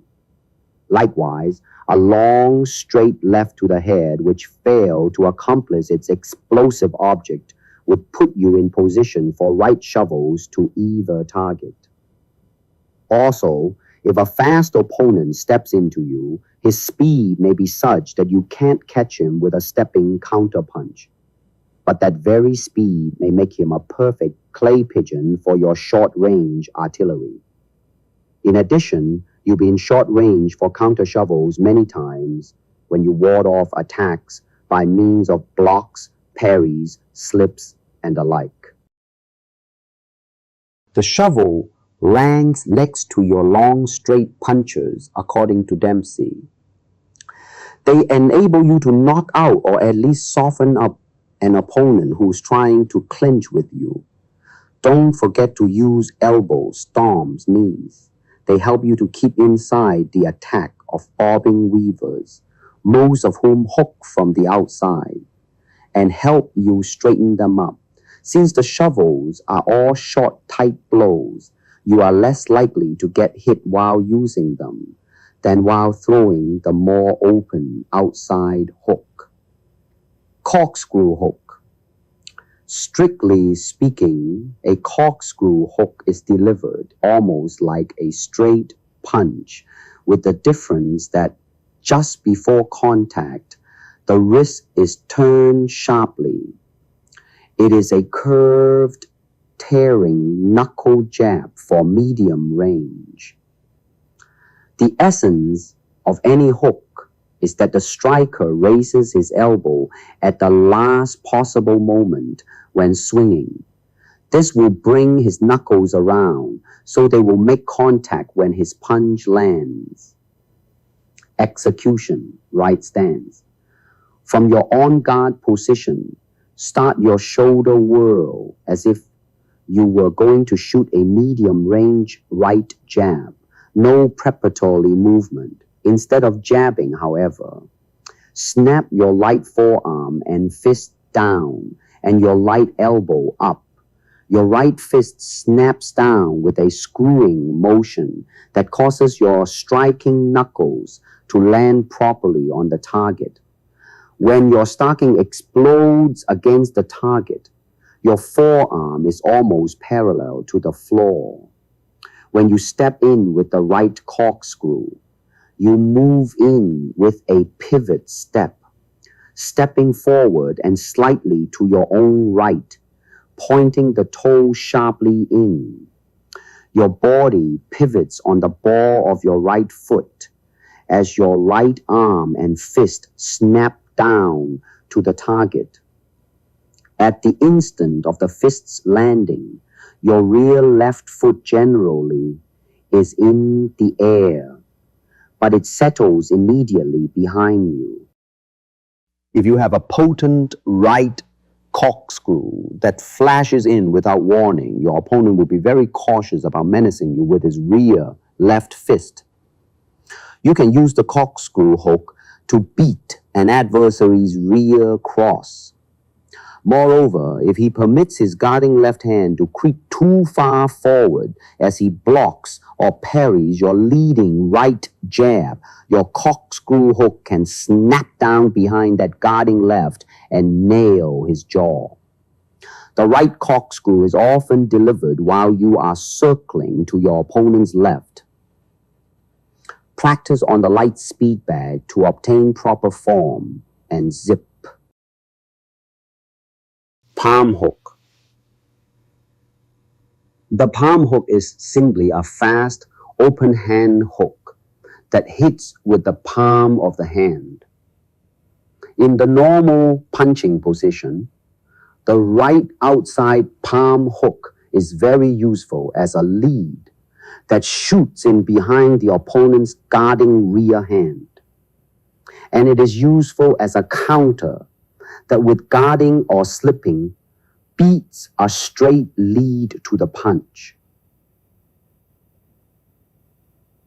Uppercut. Lead and rear hand uppercuts are used freely in close quarter work. There are many opportunities for the punch once you get the inside position.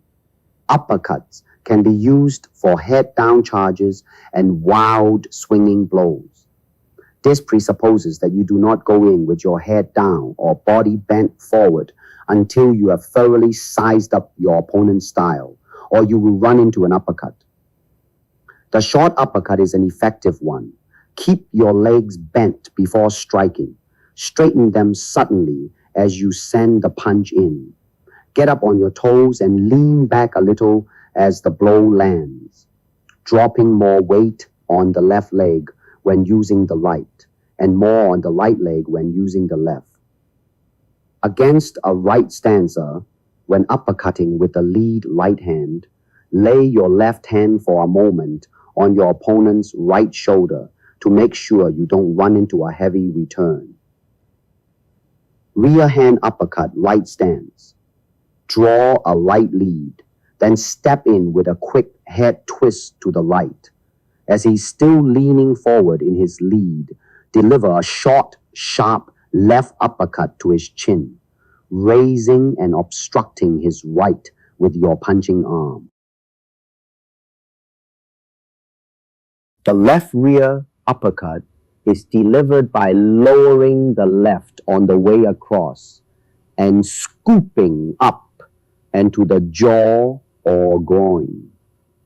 The lead hand is drawn back for protection as well as strategic offensive position.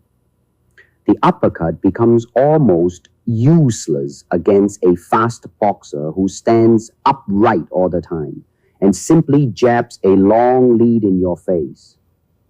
You must then plan to get to close quarters and apply this punch to his groin, etc. By these methods, you may then tire him so much that he will drop his head. The blow may be practiced upon a hanging bag of Indian corn. Upward hook. You screw the blow up and in so that you can send it to the chin of a man who covers his face by holding his arm across it. Use a violent turn of the hip. Note descriptions of the corkscrew hook. Horizontal hook. Forward hook. Both go over or around the man's guard. Is almost a bent arm jab. Drive through with the body. Note descriptions of the shovel hook.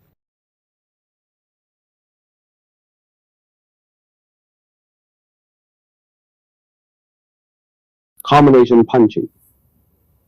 A good Western boxer hits from every angle. Each punch sets him in position to deliver another punch. He is always on center, never off balance. The more effective combinations a fighter has, the more different types of opponents he will be able to defeat. Some observations are applicable to all types of hitting. Hit as straight as possible. Step in when you punch and make your reach good. Don't telegraph any punch. If you have to set your fist in a certain way for a particular punch, do it in a manner that won't warn your opponent. Fight from a center and always be in position and balance to shoot any punch. Don't overshoot your target. After hitting, instantly get back on guard. End a series of punches with your lead hand. For long-range fighting, jab with your lead and cross with your rear. For short-range fighting, use hooks, rear hand body blows, and uppercuts. Sway a little as you hit. A hard punch must be delivered from a solid base. Light punches are delivered by a boxer on his toes. Learn to hold your fire until you can hit your opponent.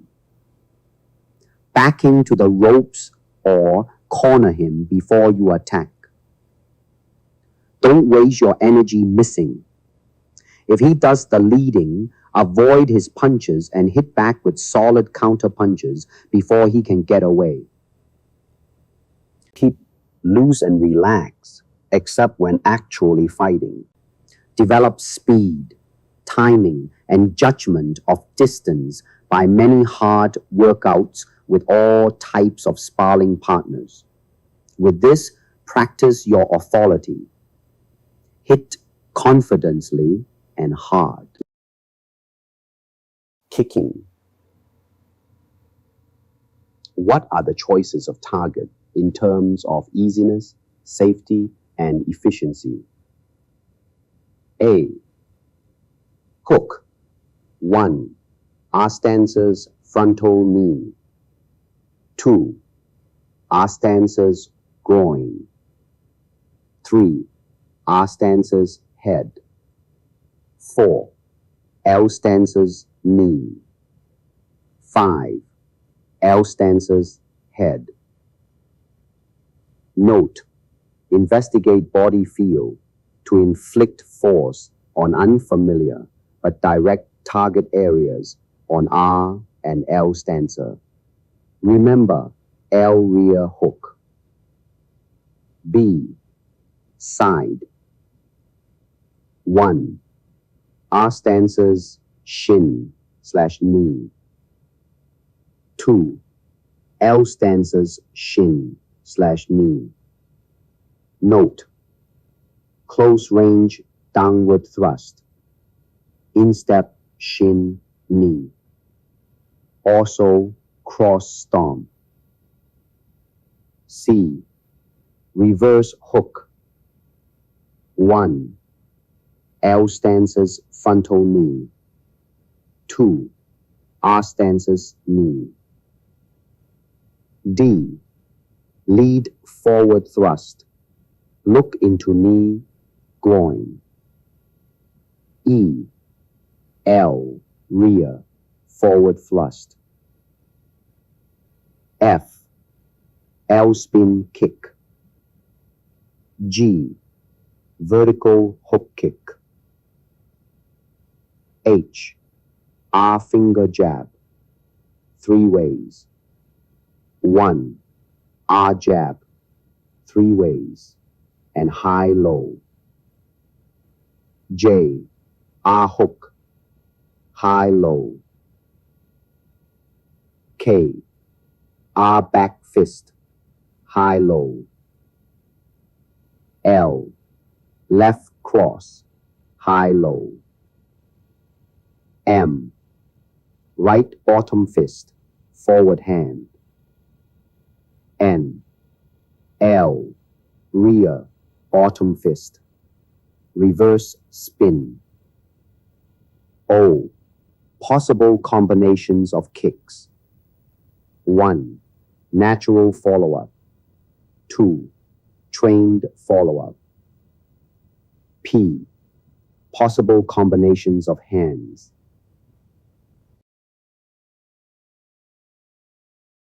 Savat's purring kick, circular or upward force. 1. Knee does not have mobility like upper body. 2. Thrown to the front and rear. 3. Quickest, economic, most powerful, natural, and hardest to move away from. 4. Heel normally makes contact. Experiment making contact with the ball of the foot. 5. Sometimes it is necessary to bypass the front to attack the rear weight-bearing leg. The more weight on the leg, the more damage to the knee.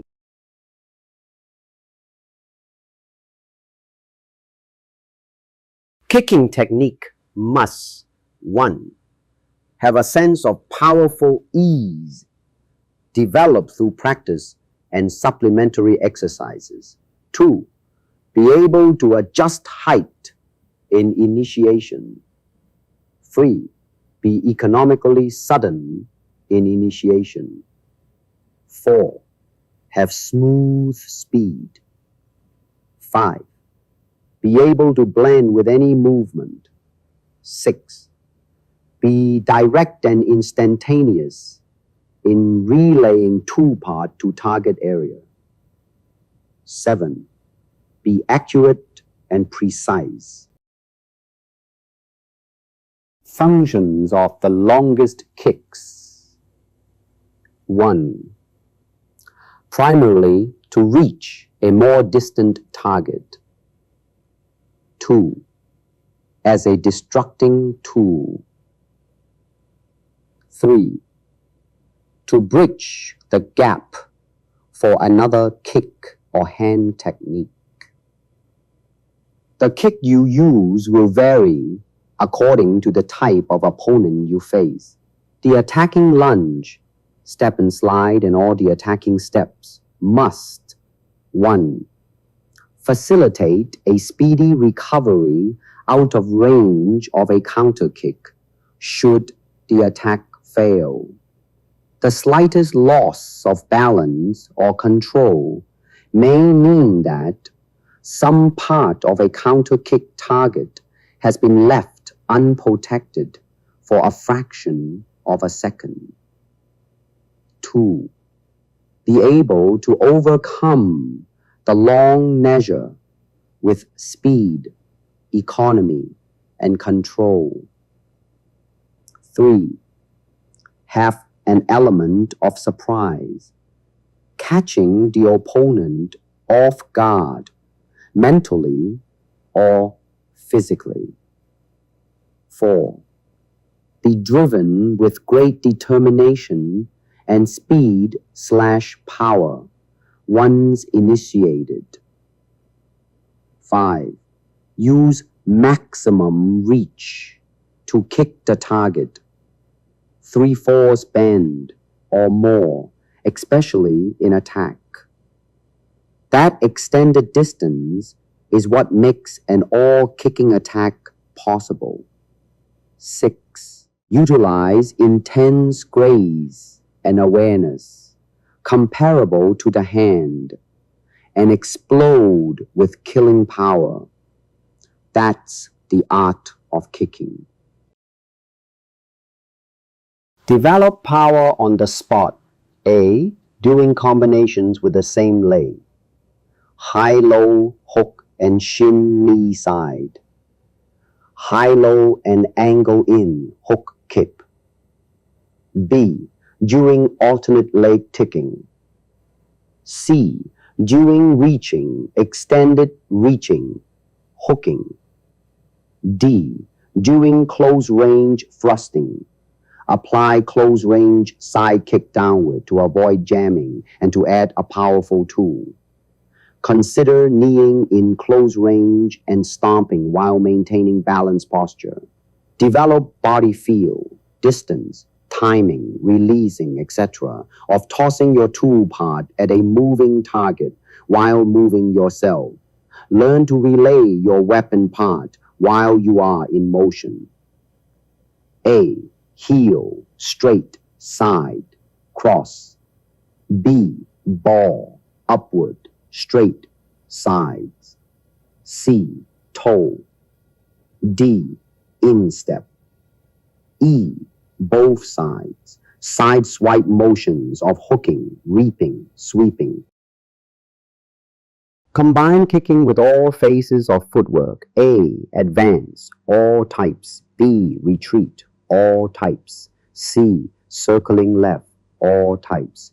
D. Circling right, all types. E. Parallel moving. Use the speedy delivery of kicks to jump your opponent's consciousness. Find an attitude of loosening antagonistic muscles prior to delivery, a continuous waiting attitude rather than a preparatory one.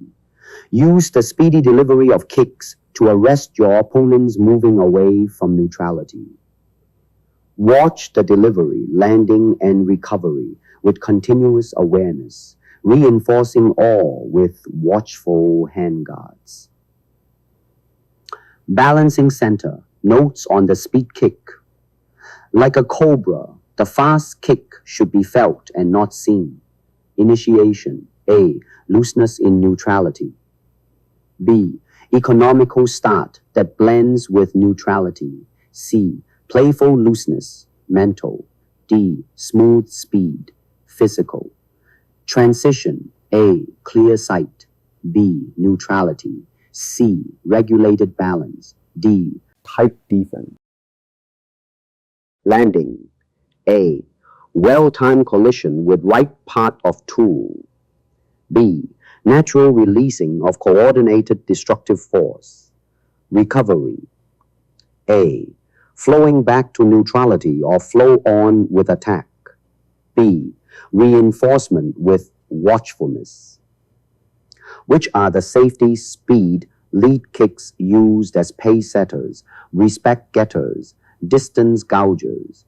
How much faster can you make them without turning them into frickiness? Note, use the boxing jab as a guideline. For instance, you wouldn't use the rear hook unless you are pretty certain of securing distance and opponent's condition. Learn how not to let the opponent take advantage of your commitment. Psych your opponent, physically and mentally, by inflicting pain. List kicks that snap from the knee, such as 1. Roaring hook kick, inward snap. 2. Reverse hook, outward snap. 3. Upward snap kick. 4. Straight forward snap kick. List kicks that thrust from the hips, such as 1. Side thrust kick. 2. Back thrust kick. 3. Front thrust kick. Look into snapping a kick from the knee to get more power, or snapping a kick from the hip and knee to get more speed.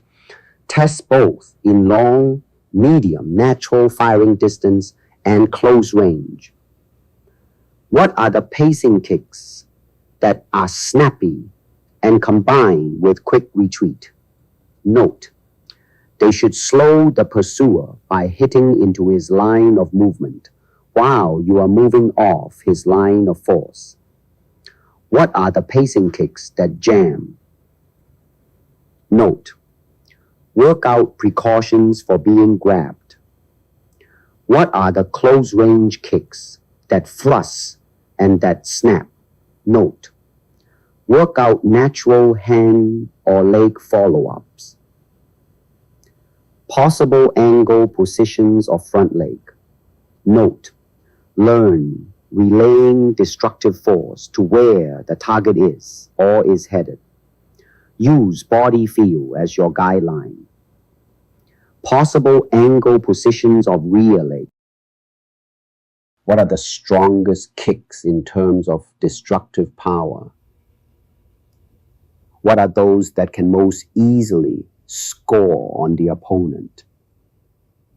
Kicking methods: upward, downward, outside in, inside out, straight on.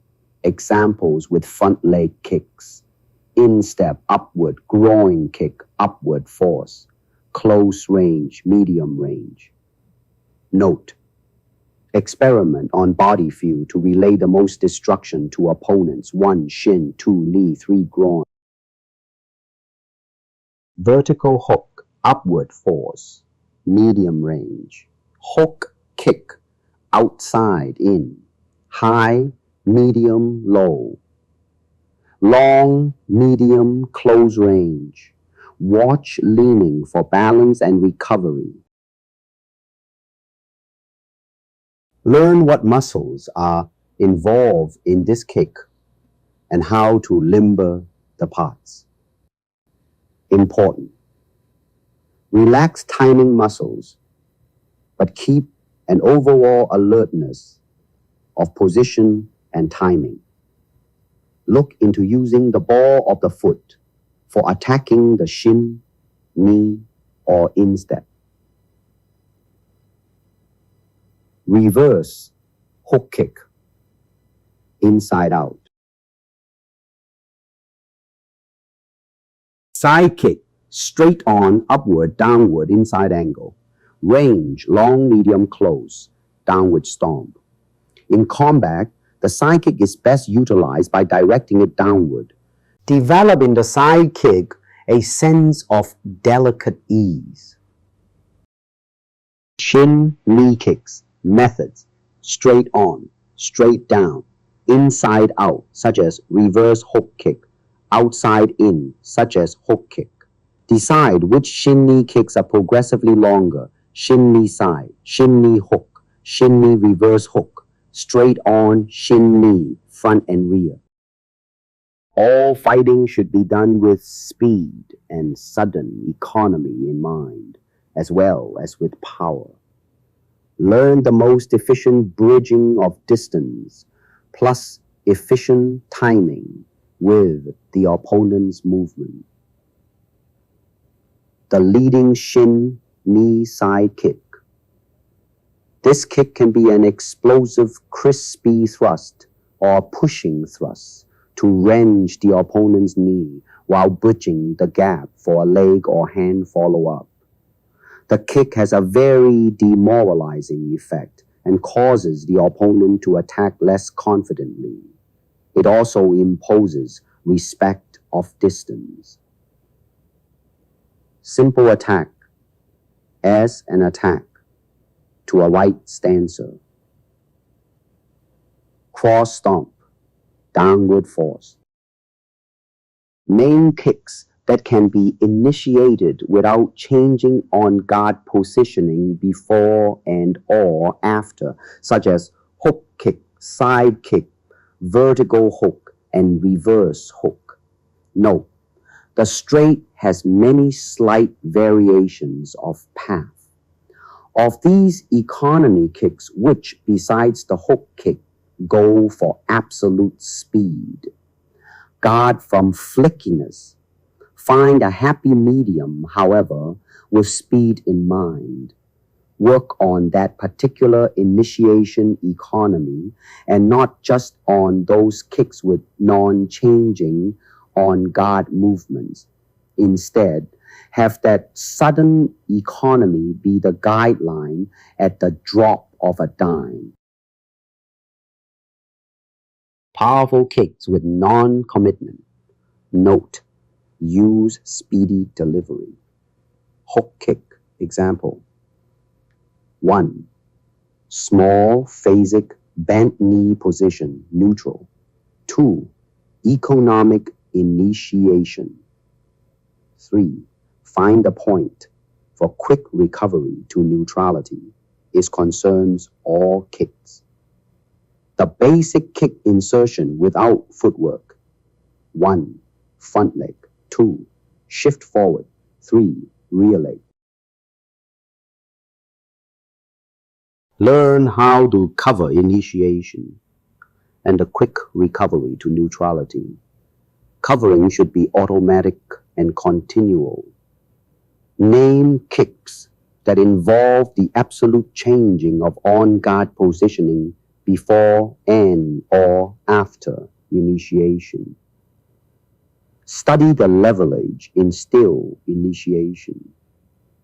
Master ticking quickly and powerfully from high, low, or ground posture.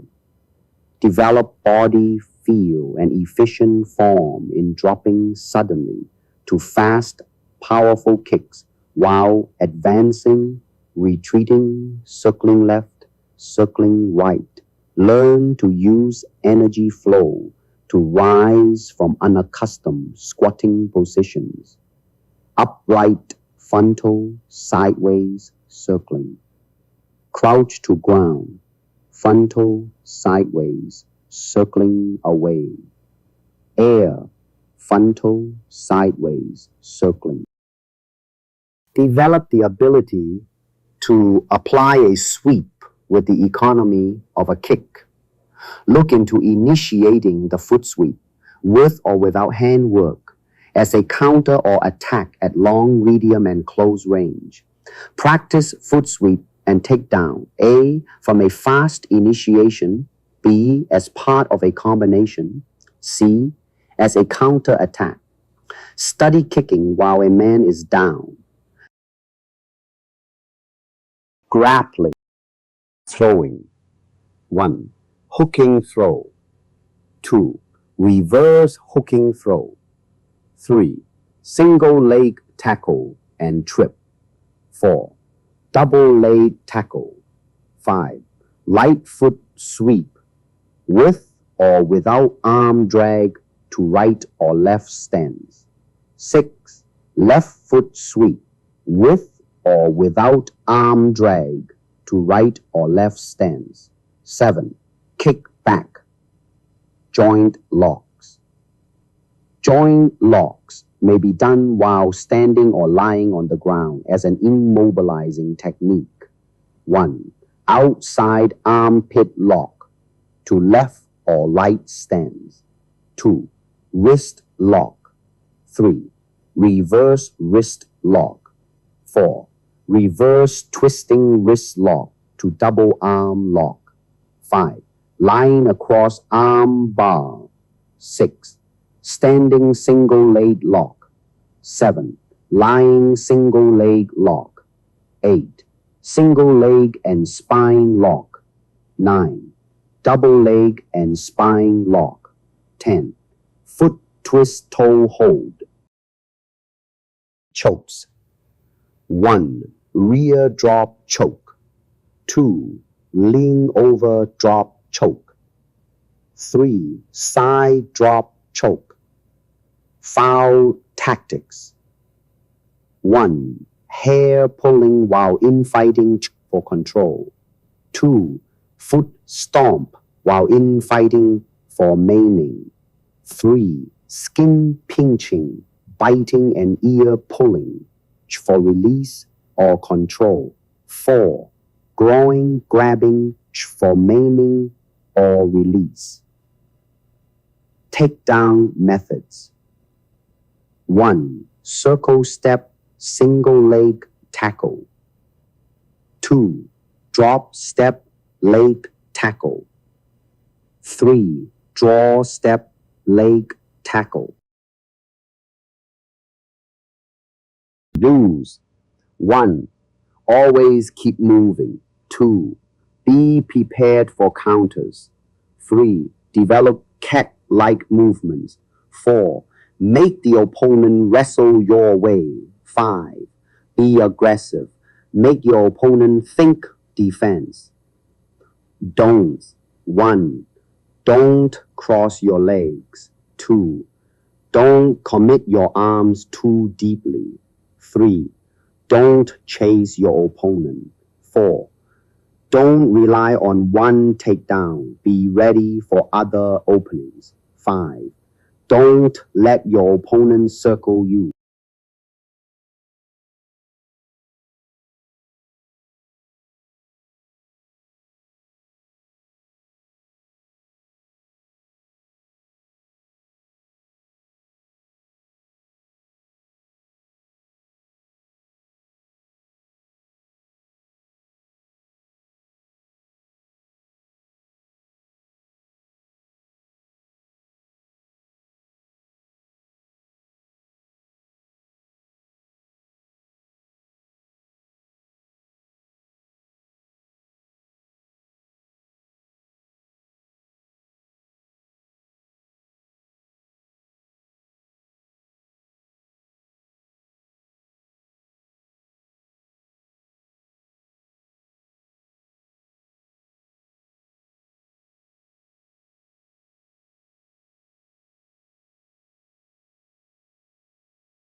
Preparations. Intelligence is sometimes defined as the capacity of the individual to adjust himself successfully to his environment or to adjust the environment to his needs. Feints. To minimize the danger of being heavily counted, leads should almost always be preceded by a feint of some sort. A slight wave of the hand, a stamp of the foot, a sudden shout, etc., can produce sensory irradiations sufficient to reduce coordination. This mechanism is at the reflex level of human behavior, and even many years of athletic experience cannot erase the distracting effects of extraneous stimuli. No feint can be counted effective, however, unless it forces the opponent to move. To be successful, it must appear to be a simple movement of attack. Good feints are decisive, expressive, and flattening. And one can say that JKD is built on feints and the actions connected with them. The feint is a deceiving thrust which invites and lures the opponent to make the appropriate parry. As the opponent takes the parry, the fighter's hand disengages from the opponent's parrying hand, and the thrust is completed in the open line with either hand. The feint is composed of a false thrust and a real evasive thrust. The false thrust is a half-extended arm with a slight forward movement of the upper body. The real evasive thrust is done with a lunge. The false thrust must appear so real that it will threaten the opponent into a reaction. The false thrust must appear to be a real thrust in order to convince the opponent to take the parry. Feints should be made with the arm more extended, fast, but impress. If they precede kicking and long-range advancement, if they are made after a parry and the adversary can be reached without a lunge, keep the arm slightly bent and stay well covered with shifting or rear guard. The advantage of a feint or feints is that the attacker can start lunging with his feints and thus be gaining distance from the outset. He will have shortened the distance to travel by a good half with his feint and left to his second movement only the second half of the disengagement. He gains distance by starting his lunge with his feint, and simultaneously gains time by deceiving the parry, the opponent's reaction, on the way to his target. Feinting is an essential part of attack. The more the opponent can be caught off guard, or more important still, off balance, by means of feints, the better. The speed of your feint is dependent upon the reaction of your opponent. Thus, feinting, like speed and distance, must be regulated to your opponent's reaction. The 1-2 feints can be utilized laterally, inside, outside, outside, inside, or vertically, high, low, low, high, with only one hand or with the two combined. The first movement, the feint, must be long and deep or penetrating to draw the parry. The second movement, the hit, must be fast and decisive in its deception of the parry, allowing the defender no possibility of recovery. Thus, the feint rhythm is long, short. Even in the delivery of compound attacks with 2 feints, the depth of the first feint must force the opponent to move to the defense. But as at this stage the measure has been considerably shortened, the second feint cannot also be long. There is no room and no time to do so. Thus the rhythm or cadence of a 2 feint compound attack will be long, short, short. A more advanced form of feinting with a change of cadence could be described as short, long, short. The object of this variation would be to mislead the adversary, making him believe that the second feint, long, was the final action of a compound attack, thus drawing the parry. By long, we do not really mean slow.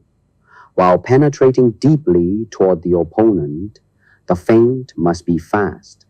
The combination of speed and penetration are the factors which draw the desired reaction from the defense. If an opponent doesn't react to feints, an attack with straight or simple movements is advisable. By making several real, economical, simple attacks first, the feints will be more effective. The opponent will not know whether a simple attack or a feint followed by a deception is being executed.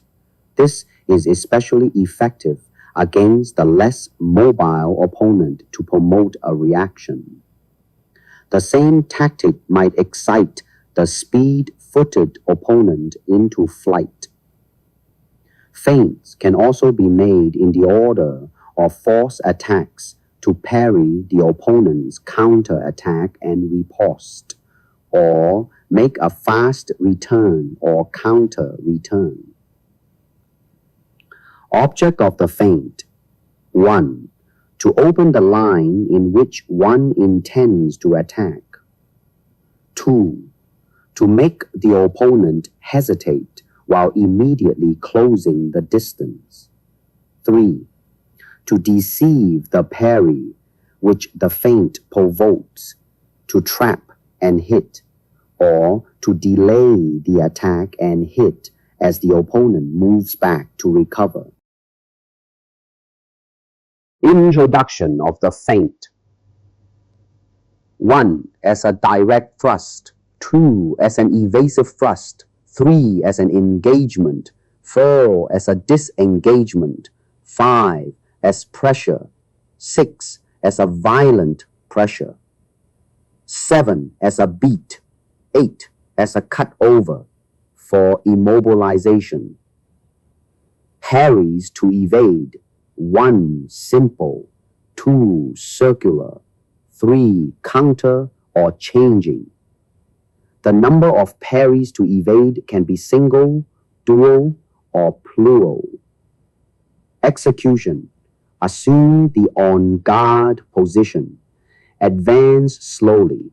While advancing, give a quick bend of the forward knee. This gives the impression that the arms are moving as well as legs. In reality, the arms are held relaxed and ready as though committing the lead hand for the opponent. Make a slight forward movement of the upper body, bending the forward knee and moving the lead hand slightly forward. While advancing, take a longer step forward with the lead foot as in the quick advance and jab the lead arm into extension without hitting the opponent. Be extra sensitive to counters while advancing. Be economical. From this closed position, fold the lead arm back to the body and jab to the chin. Another effective feint is a short bend of the body above the rear hip while moving forward. The stepping step-out feint means stepping forward one step as if to jab with the lead hand, but instead stepping out of range by pivoting off to the outside with the lead leg. Now step in as if to feint, but drive a lead jab to the chin, step out immediately. Continue one time feinting, the next time actually jabbing with the lead hand. If possible, follow the lead jab with a straight rear thrust to the chin. 1, 2. Other feints. 1. Feint a lead jab to the face and jab to the stomach. 2. Feint a lead jab to the stomach and jab to the face. 3. Feint a jab to the face, feint a rear thrust to the face, and then jab the lead to the chin. 4. Feint a straight rear thrust to the jaw and hook the lead to the body. 5. Feint a lead jab to the chin and deliver a rear uppercut to the body. Note: compare all the above for kicking feints. Study head feints explained earlier. Find an accurate feeling for distance and correct balance posture while feinting. Parries.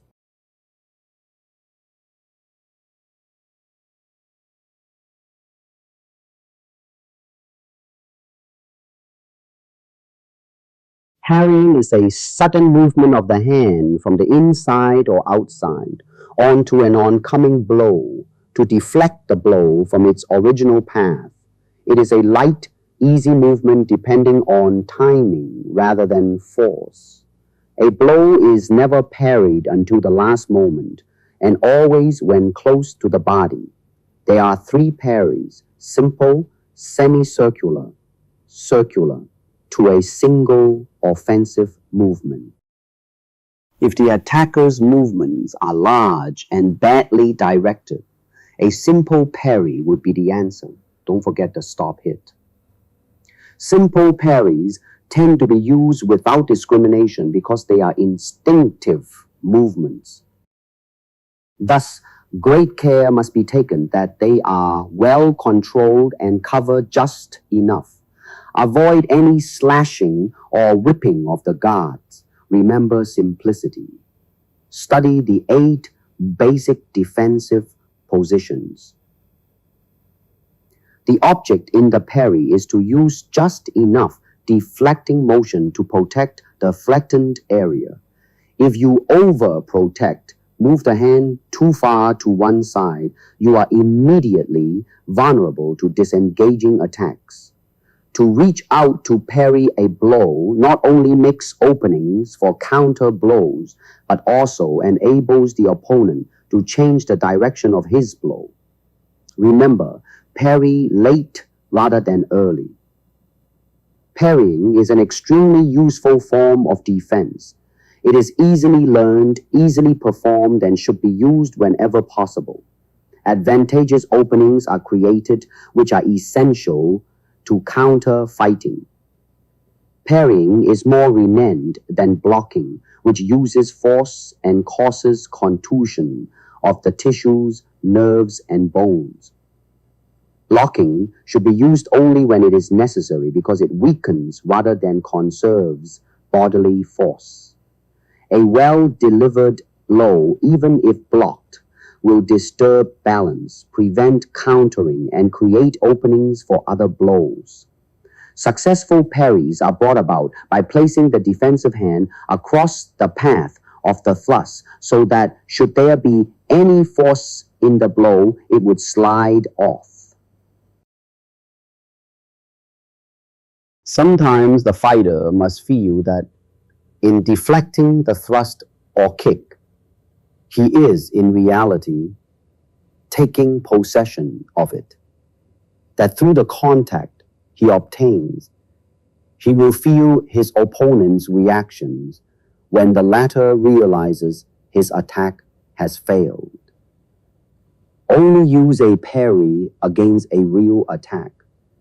The opponent's false attacks can be followed with half positions. Exercises. The teacher directs strikes or thrusts to different parts of the target. The student follows these movements, but stops when the teacher stops, parrying only the real attacks. Next, the teacher makes the same threats, but the student does not follow with his hand. Again, the parry is taken only when the real strike or thrust comes. This procedure teaches the student to parry only at the last moment. Against the simple parry, that is, a lateral crossing of hands, attack with disengagement on another line. When making the opposition parry, to apply the beat parry, your hand should not swing too far to the right or left. Merely close the line or deflect the opponent's hand, leaving just enough room to arrive on the target. The beat parry is usually followed by a fast return against the sharp and powerful opponent.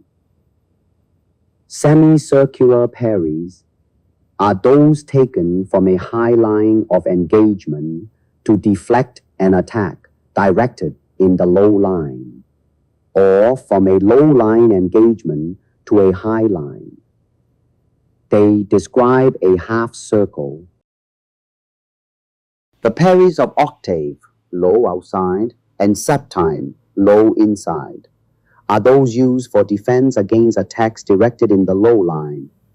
But for tactical reasons, they can be alternatives to the parries of sixth, high outside, and quartet, high inside. Study the parries in fencing.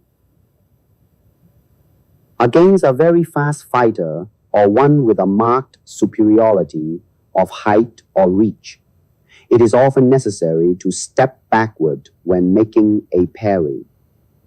When parrying with a step backward, the parry should be taken as the rear foot moves backward in the course of breaking ground. In other words, the parry should be formed with the step back and not after it has been completed. The step back as a defensive movement should always be adjusted to the length of the opponent's attacking movements to ensure that the required measure is maintained for a successful parry and riposte. A circular parry envelopes the attacker's wrist and brings it back to the original line of invitation, while deflecting it off the target. Sweep away the thrust from the target by the shortest route with your shoulder relaxed. Counter of sixth is taken by moving the hand clockwise, while counter of quartet will require a counterclockwise rotation of the blade. A circular parry, when used in the high line, starts under the adversary's hand. When used in the low line, it starts over the opponent's hand. The advantages of circular parries over opposition or beat parries is that they protect a larger amount of the target and are more difficult to deceive. However, they are not as rapid as the simple parries. Time spent in speeding them up will pay good dividends. When using the circular parries, be sure that the hand describes a perfect circle so that it finishes in its original position. Do not start or finish the parry too soon, for your hand must follow the opponent's. and should meet his hand just before it is about to alight on the target. Use the circular parry also to mess up the opponent who feints. Compound parries consist of two or more like parries, or a combination of different parries. Each single parry must be finished, bringing your hand to the appropriate position before making the succeeding parry. Mix and vary your parries so the opponent cannot set an attacking plan. The habit of always reacting to attacks with the same type of parry will obviously play into the hands of an observant opponent. Thus, it is wise to vary the type of parry used as much as possible during a bout to keep the opponent guessing. This will cause a certain amount of hesitation on the part of the attacker, whose offensive action will suffer in confidence and penetration. What will make parries or blocks more effective? Body positioning, footwork, moving in, circling, etc., to facilitate ready countering. Watch out for the opponent's counter. Experiment sweeping the parry toward the opponent's path. Natural, easy movements. Examine parries with all kinds of dodging, shifting, slipping, weaving, ducking, snapping back for possible insertion of kicks or a combination of kicks and/or punches. Insert stopping and covering with kick and punch insertions. Also be sure to constantly threaten the opponent with inserts doing apparent shifts to various directions, commitments, so as to always be positioning on guard. Manipulations. The beat. If the opponent is exceptionally fast and will not go for feints, the beat can be used. The beat is a crisp movement of the hand made against the opponent's with the object of knocking it aside or obtaining a reaction. Usually the reaction of the fighter to beat back will offer the advantage of staying ahead of the opponent's movement throughout. Because of the distance, the beat cannot be made at will. The correct opportunity must be waited for and seized. The opponent's continual change of hand position, often in the form of half feints and false attacks, will bring the hand well within reach of a beat. Although a beat followed by a direct attack can be successful, beats generally bring about a covering movement to the side on which the hand has been beaten. This makes a direct attack a difficult stroke to bring off. It is advisable, therefore, to take advantage of such reactions by following the beat with an indirect or compound attack. The beat should be made from the normal guard position into the line in which the hands are engaged. If a change of engagement is made to beat on another line, the action is called a change beat. Make the beat sharp and as close to the hand as possible. There are three purposes to making beats on the hand. 1. To open the line by force or by the light amount of crispiness on the opponent's tension spring to secure thread-like penetration. 2. As a feint before an attack. 3. As an invitation to the opponent's attack, especially after obtaining his cadence. In the first case, the beat on the hand should be made sharply and quickly. Practice trapping or hand immobilization with these two qualities along with the small facing and knee stance. In the second case, the beat should be light and fast, so as to pass the hand quickly and execute the attack. In the third case, it should be made lightly and not too quickly, at the same time being ready to either parry the attack, counter-time it, or follow with a second light and fast beat to counterattack. The bind.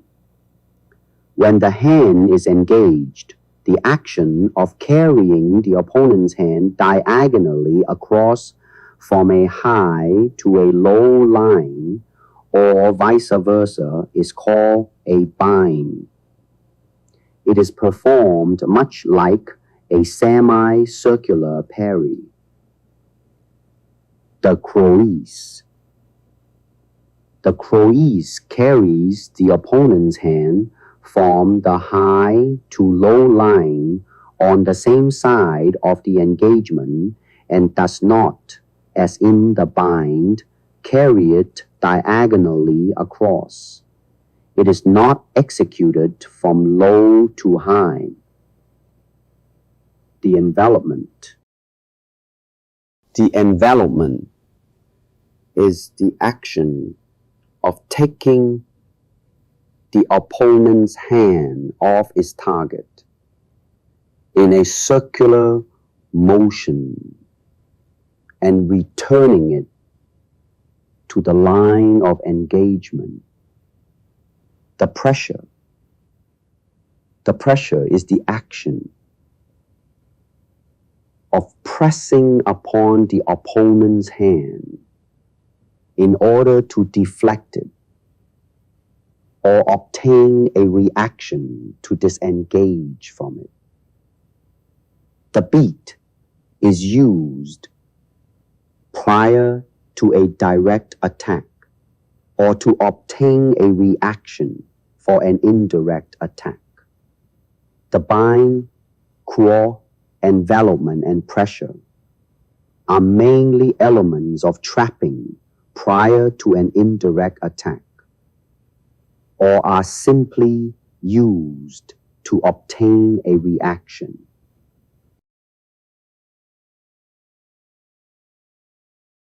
Mobility. Distance. Distance is a continually shifting relationship, depending on the speed, agility, and control of both fighters. It is a constant, rapid shifting of ground, seeking the slightest closing, which will greatly increase the chances of hitting the opponent. A maintenance of proper fighting distance has a decisive effect on the outcome of the fight. Acquire the habit. There must be close synchronization between closing and opening distance and the various actions of the hands and feet. To fight for any length of time within distance is safe only if you overwhelmingly outclass your opponent in speed and agility. When taking the guard, it is preferable to fall back a little too far than to come too close to your opponent. No matter how fast you are able to parry, if a man is close enough to you, he will arrive with his attack. For the nature of an attack is such that it gives the advantage of the initiation to the attacker, providing the correct measure is there. Likewise, however accurate, fast, economical, and timely your attack may be, it will fall short unless you have calculated your distance well. The fighting measure is the distance which a fighter keeps in relation to his opponent. It is such that he cannot be hit unless his opponent lunges fully at him. It is essential that each man learn his own fighting measure. This means in a fight he must allow for the relative agility and speed of himself and his opponent. That is, he should consistently stay out of distance in the sense that his opponent cannot reach him with a simple punch, but not so far that with a short advance he cannot regain the distance and be able to reach his opponent with his own powerful attack. If fighters are constantly on the move when fighting, it is because they are trying to make their opponent misjudge his distance while being well aware of their own. Thus, a fighter is constantly gaining and breaking ground in his effort to obtain the distance which suits him best. Develop the reflex of always maintaining a correct measure. Instinctive distance pacing is of utmost importance. The shielded fighter always keeps himself just out of distance of the opponent's attack and waits for his opportunity to close the distance himself or to steal a march on the opponent's advance. Attack on the opponent's advance or change of distance toward you. Act him to a wall to cut off his retreat, or retreat yourself to draw an advance. The majority of fencers, when they are preparing an attack or trying to avoid one, take turns advancing and retreating. This procedure is not advisable in fighting because the advance and retreat during the assault must be made rapidly, by bounds and at irregular intervals, in such a fashion that the adversary does not notice the action until it is too late. The opponent should be lulled, then the attack should be launched as suddenly as possible, accommodating itself to the automatic movements, including the possible retreat of the opponent. The art of successful kicking and hitting is the art of correct distance judging.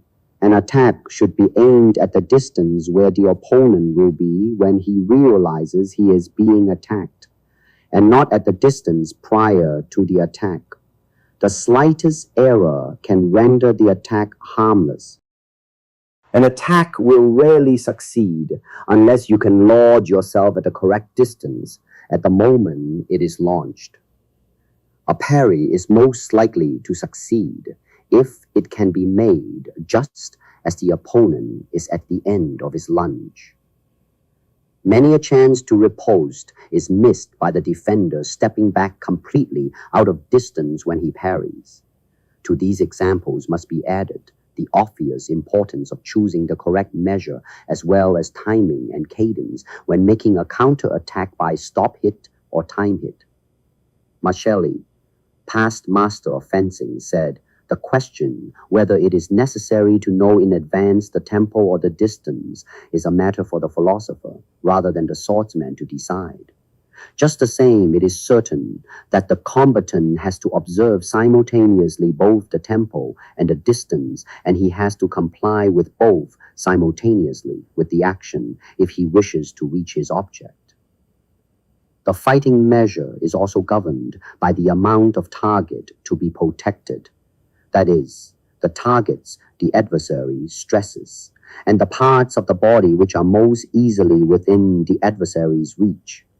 The shin is most vulnerable and is constantly threatened. If the opponent specializes in shin knee kicking, you have to take his measure from shin to shin. When the correct distance is attained, the attack should be carried through with an instantaneous burst of energy and speed. A fighter who is in a constant state of physical fitness is more apt to get off the mark in a fraction of a second, and therefore to seize an opportunity without warning. Distance in attack.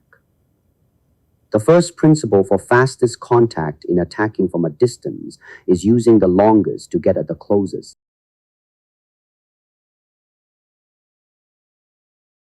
Examples. In kicking, the leading shin knee side kick with a lead. In striking, the finger jab to eyes. Study the progressive weapons charts. The second principle is economical initiation, non-telegraphic. Apply latent motor training to intuition. The third principle is correct on-guard position to facilitate freedom of movement, ease. Use the small basic bent knee position. The fourth principle is constant shifting of footwork to secure the correct measure. Use broken rhythm to confuse the opponent's distance while controlling one's own. The fifth principle is catching the opponent's moment of weakness, physically as well as psychologically. The sixth principle is correct measure for explosive penetration. The seventh principle is quick recovery of appropriate follow-ups. The X principle is courage and decision. Distance in defense.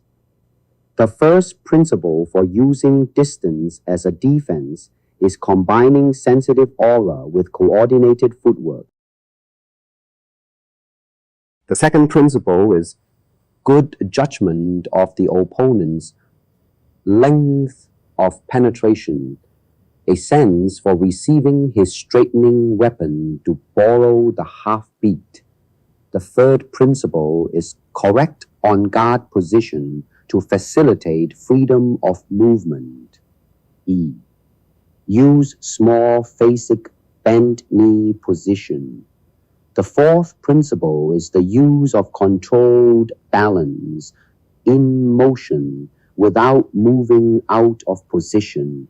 Study evasiveness. Footwork. One can only develop an instinctive sense of distance if he is able to move about smoothly and speedily. The quality of a man's technique depends on his footwork, for one cannot use his hands or kicks efficiently until his feet have put him in the desired position. If a man is slow on his feet, he will be slow with his punches and kicks. Mobility and speed of footwork precede speed of kicks and punches.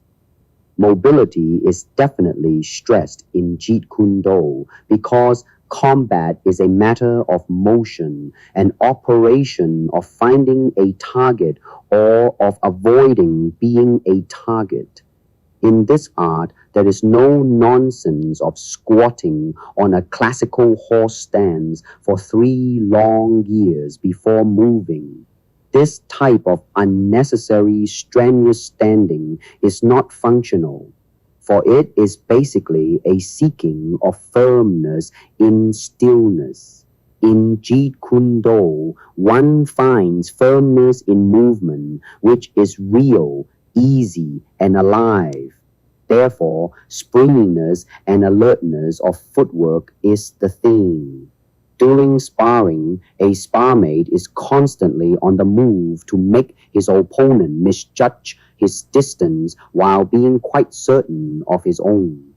In fact, the length of the step forward and backward is regulated to that of his opponent. A good man always maintains such a position as to enable him, while keeping just out of range, to be yet near enough to immediately take an opening, the fighting measure. Thus, at a normal distance, he is able to prevent his opponent from attacking him by his fine sense of distance and timing. As a result, his opponent is then compelled to keep shortening his distance to come nearer and nearer until he is too near. Mobility is vitally important in defense as well. For a moving target, it's definitely harder to hit and kick. Footwork can and will beat any kick or punch. The more adept a fighter is at footwork, the less does he make use of his arms in avoiding kicks and blows. By means of skillful and timely side-stepping and slipping, he can get clear of almost any kick and punch, thus preserving both of his guns as well as his balance and energy for counters. Also, by constantly being in small motion, the fighter can initiate a movement much more snappily than from a position. It is not recommended, therefore, that you stay too long on the same spot. Always use short steps to alter the distance between you and your opponent. Vary the length of your step, however, as well as the speed for added confusion to your opponent. Footwork in Jeet Kune tends to aim toward simplification with a minimum of movement. Do not get carried away and stand on your toes and dance all over the place like a fancy boxer. Economical footwork not only adds speed, but by moving just enough to evade the opponent's attack, it commits him fully. The simple idea is to get where you are safe and he isn't. Above all, footwork should be easy and relaxing. The feet are kept at a comfortable distance apart according to the individual without any strain or awkwardness. By now, the reader should see the unrealistic approach of the traditional classical footwork stances. They are slow and awkward. And to put it plainly, nobody moves like that in a fight. A martial artist is required to shift in any direction at split-second notice. Moving is used as a means of defense, a means of deception, a means of securing proper distance for attack, and a means of conserving energy. The essence of fighting is the art of moving. Footwork enables you to break ground and escape punishment, to get out of a tight corner, to allow the heavy slugger to tire himself in his vain attempts to land a devastating punch. It also puts pep into the punch. The greatest phase of footwork is the coordination of punching and kicking in motion. Without footwork, the fighter is like artillery that cannot be moved, or a policeman in the wrong place at the wrong time. The value of a couple of good hands and fast, powerful kicking depends mostly on their being on a well-balanced and quickly movable base. It is essential, therefore, to preserve the balance and poise of the fighting turret carrying your artillery. No matter in what direction or at what speed you move, your aim is to retain the fundamental stance which has been found the most effective for fighting. Let the movable pedestal be as nimble as possible. The correct style in fighting is that which, in its absolute naturalness, combines velocity and power of hitting with the soundest defense. Good footwork means good balance in action, and from this springs hitting power and the ability to avoid punishment. Every movement involves the coordination of hands, feet, and brain. A fighter should not be flat-footed, but should feel the floor with the balls of his feet, as though they were strong springs, ready to accelerate or retard his movements as required by changing conditions. Use the feet cleverly to maneuver and combine balanced movements with aggression and protection. Above all, keep cool. 1. The foundation is sensitivity of aura. 2. The second is aliveness and naturalness. 3. The third is instinctive pacing, distance, and timing. 4. The fourth is correct placement of the body. 5. The fifth is a balanced position at the end. Use your own footwork and your opponent's to your advantage. Note his pattern, if any, of advancing and retreating. Vary the length and speed of your own step. The length of the step forward or backward should be approximately regulated to that of the opponent. Variations of measure will make it more difficult for the opponent to time his attacks or preparations. A fighter with a good sense of distance or one who is difficult to reach in launching an attack may often be brought to the desired measure by progressively shortening a series of steps backward, or by gaining distance toward him when he lunges, stealing the march. The simplest and most fundamental tactic to use on an opponent is to gain just enough distance to facilitate a hit. The idea is to press, advance, a step or so, and then fall back, retreat, inviting the opponent to follow. Allow your opponent to advance a step or two, and then, at the precise moment he lifts his foot for still another step, you must suddenly lunge forward into his step.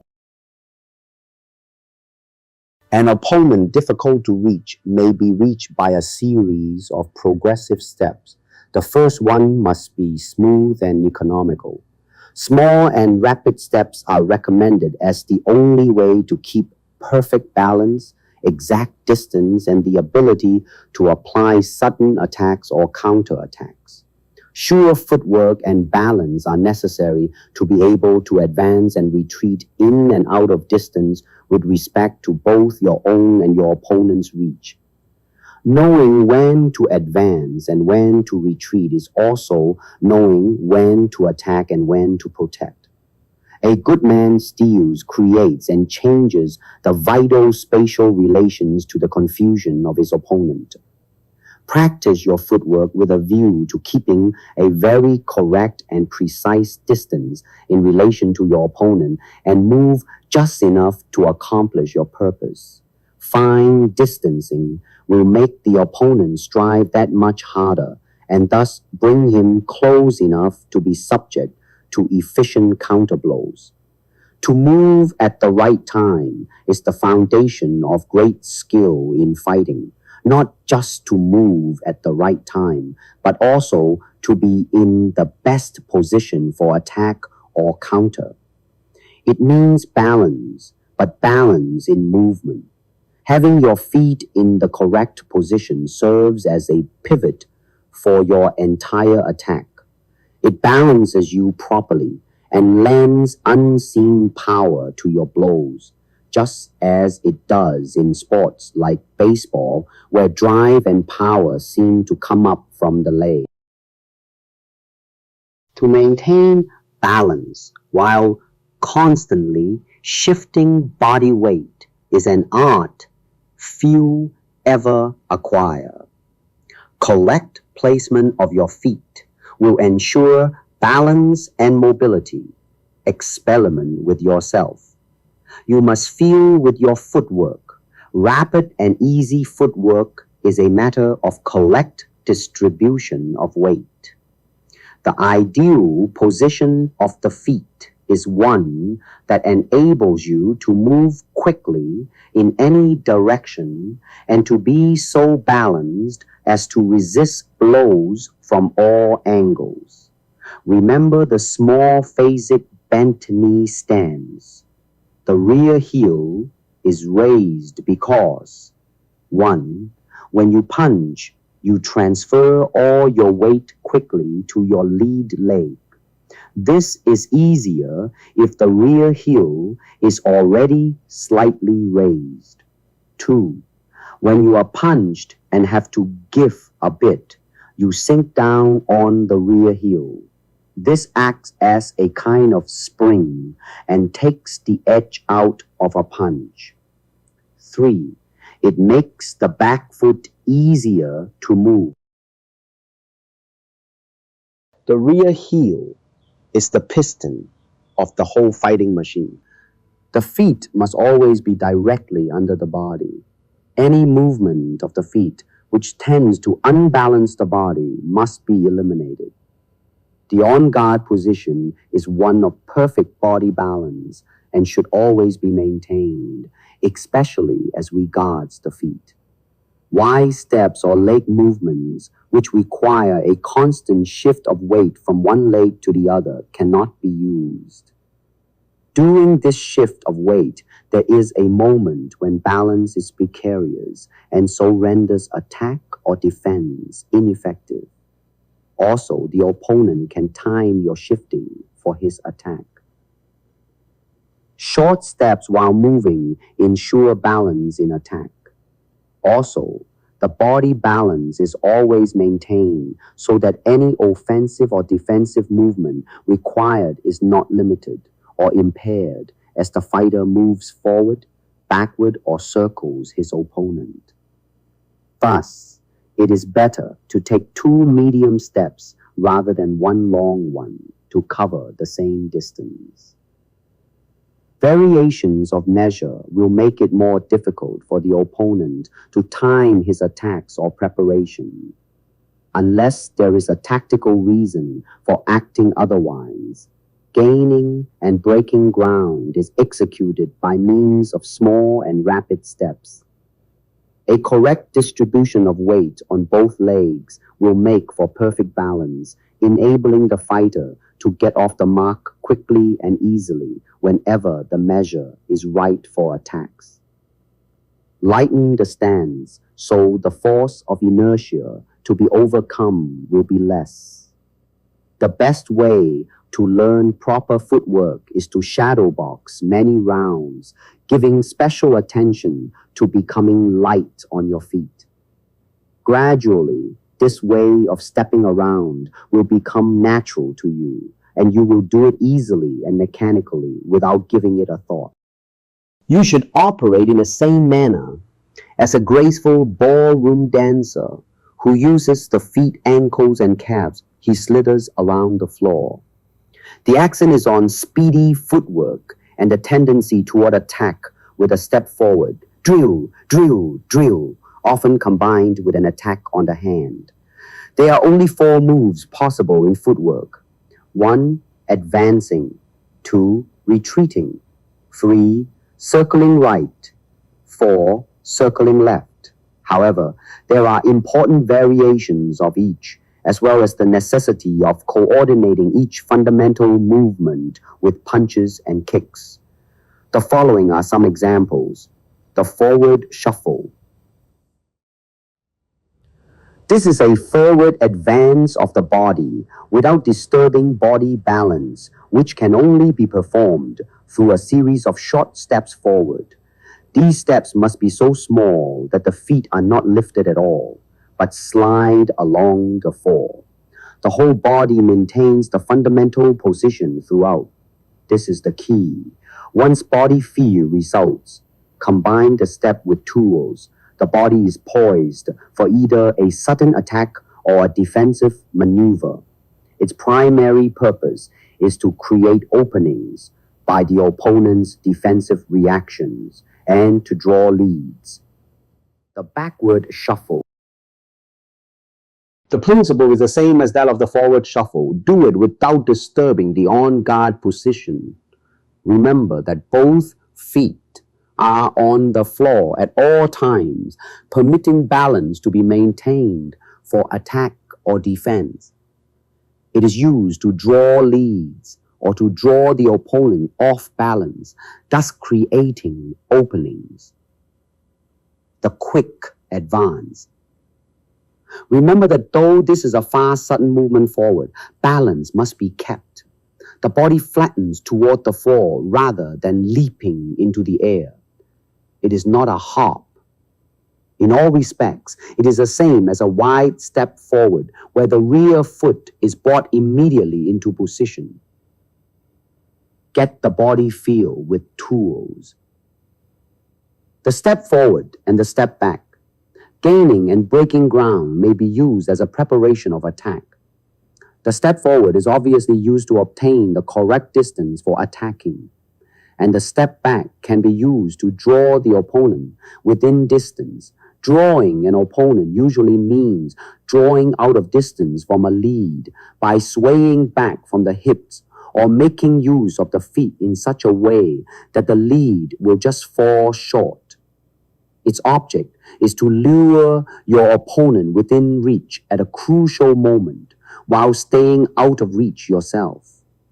The step forward will add speed to the attack when it is combined with a feint, forcing the opponent to commit himself, or a preparation to tie and close the boundaries.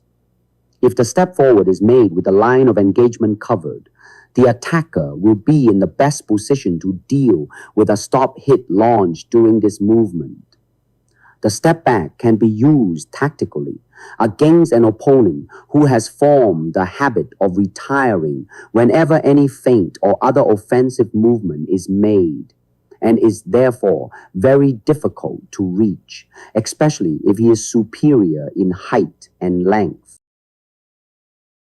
Constant steps forward and back with a carefully regulated length can conceal a player's intentions and enable him to lodge himself at the ideal distance for an attack, often as the opponent is off balance. Circling right. The right lead leg becomes a movable pivot that wheels the whole body to the right until the correct position is resumed. The first step with the right foot may be as short or as long as necessary. The longer the step, the greater the pivot. The fundamental position must be maintained at all times. The right hand should be carried a little higher than ordinary, in readiness for the opponent's left counter. Moving to the right may be used to nullify an opponent's right lead hook. It may be used to get into position for left-hand counters, and it can be used to keep the opponent off balance.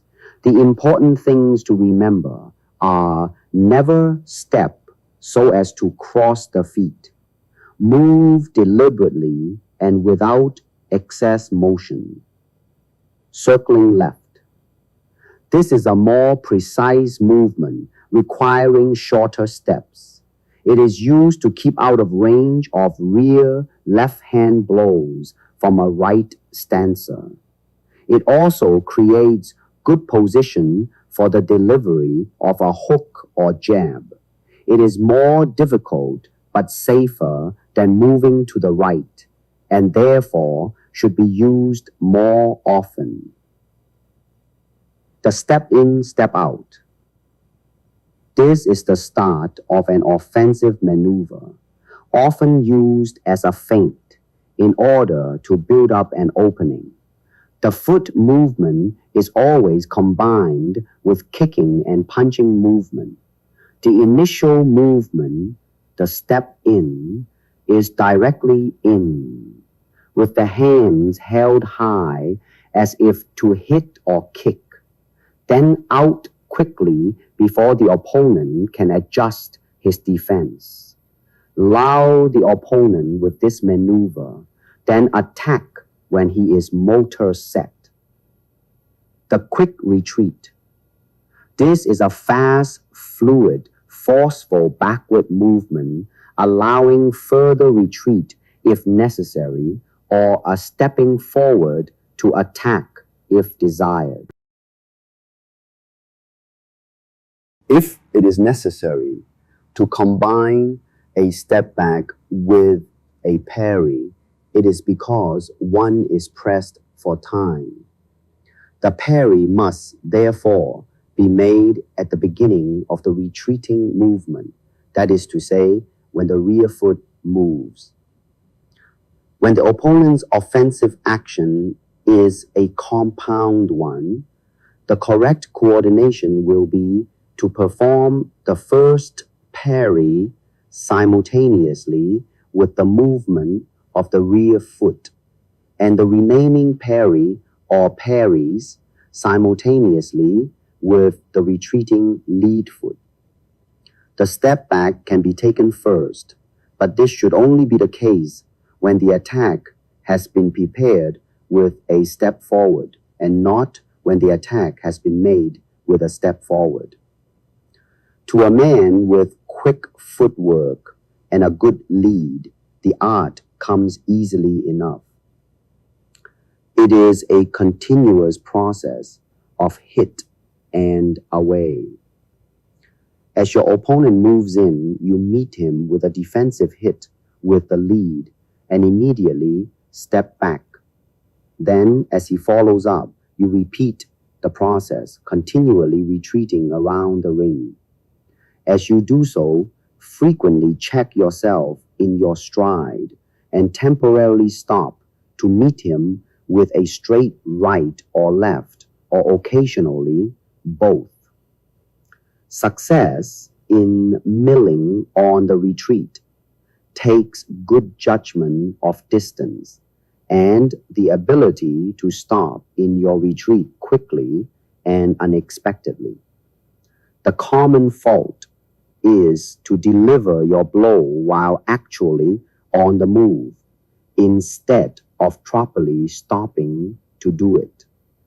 Develop great rapidity in passing from defense to attack and then back to defense again. Remember, do not attempt to hit while backing away. Your weight has to shift forward. Step back, halt, then hit, or learn to shift your body weight momentarily forward while the foot backs up.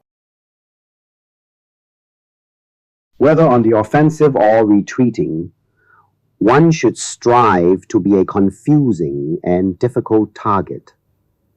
One should not move in a straightforward or in a straight backward direction.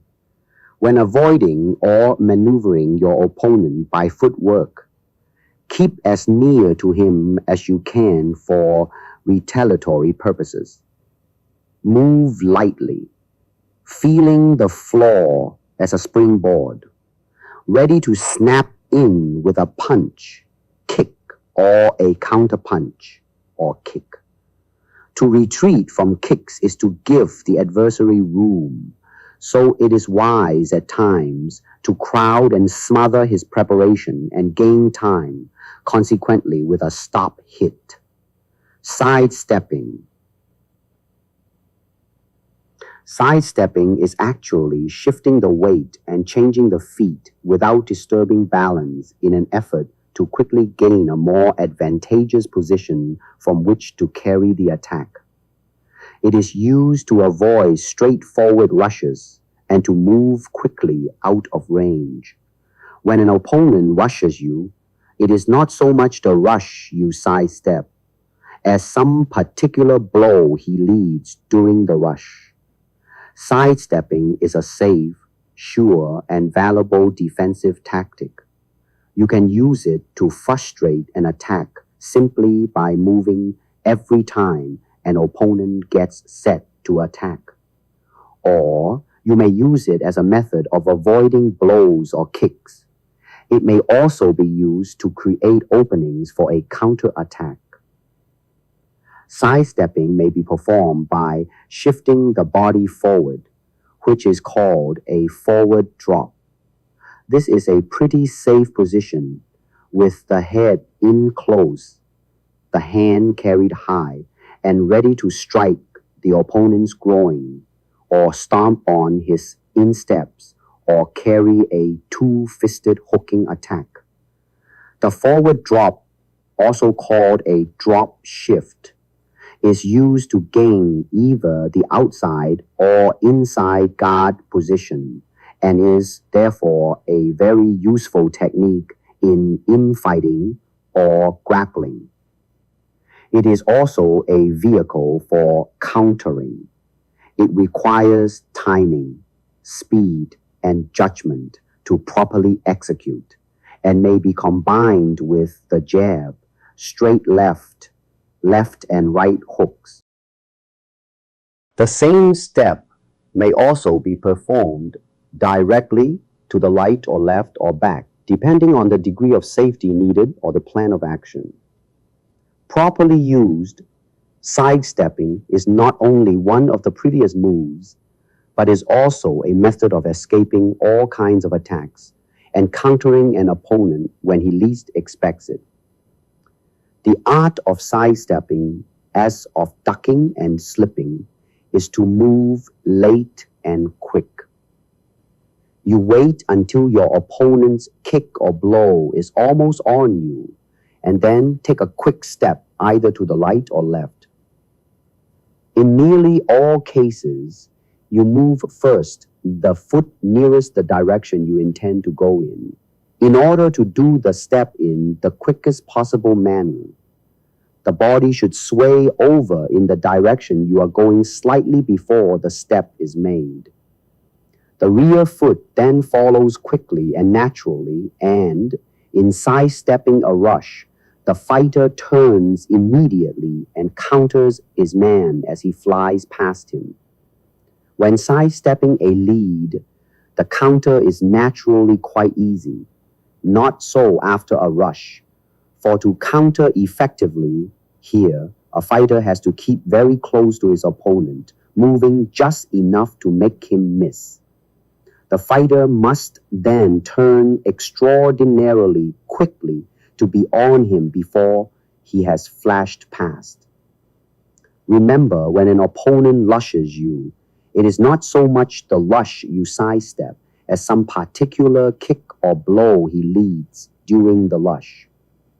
Indeed, if you step to the side of your opponent without catching sight of some blow to get outside of, you will be very liable to run into a hook or a swing. Sidestepping right. Carry the right lead foot sharply to the right and forward, a distance of about 18 inches. Bring up the left foot an equal distance behind the right. The step serves to swing the body to the left, bringing the right side further forward and closer to the opponent's left rear when in a right stance himself. For that reason, the right side step is not used as frequently as the one to the left. Most of the weaving and sidestepping is to the left, keeping you closer to his right and further away from his left rear hand. The situation changes in right stancer versus left stancer. Occasionally, a right side step is taken just to vary the direction of the weaving, and even less frequently in slipping a right lead, getting inside of it to counter with a left. It is used in starting a left to the body, sidestepping left. From the fundamental right stance position, bring the left foot sharply to the left and forward, a distance of about 18 inches. This should carry you to the outside of the opponent's right jab. You will find just as you take the step to the left side of your body swings forward and the right side back so that you rotate toward the opponent's right flank. As you complete this half-circle movement, you will find that your right foot is again in its normal position ahead of the left foot. If you have taken the side step to the left to avoid the opponent's right lead, you should sway your body and duck your head without losing balance in the direction of the step, that is, to the far left. His right will swish by over your head in the direction of your right shoulder. Now, as you wheel to the right toward the opponent, you have his whole right flank exposed and can quickly land a left to the body or jaw with telling effect. Remember this simple thought. Move first, the foot closest to the direction you wish to go in. In other words, if you wish to sidestep to the left, move the left foot first, and vice versa. Also in all hand techniques, the hand moves first before the foot. When foot techniques are used, of course, move the foot first before the hand. Remember also to always retain the fundamental stance. No matter what you do with that moving pedestal, the turret carrying the artillery must remain well poised, a constant threat to your foe. Aim always to move fluidly, but retain the relative position of the 2 feet. Examine footwork 4. 1. Body feel and control. As a whole, in neutralness. 2. Attack and defense capability at all times. 3. Ease and comfort in every direction. 4. Application of efficient leverage during all phases of movement. 5. Superb balancing at all times. 6.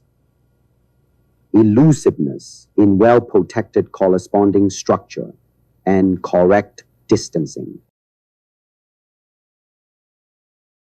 Experiment on the following mechanics and feeling of footwork.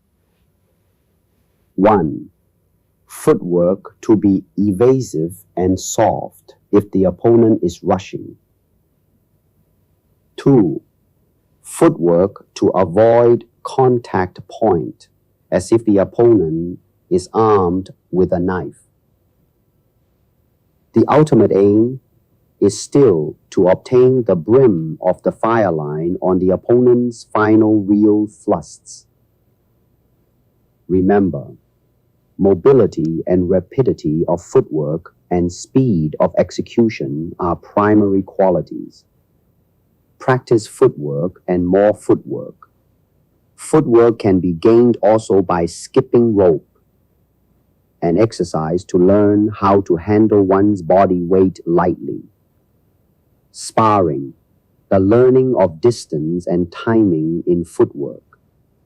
And shadow kickboxing, homework for sparring.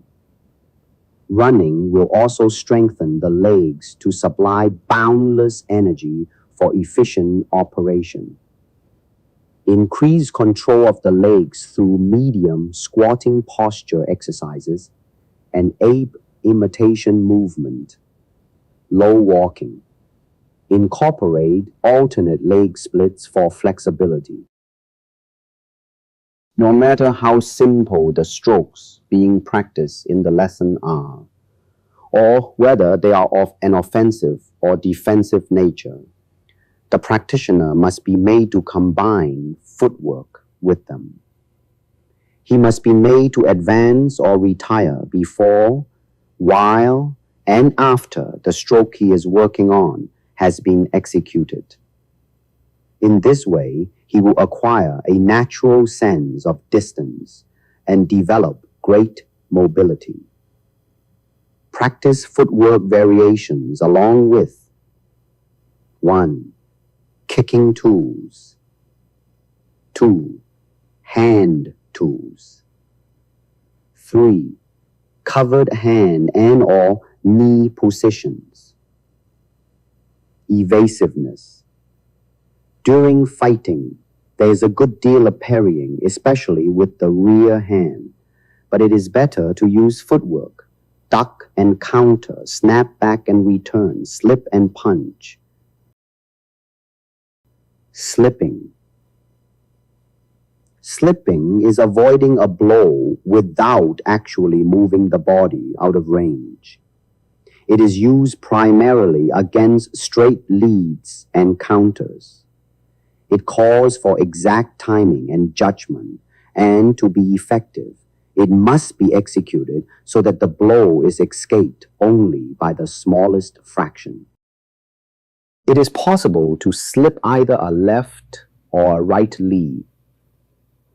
Actually, slipping is more often used on the forward hand lead because it is safer.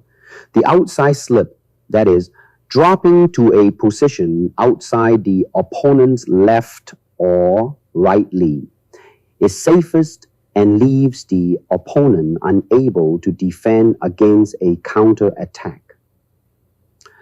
Slipping is a most valuable technique, leaving both hands free to counter. It is the real basis of counterfighting and is performed by the expert. Slipping inside a left lead. As the opponent leads a straight left, drop your weight back to your rear left leg by quickly turning your right shoulder and body to the left. Your left foot remains stationary, but your right shoulder pivots inward. This movement allows his left hand to slip over your right shoulder as you obtain the inside guard position. Slipping outside a left lead. As the opponent leads a straight left, shift your weight right and forward over your right leg, swinging your left shoulder forward. The blow will slip over your left shoulder.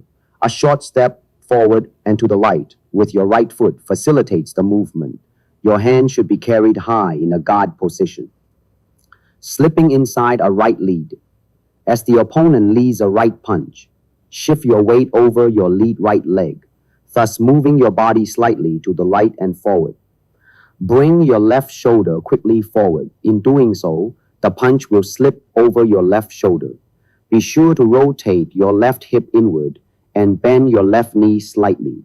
The inside position is the preferred position for attack. Move your head separately only if the slip is too narrow. Slipping outside a right lead.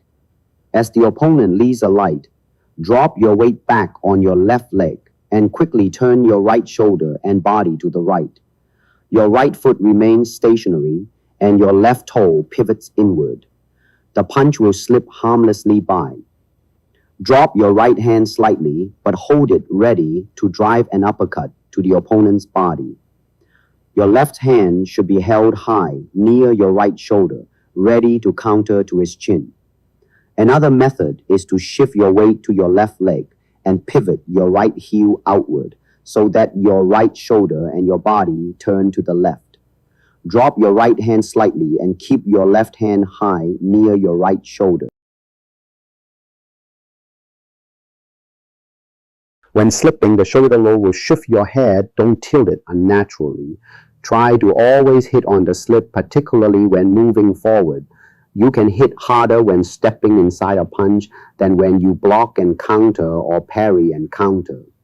The key to successful slipping often lies in a little movement of the heel. For example, if it is desired to slip a lead to the right so that it passes over your left shoulder, your left heel should be lifted and twisted outward. Transferring your weight to your right foot and twisting your shoulders will set you up nicely to counter. To slip a lead over your right shoulder with a defensive movement to the left, your right heel should be twisted in similar fashion. Your weight is thus shifted to your left foot and your left shoulder is to the rear. So you are favorably placed to counter with a right hook.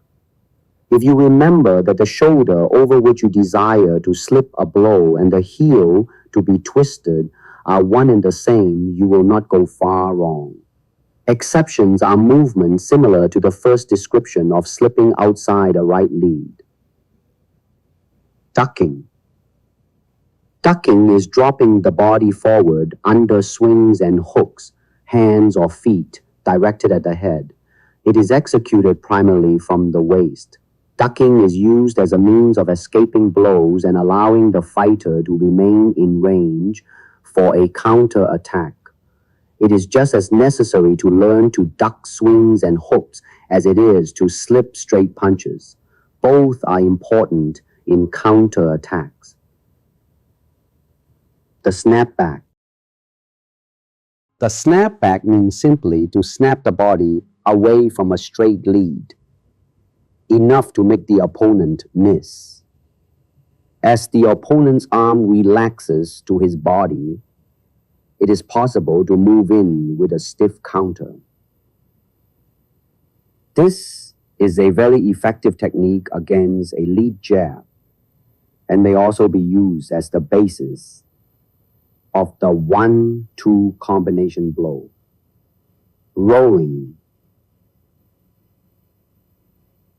Rolling nullifies the force of a blow by moving the body with it. Against a straight blow, the movement is backward. Against hooks, the movement is to either side. Against uppercuts, it is backward and away. Against hammers, it is a circular movement down to either side. The sliding roll. The fundamental asset of the clever fighter is the sliding roll. He spots the punch or a high kick coming, perhaps instinctively, and takes one step back, sweeping his head back and underneath. He is now in a position to come up with several handy blows or kicks into nice openings. The body sway, bob and weave. The art of swaying renders the fighter more difficult to hit and gives him more power, particularly with the hook. It is useful in that it leaves the hands open for attack, improving the defense and providing opportunities to hit hard when openings occur. The key to swaying is relaxation, and the stiff, rigid type of boxer must be easier to deal with than the ever-swaying type. Weaving means moving the body in, out, and around a straight lead to the head. It is used to make an opponent miss and to sustain a counter-attack with both hands. Weaving is based on slipping and is a circular movement of the upper trunk and head, right or left. Mechanics of the bob. 1. Sink under the swing or hook with a single, perfectly controlled movement. 2. Bring your fists in toward your opponent for guarding or attacking. 3. Maintain a nearly normal punching position with your legs and feet, even at the bottom of the bob. Use your knees to provide the motion. 4. Maintain at all times the normal slipping position of your head and shoulders for defense against straight punches. It is extremely important that you be in position to slip at any stage of the bob. 5. Don't counter on a straight down bob, except, perhaps, with a straight flush to the groin. Weave to apply delayed counters with whirling straight punches or hook. Purposes of the weave. 1. To make a moving target of your head from side to side. 2.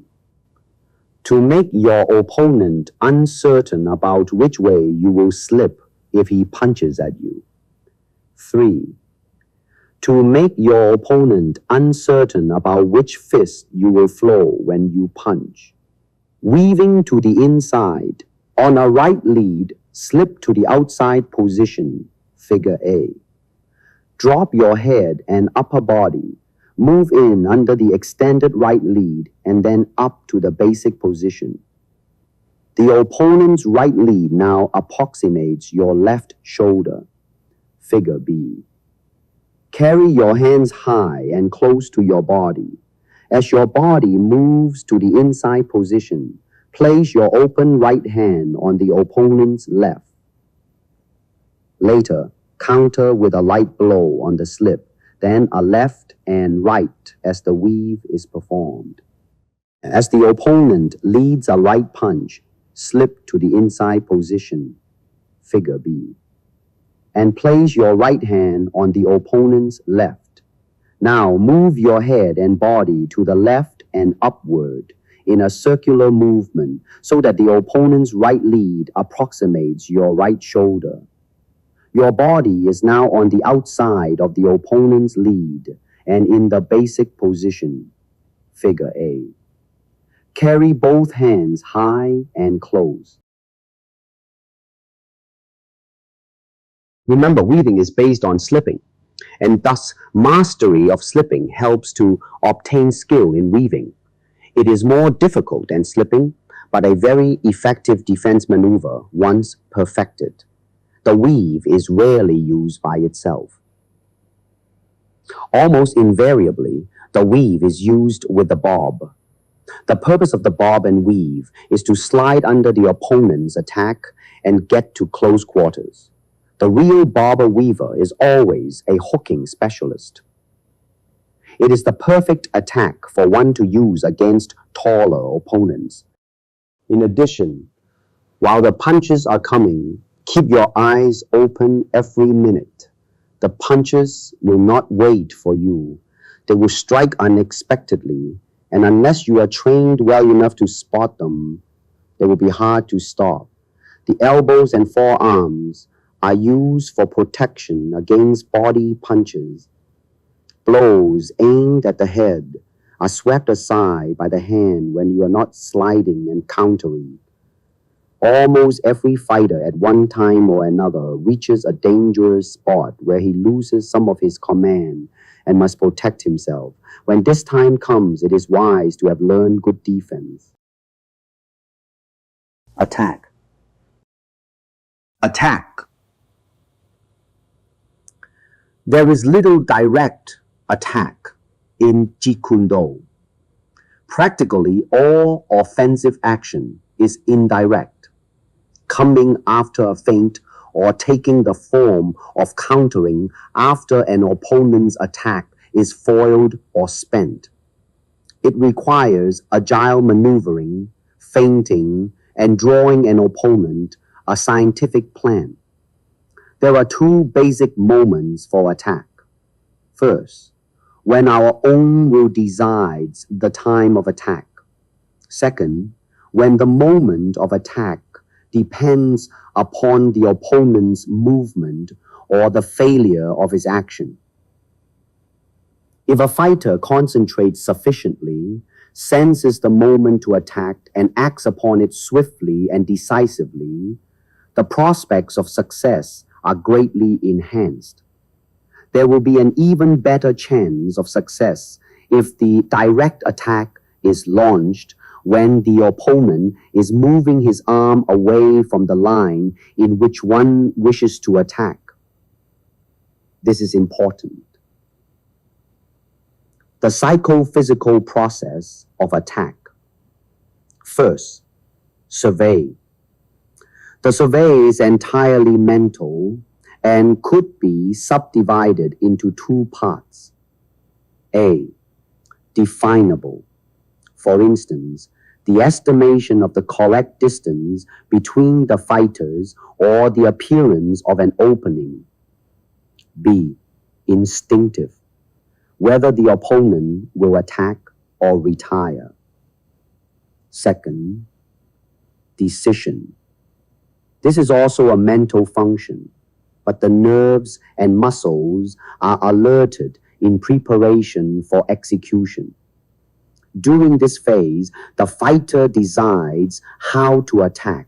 For example, should it be from a short distance with a direct attack, or should he from a long distance use a compound attack? Alternatively, he could attack with a second intention or in any other way he considers will be successful. 3. Action. The brain has given the muscles the order, which they now execute.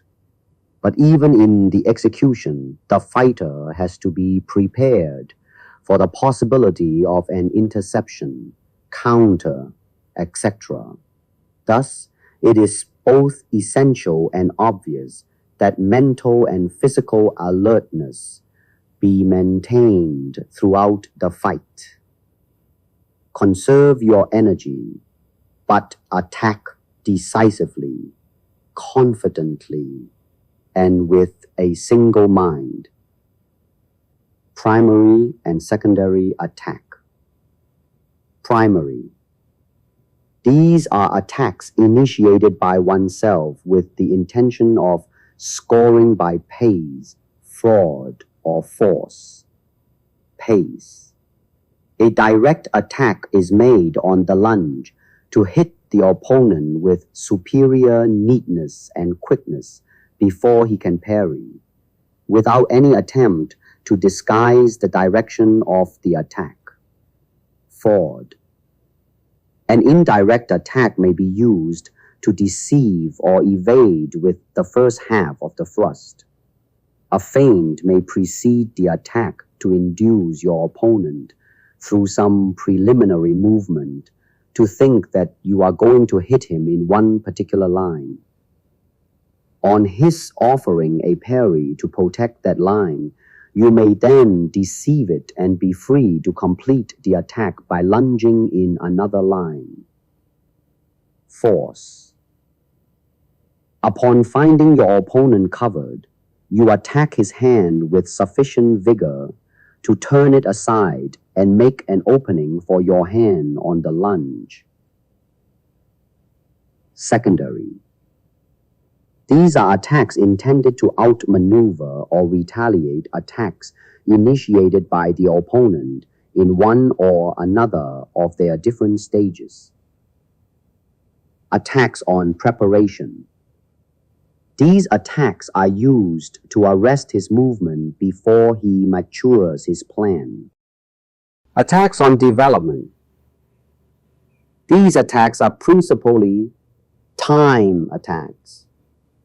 Having anticipated in what line your opponent's attack will be delivered, you intercept his arm as he begins his attack and meet him by straightening in the counter. Attacks on the completion. These attacks are made after the opponent has brought himself within thrusting range on his lunge. These riposts are made from the position of the parry, whatever it may be, once the opponent's primary attack has been diverted. They may be thrown while the opponent is extended on the lunge or during his act of recovery, but they are, almost without exception, unaccompanied by any movement of the foot. Note: decoy or force attacks may be used in any of the three stages as preparation for the secondary attacks. Thus used, they are not made with the intention of hitting the opponent, but only to lure him into, say, attacking you in some line, so that you may disconcert him with an emphatic parry and lead up to an effective return. These attacks, therefore, are not made on the lunge, for a slight movement of the foot, if any, is all that is needed. A hit, hand or foot, is made by using the stroke which corresponds to that of the opponent, taking advantage of the opportunity to deliver it with proper timing. Against an opponent who opens up his target or makes wild actions, for instance, counter-timing into his action or stop kicking into his advanced target or exposed areas as he moves forward are particularly effective. A fighter who is observant will not carry on stubbornly with strokes that are no longer the light ones. So many fighters put down the failure of an offensive stroke to a lack of speed rather than to the incorrect choice of stroke. The pro knows better. Each fighter, therefore, has to be studied from the several angles of style, tactics, and cadence before a definite plan of action involving a choice of stroke is finally decided upon. Fighters can be placed into two main categories, the mechanical fighter and the intellectual fighter. It's easy for the mechanical fighter to give advice because his fighting techniques and tactics are the result of the mechanical repetition of strokes, bred of a lesson which was purely automatic and lacking an intelligent explanation of the why, the how, and the when. Their fighting follows a similar pattern in each successive encounter. The intelligent fighter will never hesitate to change tactics in order to use the correct strokes to deal with his opponent. It must be plain by now that the fighter's decision to use any particular stroke must be influenced by his opponent's technique and method of fighting.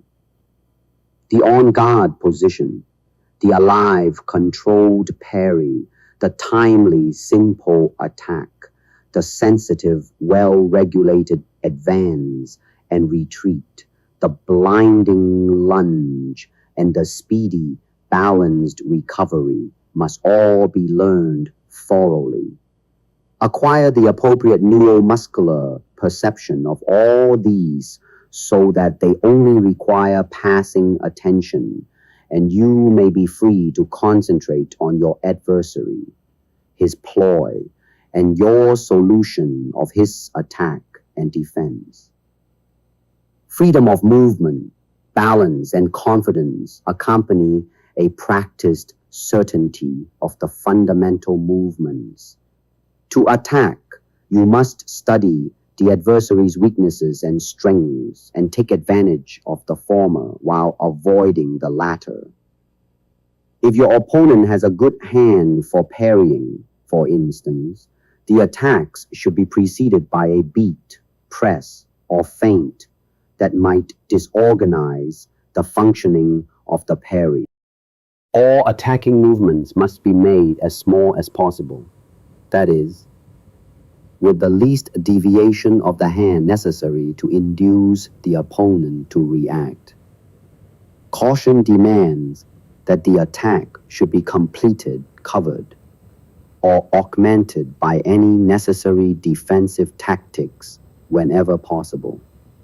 The form of an attack is generally dictated by the form of defense used by the opponent. In other words, between opponents of approximately the same caliber, an attack can rarely be successful unless it deceives or outwits the defense. For instance, an attack made with a circular movement cannot succeed if the defender meets it with a simple or lateral movement in his parry. It is therefore essential to correctly anticipate an opponent's reaction if the attack is to succeed. Your final choice of stroke should be based on your observation of the opponent's reactions, habits, and preferences. It is dangerous for a fighter to launch himself into complicated, compound attacks where there are several periods of movement time in which an opponent can land a stop hit. The more complicated the attack, the more chance there is of an unpremeditated counter-offensive movement being executed out of hand. This being the case, the attack proper must remain simple, whatever form the preparation may have taken. Preparation of attack. Because of the wide measure the opponent maintains, the gaining of distance has to be covered by some action which will momentarily distract the opponent's attention.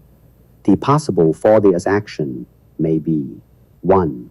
A variation of distance. 2. Attacks on the closer targets, usually lead leg, extended hand, groin. 3. A combination of the above two. 4. A combination of attacks to disturb. A preparation of attack is the action taken by the attacker to make an opening for his attack. It usually consists of some movement which will deflect the attacking opponent's extended lead or obtain a desired reaction for an opening and will afford a change of distance. An aggressive opponent can often be drawn within distance by a series of steps backward, which are progressively shortened. A wary opponent can sometimes be maneuvered into the same position by a series of steps forward and backward of varying length. Fighters resort to preparations in an attempt to obtain some form of reaction from their opponents when feints have failed to fulfill that purpose. Feints preceded by beats or trappings of the hand can upset the defender's confidence and force him to move to a defensive action against his will. His defensive action may then be deceived in the attack. Beats, change beats, engagements, and changes of engagement will either fix the opponent's hand in a particular line, causing him to contract and slow down his reactions, or will make him parry sooner or with less control than he intended. Whatever the reaction, it may pave the way for a successful, simple attack. By deflecting or trapping the hand while stepping forward, the possibility of a successful stop hit from the opponent has been limited. Likewise, obstructing the leg as a preliminary step is very effective. When trapping, make sure the lines are either covered or augmented with trunk swaying or supplementary guards. The movements must be tight. Also, seize any opportunity to stop hit or time hit in the midst of trapping. Trapping the hand, beats, or opposition on the hand can make it difficult for the adversary to parry by confusing him. Watch out for disengagement. If he is a habitual disengager, stop hit him by first feinting the preparation, then attacking with the trap. When a step forward and an action on the opponent's hand are made simultaneously, it is known as a compound preparation. Its success depends on perfect coordination of both the hands and feet. Much time must be given to the practice of this type of action. Experiment on the above with the idea of using economical trapping to either immobilize or draw a reaction, and then slipping in a solid maning thrust or kick to an extremely delicate vital spot. When advancing for the preparation of attack, pay particular attention to your balance and foot control so that you can halt your movement forward with the least possible effort. Short, rapid steps will ensure this, as your center of gravity is less likely to be shifted than if you made long and rushed steps. Do not hurl yourself at your opponent, but gain and maintain distance in a calm and precise manner. If the attack by preparation is repeated too often, it will draw a stop hit rather than a parry. So when you do use the attack by preparation, initiate it with great economy and never open the lines more than necessary to trap, trying to shorten your period of vulnerability. By remembering that, though the preparation and the attack form one smooth flow, they are actually two separate movements. The fighter will be able to take precautions against possible counterattacks. When practicing the preparations, the pupil should execute them on his partner's engagement, change of engagement, and feints. Simple attack. All direct and indirect attacks composed of a single movement are called simple attacks because their object is to go to the target by the most direct route. A direct simple attack is one made into the line of engagement or into the opposite line by simply beating the opponent to the punch or catching him in a moment of vulnerability. An indirect simple attack is a single movement, the first half of which causes some reaction from the opponent, so that the second half may be completed opposite the original line of engagement into the opening line. Any thrust is more likely to be successful if it is made as the line is opening rather than as it is being closed. An attack thrown into the opening line gains time because the opponent's action is committed to moving in the opposite direction, and he must reverse his action or alter it substantially in order to defend. When deceiving the opponent's hand, offensive hand actions are usually made of semicircular or circular movements.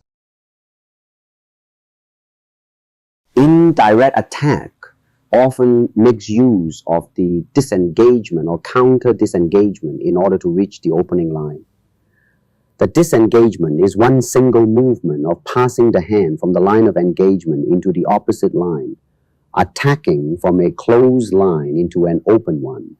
To time this movement for the execution of the attack means that for a moment the defense is moving in an opposite direction to that of the attack.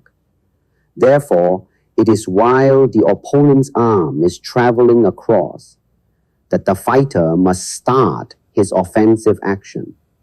Similar timing can be obtained from a fighter who is continually making an absence of touch and returning to engagement.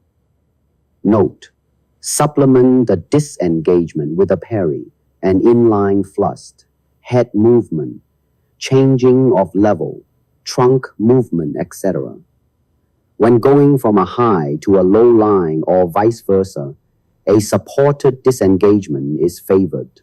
When going from right to left or vice versa, the attacks are done by cutting over, moving diagonally across the opponent's line of engagement. The following are the two types of simple attack and the movements on the opponent's part with which they must be timed. It is also a drill that must be returned to at regular intervals. 1. Direct attack on A. The absence of touch.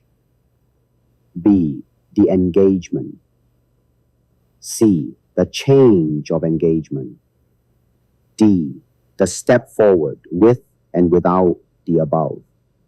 2. Indirect attack with disengagement on A. The beat. B. The engagement. C. The change of engagement. D. The first three executed with a step forward. The counter disengagement is the offensive movement that corresponds to the change of engagement or to the counter parry. Its object is to deceive a circular movement, not a lateral movement, which is the object of disengagement. Unlike the disengagement, the counter disengagement does not end in the line opposite to that of the opponent. Example, the attacker engages his opponent in 60, attacker's high outside line. The defender disengages in a circular motion to the opposite line. The attacker follows circularly, brings the defender's hand back to the original line and attacks. Remember, most people are weak in the low line. Often, direct your simple attack, disengagement, and counter disengagement toward the low line. Remember also, defend while attacking. If you wish to make use of any form of attack, the opponent's habits and preferences must be observed. Success in simple attack, especially direct or indirect, lies in correct selection. The attack must correspond to whatever movement is being or may be made by the adversary. Thus, it is dangerous to attack with just anything that comes to mind. The success of simple attack also depends on the correct timing of the movement, which must naturally be related to the cadence of the opponent's movements, if it is not to be caught up in them. Simple attacks started within distance of the adversary should land, if properly made, provided the adversary does not supplement the parry by retreating. Thus, to be safe, induce the opponent to step forward into the within distance area and nail him while he is stepping or merely shifting his weight forward, or when he shows any sign of weightiness, mentally or physically. Use an innocently detached rhythm with the opponent. Once into the attack, concentrate on the determination to land with mechanical efficiency and correct timing. To ensure the success of a simple attack, coordinate all into a powerful one. Maintain a continuous looseness throughout and develop smooth, explosive speed. Relax. Any tension while awaiting the opportunity to launch the attack through correctly found distance will only give a short, jerky movement, will cause you to move too soon, or will give the opponent an indication of your intention. First on is fact, cannot be stressed too often. Relaxation will bring about smoothness, precision, and speed. Don't forget. Before initiation, stay loose but poised. Initiation. Be economical. Use one continuous movement from a state of neutrality. In flight, employ the most economical use of movement and force along the most direct line of attack, backed by tight covering. After initiation, use a quick, natural O to recover the small, facing bent knee position. Emphasize a repetitious drilling of economical form to acquire instinctive initiation, speed, and length of power and penetration. Remember that acceleration can be increased by sheer practice and willpower. Mechanical repetition is the basis of this. Lunge 200 or 300 times per day, faster and faster each time.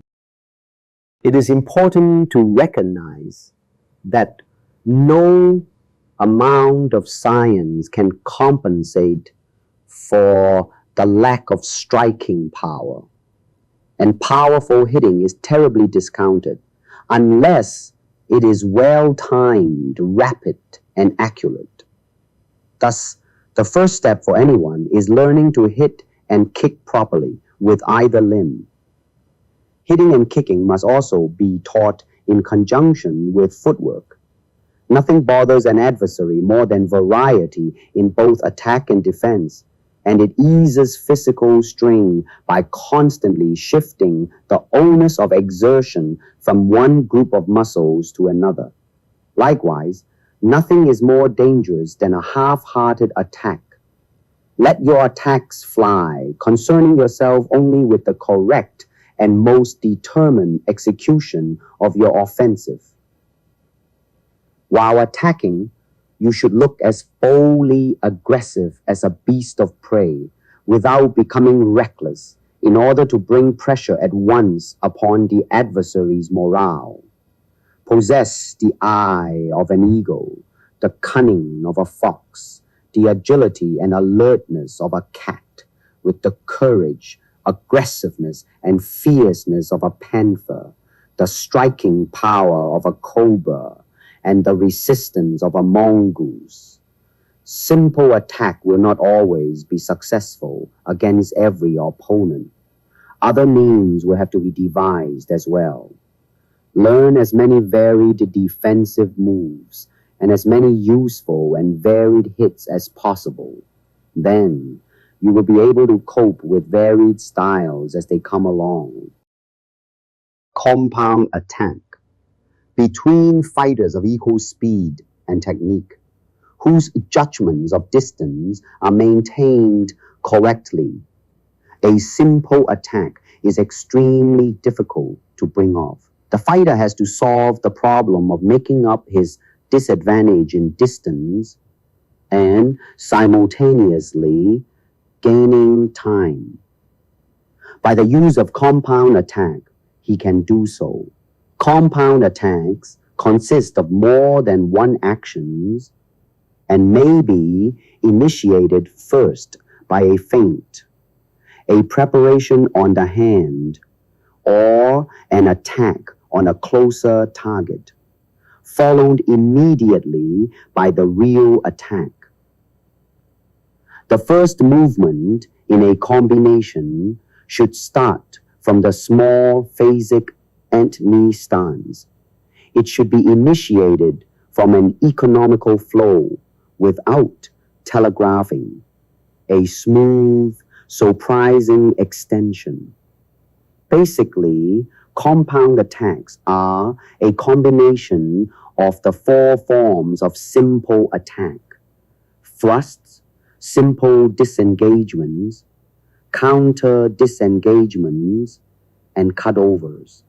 The complexity of the compound attack used is directly related to the opponent's ability to parry the offensive movements made.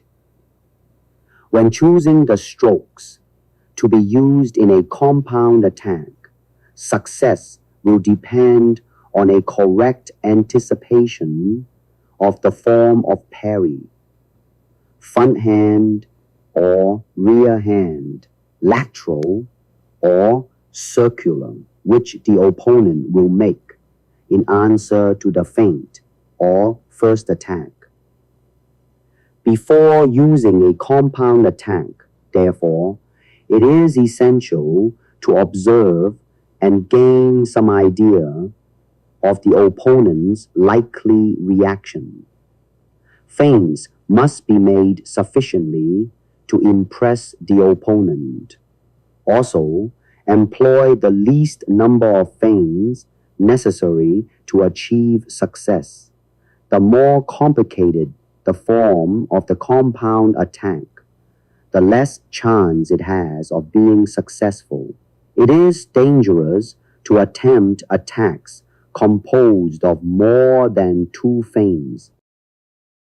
Simple compound attacks, those comprised of just one feint or prior offensive action, 1-2, low, high, etc., will have all the more chance of success if they are delivered on the opponent's preparation, in particular on the step forward. Compound attacks may be of no avail if they are badly timed, or if a favorable opportunity is not seized. Many compound attacks fail because the attacker forgets to regulate the speed of his feints in such a way that they are moving just ahead of the offensive movement. Thus, it is essential to find both cadence and preferences in the opponent's defense. Compound attacks may be 1. Short, fast combinations, crispy. 2. Deep, penetrative, and fast combinations, uncrispy. All blows strive to exert maximum force for what they are worth. That is why some need more forceful reinforcement. Thus, the idea of combinations be exposed to the various paths of combinations and be able to change paths during execution. During gaps of combinations, insert 1. Non-commitments to distract the opponent or to improve positioning or the flow. 2. Delicacy to score without destroying the overall balance and flow of the combination. Finger jabs, finger fan, finger flicks, backhand, palm thrust. Use double leads against the man who is slow on his feet or who is exhausted. Some boxing combinations preceded by feints. 1. Right jab, left cross, 1-2. 2. Right jab, right uppercut. 3. Right jab, left cross, right hook. 4. Right jab, right uppercut, right hook. 5. Right jab, right hook. 6. Right jab, body hook. 7. Left body thrust, right hook. 8. Left body thrust, right body hook. Combinations with kicking. Find kicks most economical for yourself and those most direct to the opponent. Use the on-guard position for guidance. Kicks in compound attacks may have several purposes. To disorganize. 1. Hook kick to knee, low stomping side kick, lead hand, finger jab, rear hand cross, or preparation on opponent's hand, trapping. 2. Direct, fast, groin, hook kick, 2. Don't take eyes off opponent. Don't commit to point of difficulty in recovery. Remember on guard positioning, 3. Shin knee counter stop kick, 2. At opponent's initiation, during development, at completion in riposte, 4. Low hand strike to high lead hook kick against right stancer. 5. Low hand strike to high reverse hook kick with rear leg. 6.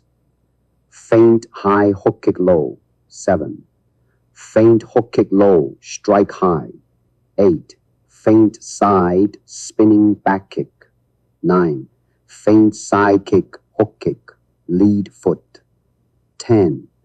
Feint lead straight kick, hook kick, lead foot. 11. Rear foot sweep feint, lead hook kick. 2. Harass. 1. Direct fast groin hook kick. And 2. Direct fast shin knee side kick. And the follow-up would be affected by whether the opponent is caught flat-footed or on the way back. To force. 1. Double stepping shin knee side kick. 2. Side kick led by a reverse hook with a hand. 3. Hook kick led by a reverse hook with the hand. 4. Pursuing side kicks and hook kicks. When studying combinations of kicks and hands, re-examine the idea of the most economical moves for yourself and those moves most direct to the opponent in light of combination movement. Shift back and forth from leg to hand, from hand to leg, and vary the heights. Go high, low, low, high, or safety triples. Low, high, low, high, low, high. Use natural follow-ups between the lead hand, jab, hook, axe fist, shovel path, and the rear hand, straight, cross, overhand, hammer. Likewise, find the natural follow-ups between the lead leg, side kick, hook, straight, upward, reverse, vertical, horizontal, and the rear leg, straight thrusts at various heights, spin kicks, hook at various heights. What are the natural follow-ups between hand and leg or leg and hand? Examine the possibilities in all branches of footwork, advancing, retreating, circling right, circling left, additional movements like parallel sliding. Examine the natural follow-ups for blows that miss or fall short, and study their defensive accompaniments. Explore the types of opponent reactions to a miss. Nurse the on-guard position. Examine all the physical movements in order to facilitate returning quickly to the on-guard position and being able to attack and defend from wherever you end up or could end up. Counter-attacking is a subtle art, safer to the man using it and more damaging to his opponent. Attacking by force sometimes does little damage because the opponent is moving in the same direction as the force. His going with the punches removes their sting. With two evenly matched competitors, the advantage lies with the man who counters, because when a man leads, he cannot help but expose more than the one who remains on guard. Any commitment automatically opens an invitation or target area. Instead of making a false attack, change of engagement, trapping, or beating the hand, the invitation may be used to provoke the opponent to attack. The provoker may then parry, block, or avoid the opponent's attack and follow with a counter-attack. A double hit is the result of the opponent using the same tactic, making an invitation with the first hit and hitting into his adversary as he tries to counter. An invitation may also be performed by purposely leaving a target area open while in the defensive position.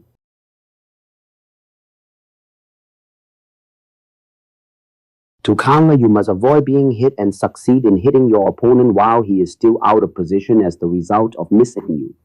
You must act instinctively and instantaneously. This is possible through faithful drilling. Once you learn to counter instinctively, you can devote your awareness to your broad plan of battle. According to boxing, avoiding your opponent's lead, the first part of counter-fighting, may be done in 3 ways. 1. Make him miss by slipping it, ducking it, or drawing away from it. 2. You can guard or deflect straight punches by turning them away from you, causing them to miss and expand themselves. 3. You can block the punch with a part of your body which can stand this punching. Few blocks are recommended. It is much better for you and more tiring for the opponent if he misses. Any active man can be taught to lead and recover with power and rapidity because the motions are more or less mechanical, and he can choose his own time for starting the machinery. It is far different with countering. The leader chooses the time and also that portion of his target about to be exposed. The man who counters is in a somewhat similar position to one who starts a race at his opponent's goal. Anticipation is the secret of countering, and therefore it is preferable to feint your man into making a lead rather than to wait for him to do so. A counterattack is an offensive action delivered on the opponent's attack in such a way that it gains a period of movement time from it. Counters are simple combinations of the most elementary defensive and offensive moves. Avoidance of the opponent's lead by defensive means. Delivery of corresponding counter hits. When practicing counters, first, work on good form and later, on speed. Always follow up and press your advantage after countering until the opponent goes down or fights back. The counterattack is not a defensive action, but a method of using an opponent's offense as a means to the successful completion of one's own attack. The counterattack is an advanced phase of offense, requiring a foreknowledge of specific openings which will result from attack by the opponent. The counterattack calls for the greatest skill, the most perfect planning, and the most delicate execution of all fighting techniques. It uses as tools all the main techniques: blocking, guarding, parrying, slipping, orbing and weaving, ducking, sidestepping, feinting, drawing, and shifting. It uses all phases of grappling, ticking, and hitting. Besides the mastery of techniques, the counterattack requires exact timing, unerring judgment, and cool, calculating poise. It means careful thought, daring execution, and sure control. It is the greatest art in grafting, the art of the champion. There are numerous counters which may be used for every lead, but for each particular occasion, there is one counter that is most effective in that situation. Action must be instantaneous, and where there is a wide choice of action, instant action is difficult, if not impossible, unless the right action has been previously conditioned. Conditioning, guided by overall awareness, then, becomes the keystone of the counterattack. Conditioning is a process whereby a specific stimulus will cause a specific reaction. A repeated stimulus eventually creates an action pattern in the nervous system. Once this pattern is established, the mere presence of the stimulus will cause the specific action. Such action is instantaneous and almost unconscious, which is necessary for effective countering. Conditioned action should be the result of intense and concentrated practice of planned action patterns in response to every lead. Such action should be practiced slowly for hours, days, weeks, always in response to certain leads. Finally, the lead itself will automatically bring the right counter. Fighting should be done with the head, not with the hands or feet. It is true that during the time of actual fighting, one does not think of how to fight, but rather of the weakness or strength of the opponent, of possible openings and opportunities. Fighting will never reach the stage of a true art unless performance of skill is made automatic, and the cortex freed to think and to associate, to make plans and to judge. The higher nerve centers always retain control and will act when necessary. It is like pressing a button to start or stop a machine. In a consideration of countering, there are three factors that must be understood. 1. The lead of the opponent. 2. The method of avoiding the lead. 3. The counter blow, kick, or grappling itself. Samples of counters. 1. For lead. 2. For counter. 1. Jab. 1. Snap back, counter jab. 2. Jab and slip outside, counter jab. 3. Lead, swing, or hook and guard with rear forearm and counter jab.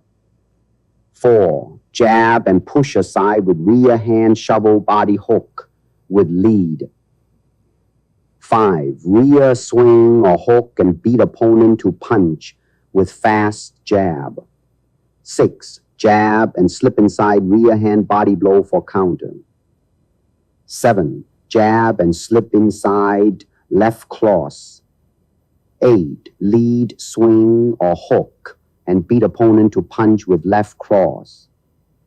9. Rear cross and duck under, counter to going or weave to left body thrusts. 10. Rear cross or swing and guard with lead forearm return with left jab. 1. The lead of the opponent is important in that it determines the side of the body open to attack. A right lead exposes the right side of the body, while a lead with the rear hand exposes almost all of the upper trunk. 2. To avoid leads, it must be decided whether the counterattack should be one or two-handed. Blocking, guarding, stopping, parrying, all leave one hand with which to counter. Such maneuvers as slipping, sidestepping, ducking, bobbing and weaving, feinting, drawing and shifting allow a two-handed attack. 3. The counter blow depends on the method used in avoiding the opponent's lead, as well as upon the lead itself. First, have the opponent committed and out of form. Second, fit in harmoniously to form a single functional unit. Third, coordinate all power to attack his weakness. Lead hand counters for a straight right lead. By blocking or stopping. 1. Catch the opponent's lead in your left hand while stepping right. Then drive a straight right lead to his chin. By parrying. 1. Parry to the outside guard position and hook the right to his solar plexus. 2. Parry to the outside position and hook the right to his chin. 3. Parry to the outside position and deliver a right shovel hook to his chin. 4. Parry to the inside position and drive a straight right lead to his chin. 5. Parry to the inside position and hook the right to his solar plexus. 6. Parry to the inside position and deliver a right shovel hook to his solar plexus. By slipping. 1. Slip to the outside guard position and hook the right to his chin. 2. Slip to the outside position and hook the right to his solar plexus. 3. Slip to the outside position and drive a right uppercut to his solar plexus. 4. Slip to the outside position and drive a straight right to his chin. By sidestepping. 1. Sidestep to the outside guard position and hook the right to his chin. 2. Sidestep to the outside position and hook the right to his solar plexus. 3. Sidestep to the outside position and drive a right uppercut to his chin. 4. Sidestep to the outside position and drive a straight right lead to his chin. Left rear hand counters for a straight right lead. By parrying. 1. Parry to the inside guard position with the left hand, then drive the left hand to the opponent's chin. 2. Cross parry with the right hand to the inside position and drive a straight left to his side. By slipping. 1. Slip to the inside guard position and hook the left to his body. 2. Slip to the inside position and drive a straight left to his body. 3. Slip to the inside position and drive a straight left to his chin. 4. Slip to the inside position and cross a left hook to his chin. 5. Slip to the inside position and drive a straight left to his solar plexus. By sidestepping. 1. Sidestep to the outside guard position and drive a left cross to his chin. 2. Sidestep to the outside position and drive a left to his body. 3. Sidestep to the inside position and drive a left uppercut to his chin. 4. Sidestep to the inside position and drive a left shovel hook to his chin. 5. Sidestep to the inside position and drive a left uppercut to his solar plexus. Right lead hand counters for a straight left rear lead. By parrying. 1. Cross parry with the left hand to the inside guard position and hook the right to his chin. 2. Cross parry with the left hand to the inside position and hook the right to his abdomen. By slipping. 1. Slip to the inside guard position and hook the right to his solar plexus. 2. Slip to the inside position and hook the right to his chin. 3. Slip to the outside position and cross the right to his chin or body by sidestepping. 1. Sidestep to the inside guard position and drive a straight right to his chin. Left rear hand counters for a straight left rear lead by parrying. 1. Parry with the right hand to the inside guard position and drive a straight left to his chin or body. 2.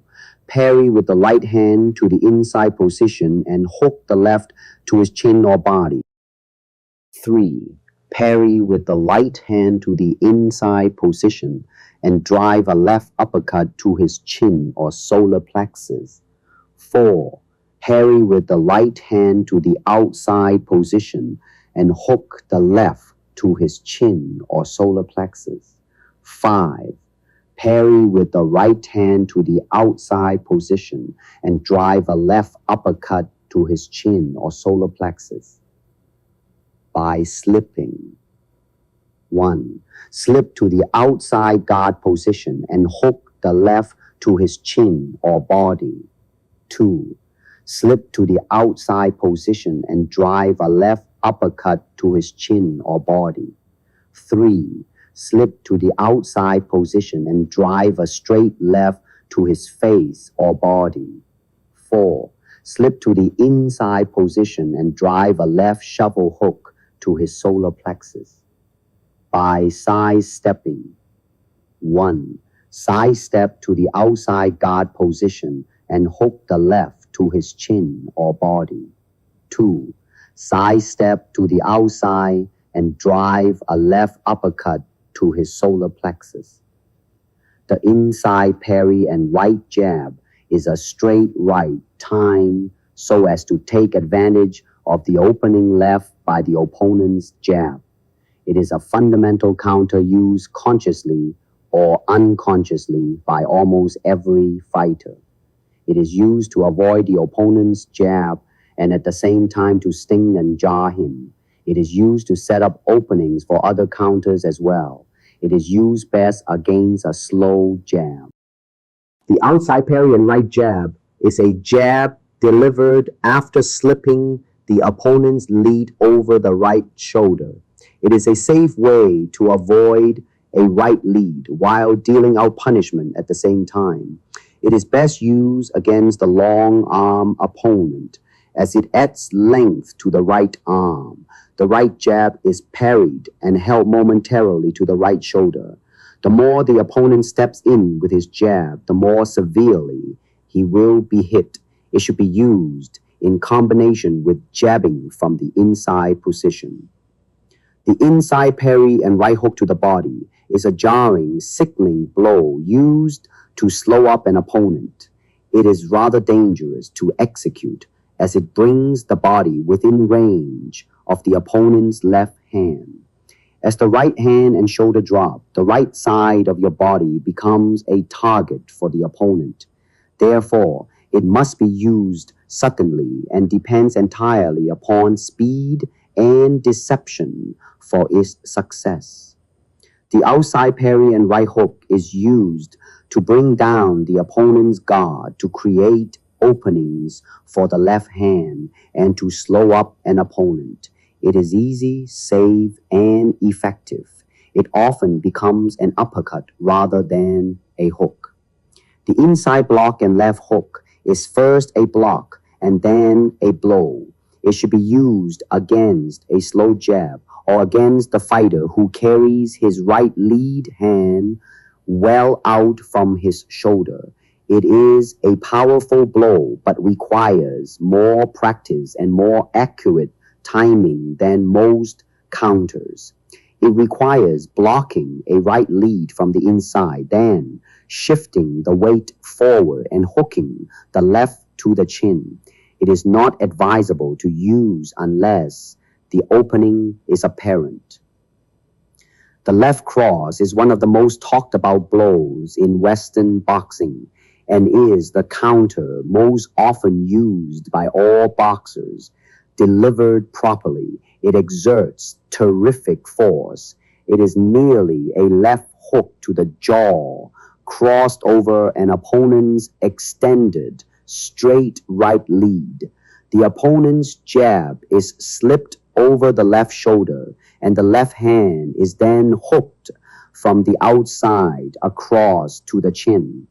It is easy to execute and is really a finishing blow. The straight inside left is a straight left timed to cross under and inside an opponent's right lead. It is best used against an opponent who stepped well in with his right lead, and particularly in conjunction with the outside parry and right jab or right cross. It is a setup or finishing blow, is easy to time and carries terrific power. The right hand must be carried high in position to stop or guard. The inside left to the ribs is a sucker punch in that it takes advantage of a natural opening created by any right lead. It is difficult to guard against. It is a straight left timed so as to drive underneath an opponent's right arm as he jabs, and is used to slow up an opponent or to shorten his arm. To minimize danger of a counter, 1. Feint to disturb your opponent's rhythm, causing him to unset as well as lose a period of movement time. 2. Change your body position during attack by slipping left and right, changing levels suddenly, ducking, swaying, up and weave. 3. Use a constantly changing variety of attacks and defenses. Riposte. The riposte is an attack, or more accurately, a counterattack following a parry. The choice of riposte, like the choice of attack, is determined by the type of defensive movement one thinks that the opponent is likely to adopt against it. The opponent's reactions can only be ascertained by observing his usual hand movements when recovering from an unsuccessful attack.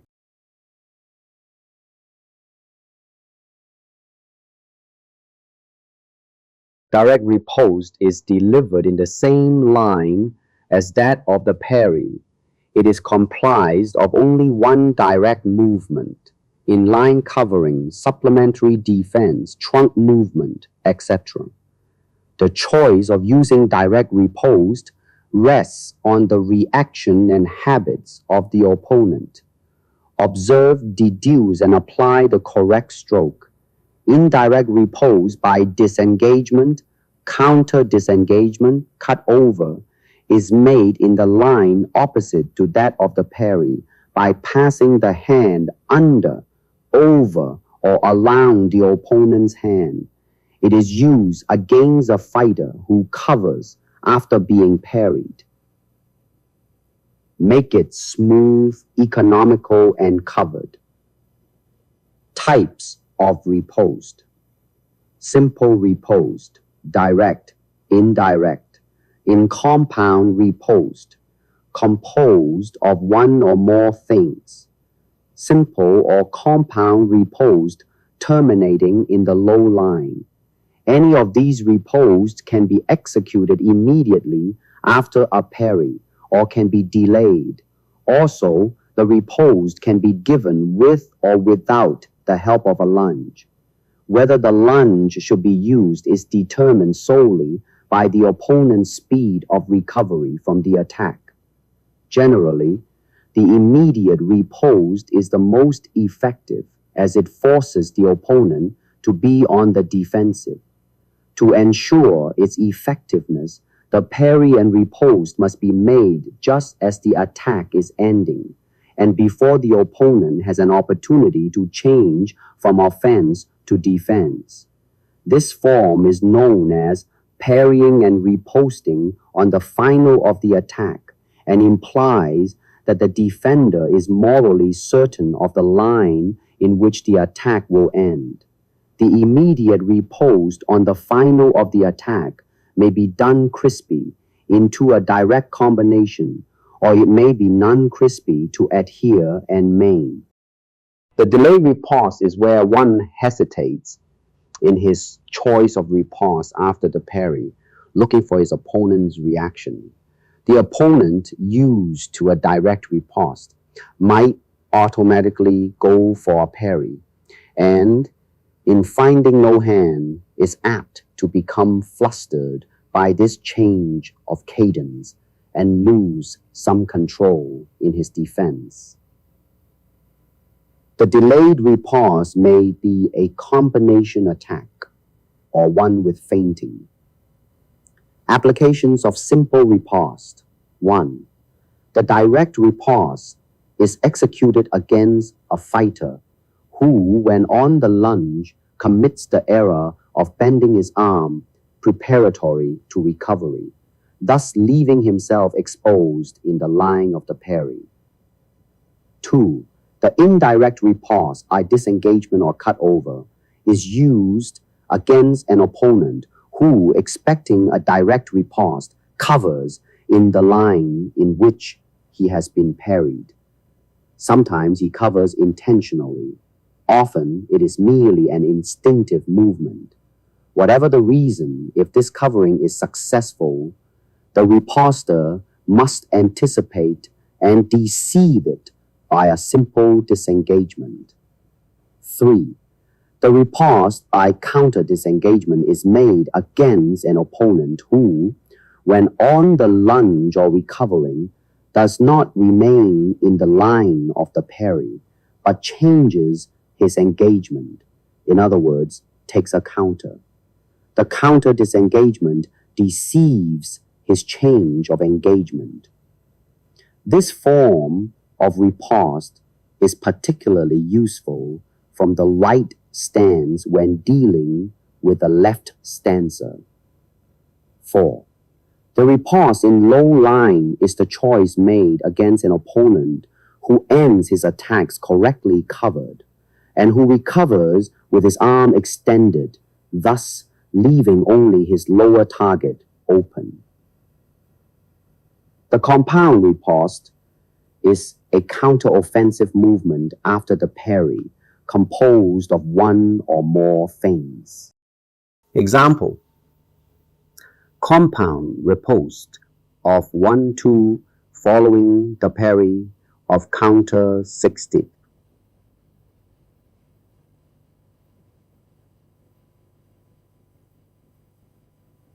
The attacker, having been brought back to the line of 60 by the counter and anticipating the direct riposte, covers in 60.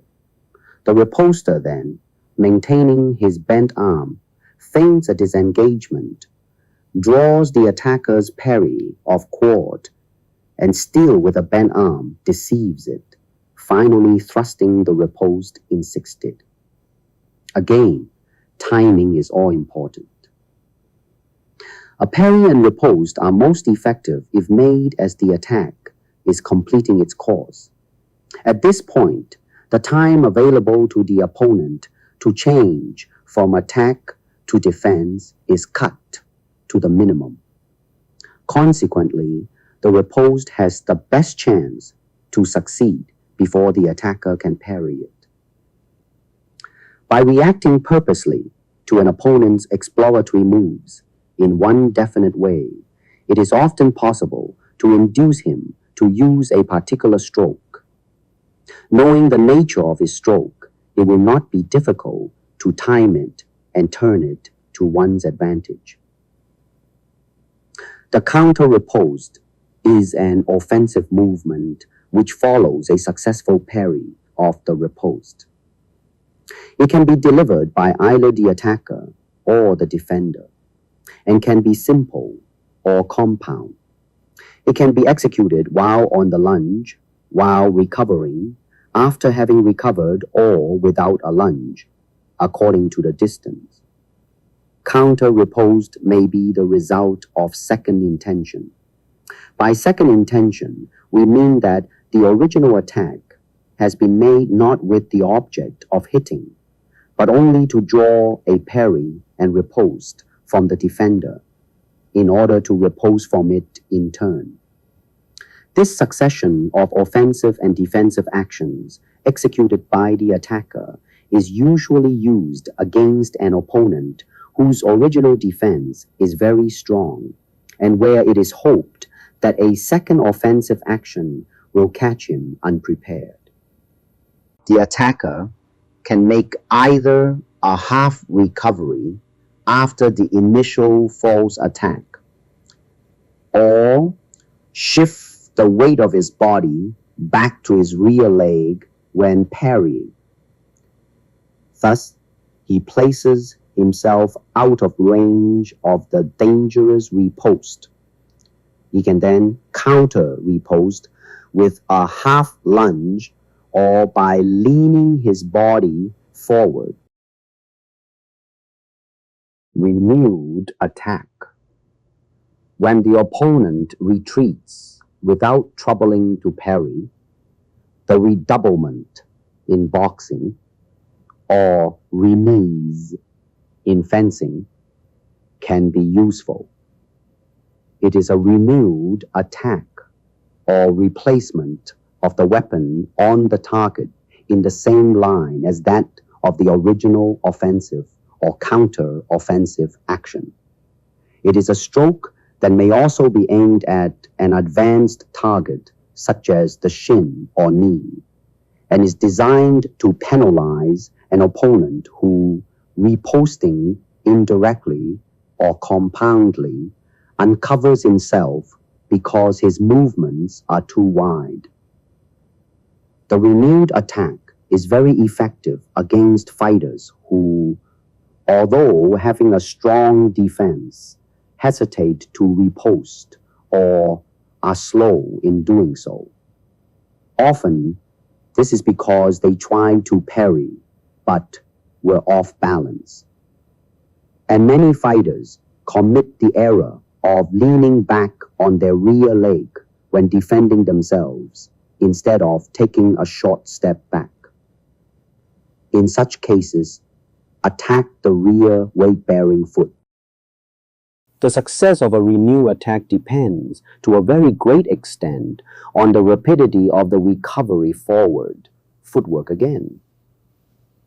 The opponent must not be allowed to regain any loss of balance, physical or psychological, or control, which the initial attack may have cost him.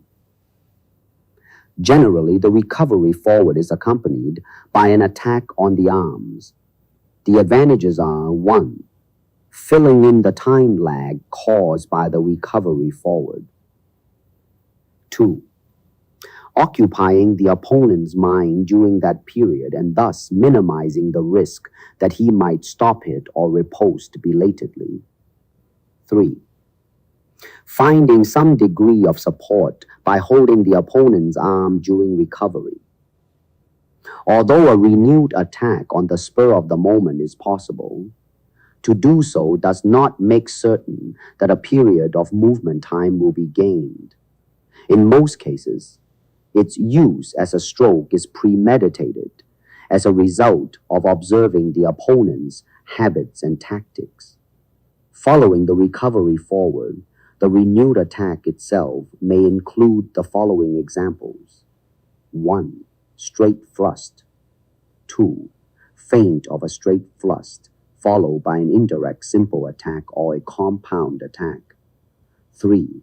A preparation on the hand, beat, trap, followed by a simple or compound attack. Tactics. Tactics are the brain work of fighting. They are based on observation and analysis of the opponent and on intelligent choices of actions against him. The tactical approach consists of 3 parts: preliminary analysis, preparation, and execution. Preliminary analysis. The purpose of the preliminary analysis is to lay the foundation by scrutinizing the opponent's habits, virtues, and faults. The fighter should know whether his opponent is aggressive or defensive, whether he likes to make action on time, and what his favorite attacks and parries are.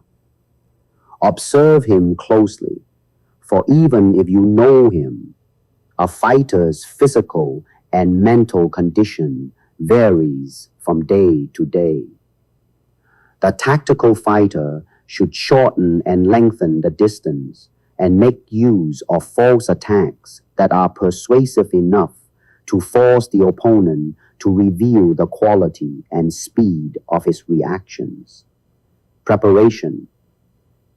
It is during the preparation of the action that each fighter looks for cues and tries to outwit his opponent. The variations are endless, but a few examples may be pointed out. For instance, the fighter who plans to score on the attack has to take the initiative and keep control of the play. He attempts to mislead his opponent by sometimes making a false attack followed by a real attack to a different area or to the same target area. The lines and positions should be varied in order not to give the opponent a free moment in which to seize the initiative. The preparation of the attack should be cautious, and the fighter must always be ready to parry if the opponent tries to make a sudden stop hit or counter-attack. Execution. The execution of the real attack must be done with proper timing, quickly, without break or hesitation. It must be a conscious, accelerated, determined, and decisive movement. Surprise is vital, and the fighter must believe in its successful outcome. If the opponent takes the initiative, the fighter must discourage him by constant threat of counterattack, by short thrusts or strikes, by beating his guard, or by other means which will disturb his concentration. If physical qualities between fighters are equal, intellectual superiority helps to achieve victory. Between equally intelligent fighters, mechanical and technical knowledge can be decisive. A fighter must reach a fair standard of technical ability before he can apply tactics successfully. Once the mechanics can be made automatically, only then can the mind concentrate on discovering the opponent's reactions, anticipating his intentions, and devising the strategy and tactics required to beat him. Tactics require cool judgment, anticipation, opportunism, bluff and counter-bluff, and the ability to think at least one move ahead. These are combined with courage and the controlled reaction of muscles and limbs, which enable the fighter to carry out simple or complex movements as required by the situation at any given moment.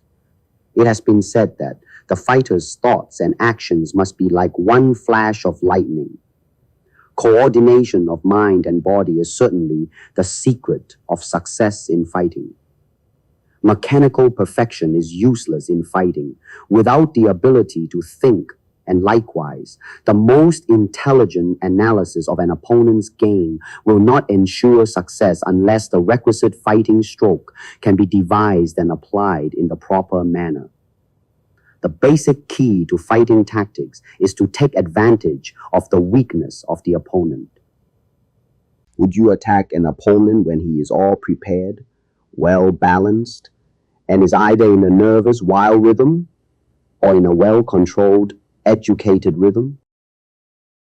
Would you meet an angered, rushing opponent head-on? Of course not.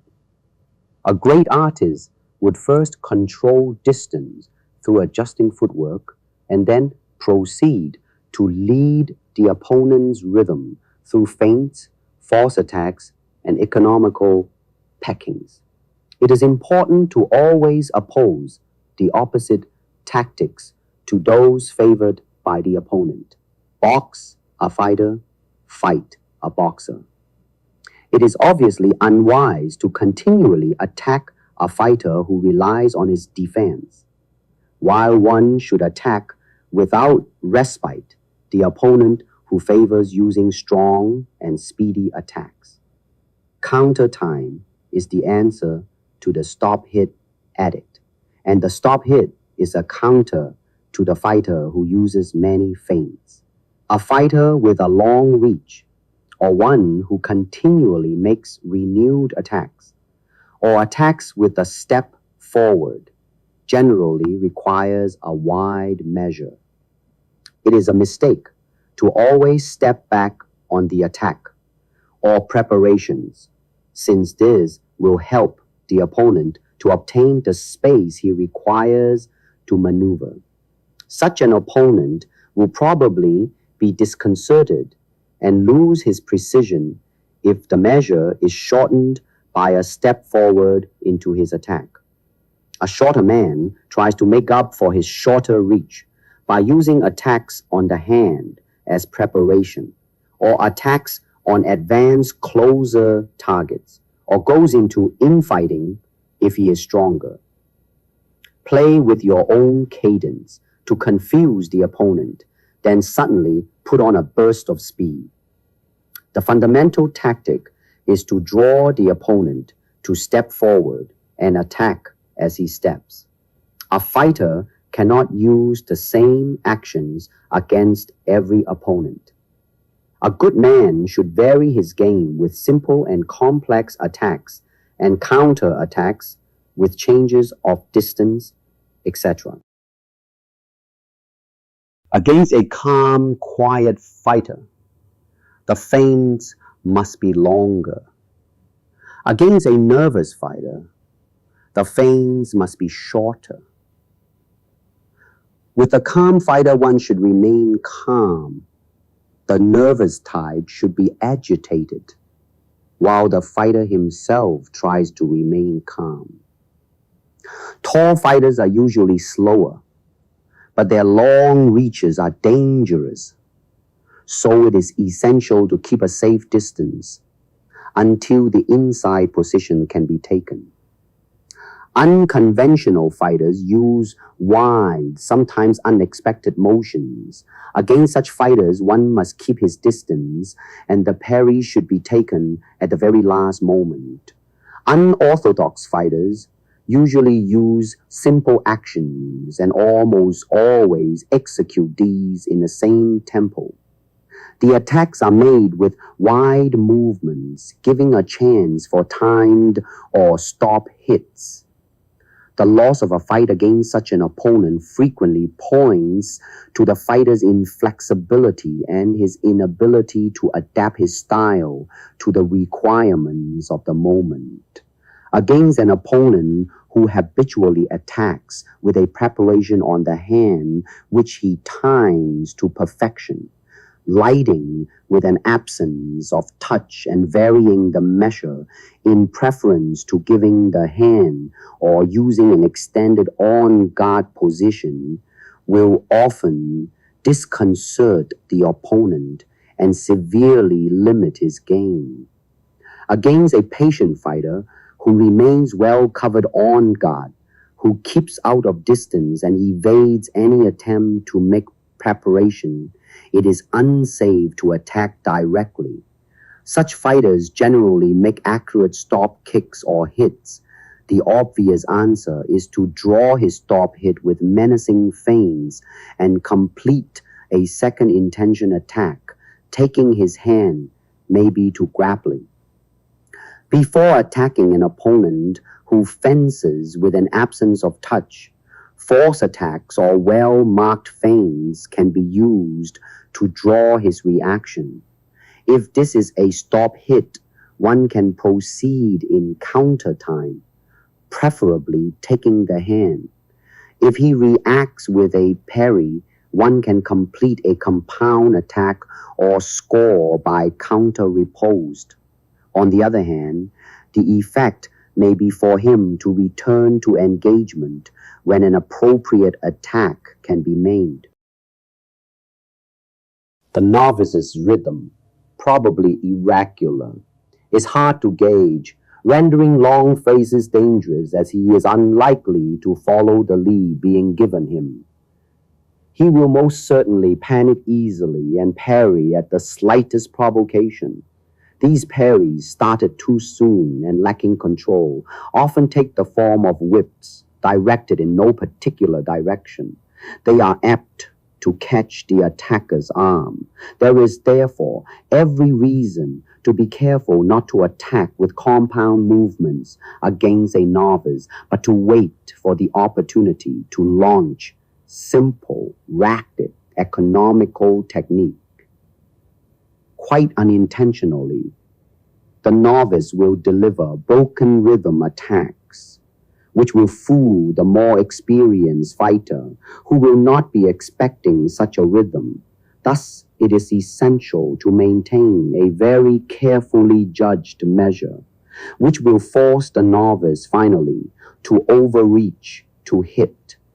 A golden rule is never to use more complex movements than are necessary to achieve the desired result. Start with simple movements and only introduce compound ones when you cannot otherwise succeed.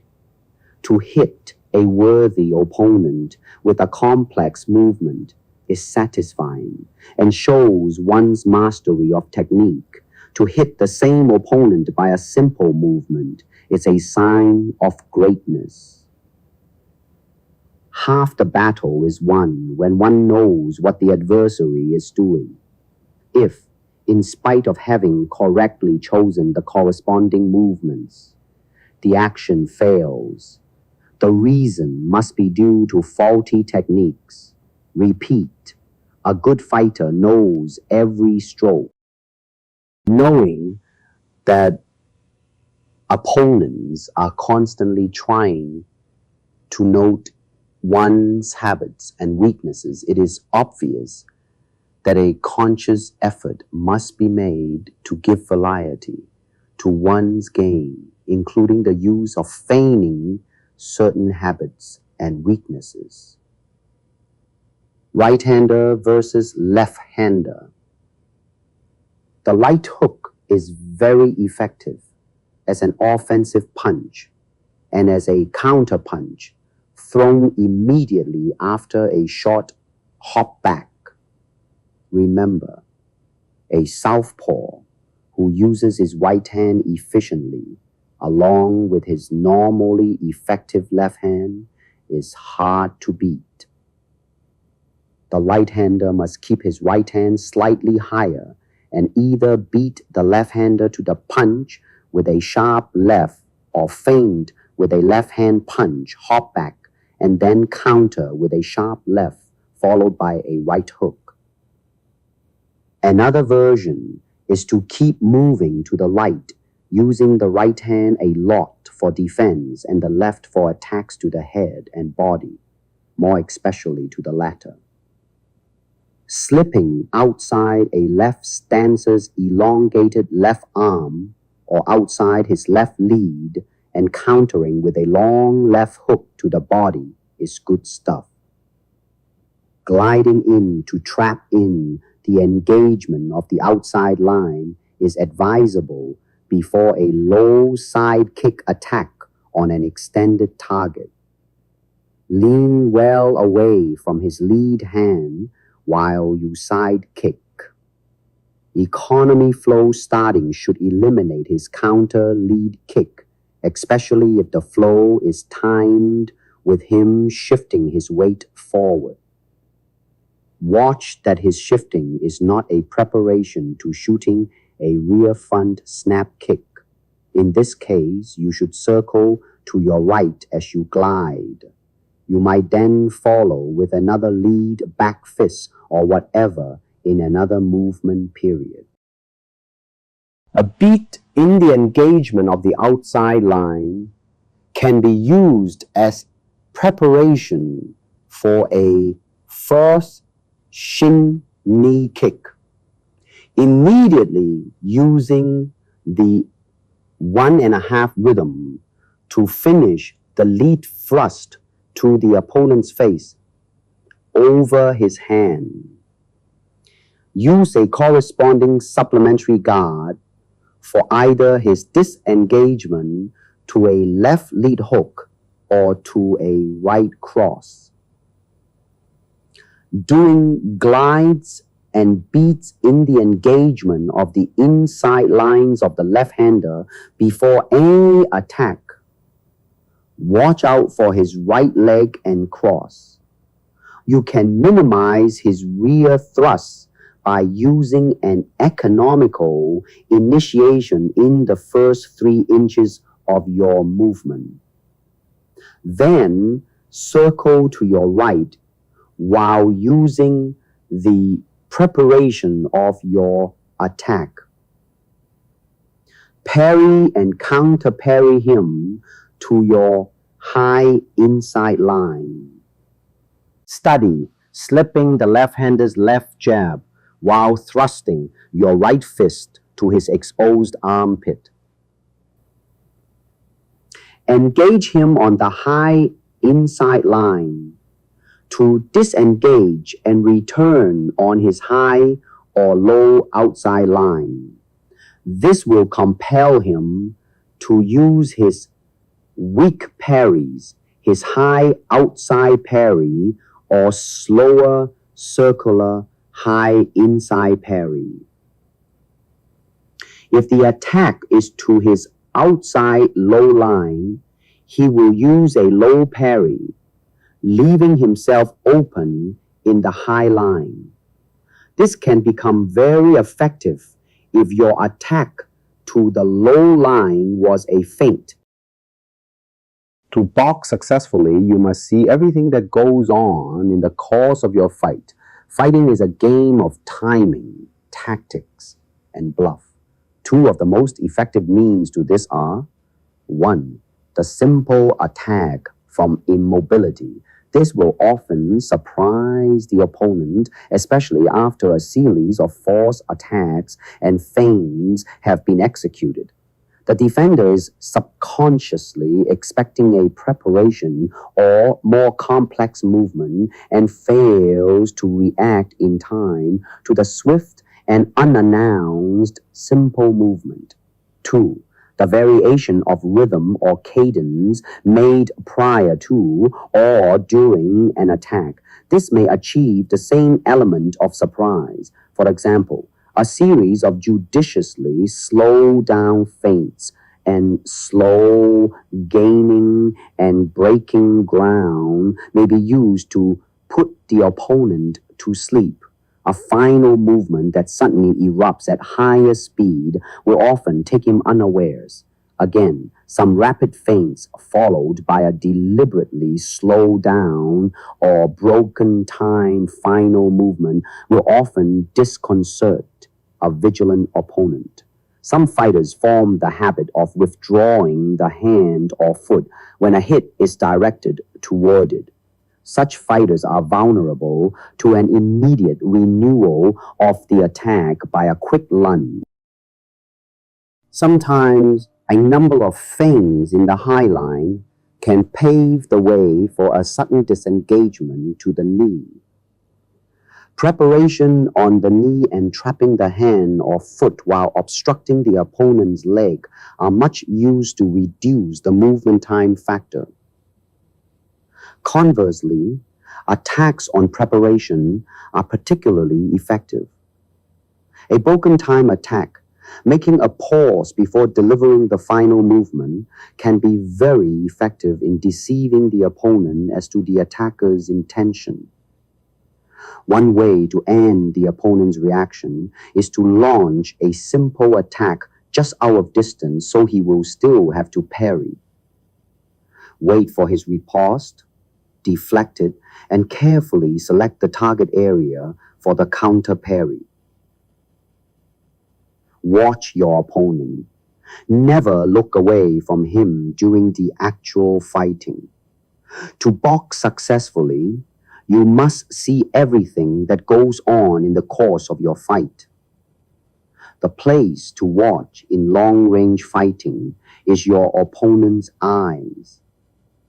Notice where animals look when they fight. When infighting, look either at your opponent's feet or at his waist. Take the play away from your opponent and try to get him on the defensive. Keep him guessing what you are going to do next. Don't give him any rest if you can help it. Hit from all angles. When jabbing with your right, make it a double shot. Discover your opponent's weakness.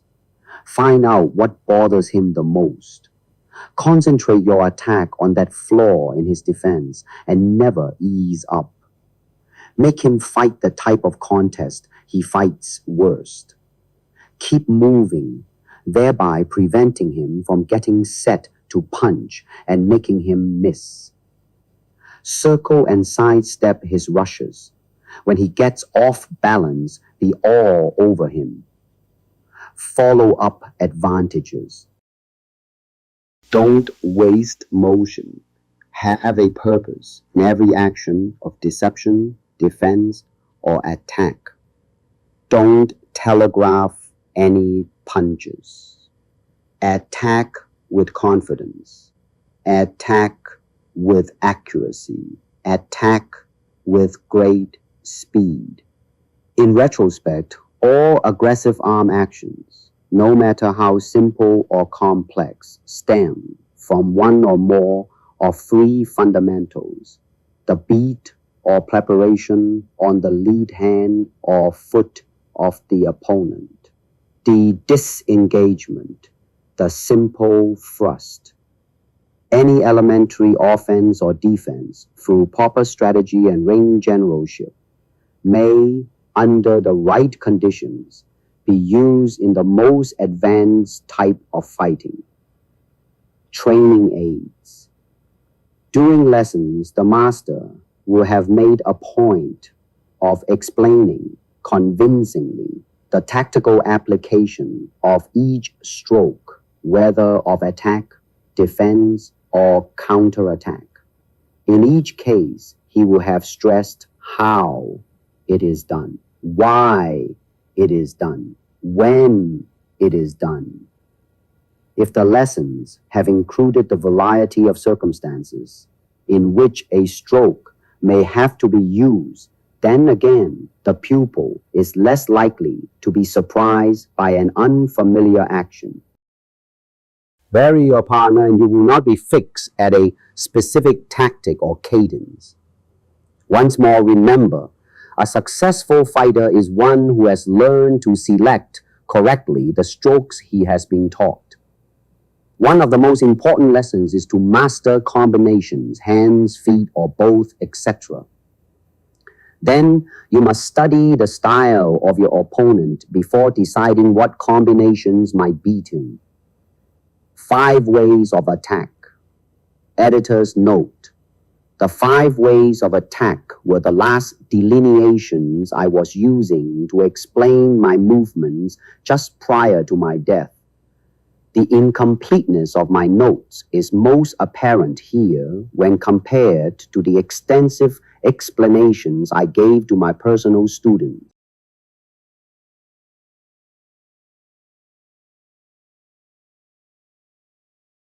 Simple angle attack. SAA. The simple angle attack is any simple attack thrown at an unexpected angle, sometimes preceded by feinting. It is often set up by readjusting the distance with footwork. Study the elusive lead and simple attack. Immobilization attack. IA. The immobilization attack is performed by applying an immobilizing preparation, trapping, on the opponent's head, hair, hand, or leg as you crash the line to engagement. The trapping keeps the opponent from moving that part of his body, offering you a safety zone from which to strike. Immobilization attacks can be prepared, set up, by using any of the other 4 ways of attack, and traps can be performed in combination or singularly. Study the stop hit as well. Immobilization may be used as a preventive measure when attacking with one hand, by pinning with the other. It may also be used as a preventive measure when slipping or countering. Using immobilization when an opponent actually intends to deliver a blow requires a knowledge of when the opponent is going to lead and depends on speed and skill for execution. Get body feel on the forearm to use it as a destructive weapon. Use a loose, clawing, snap, or club along with the elbow. Progressive indirect attack.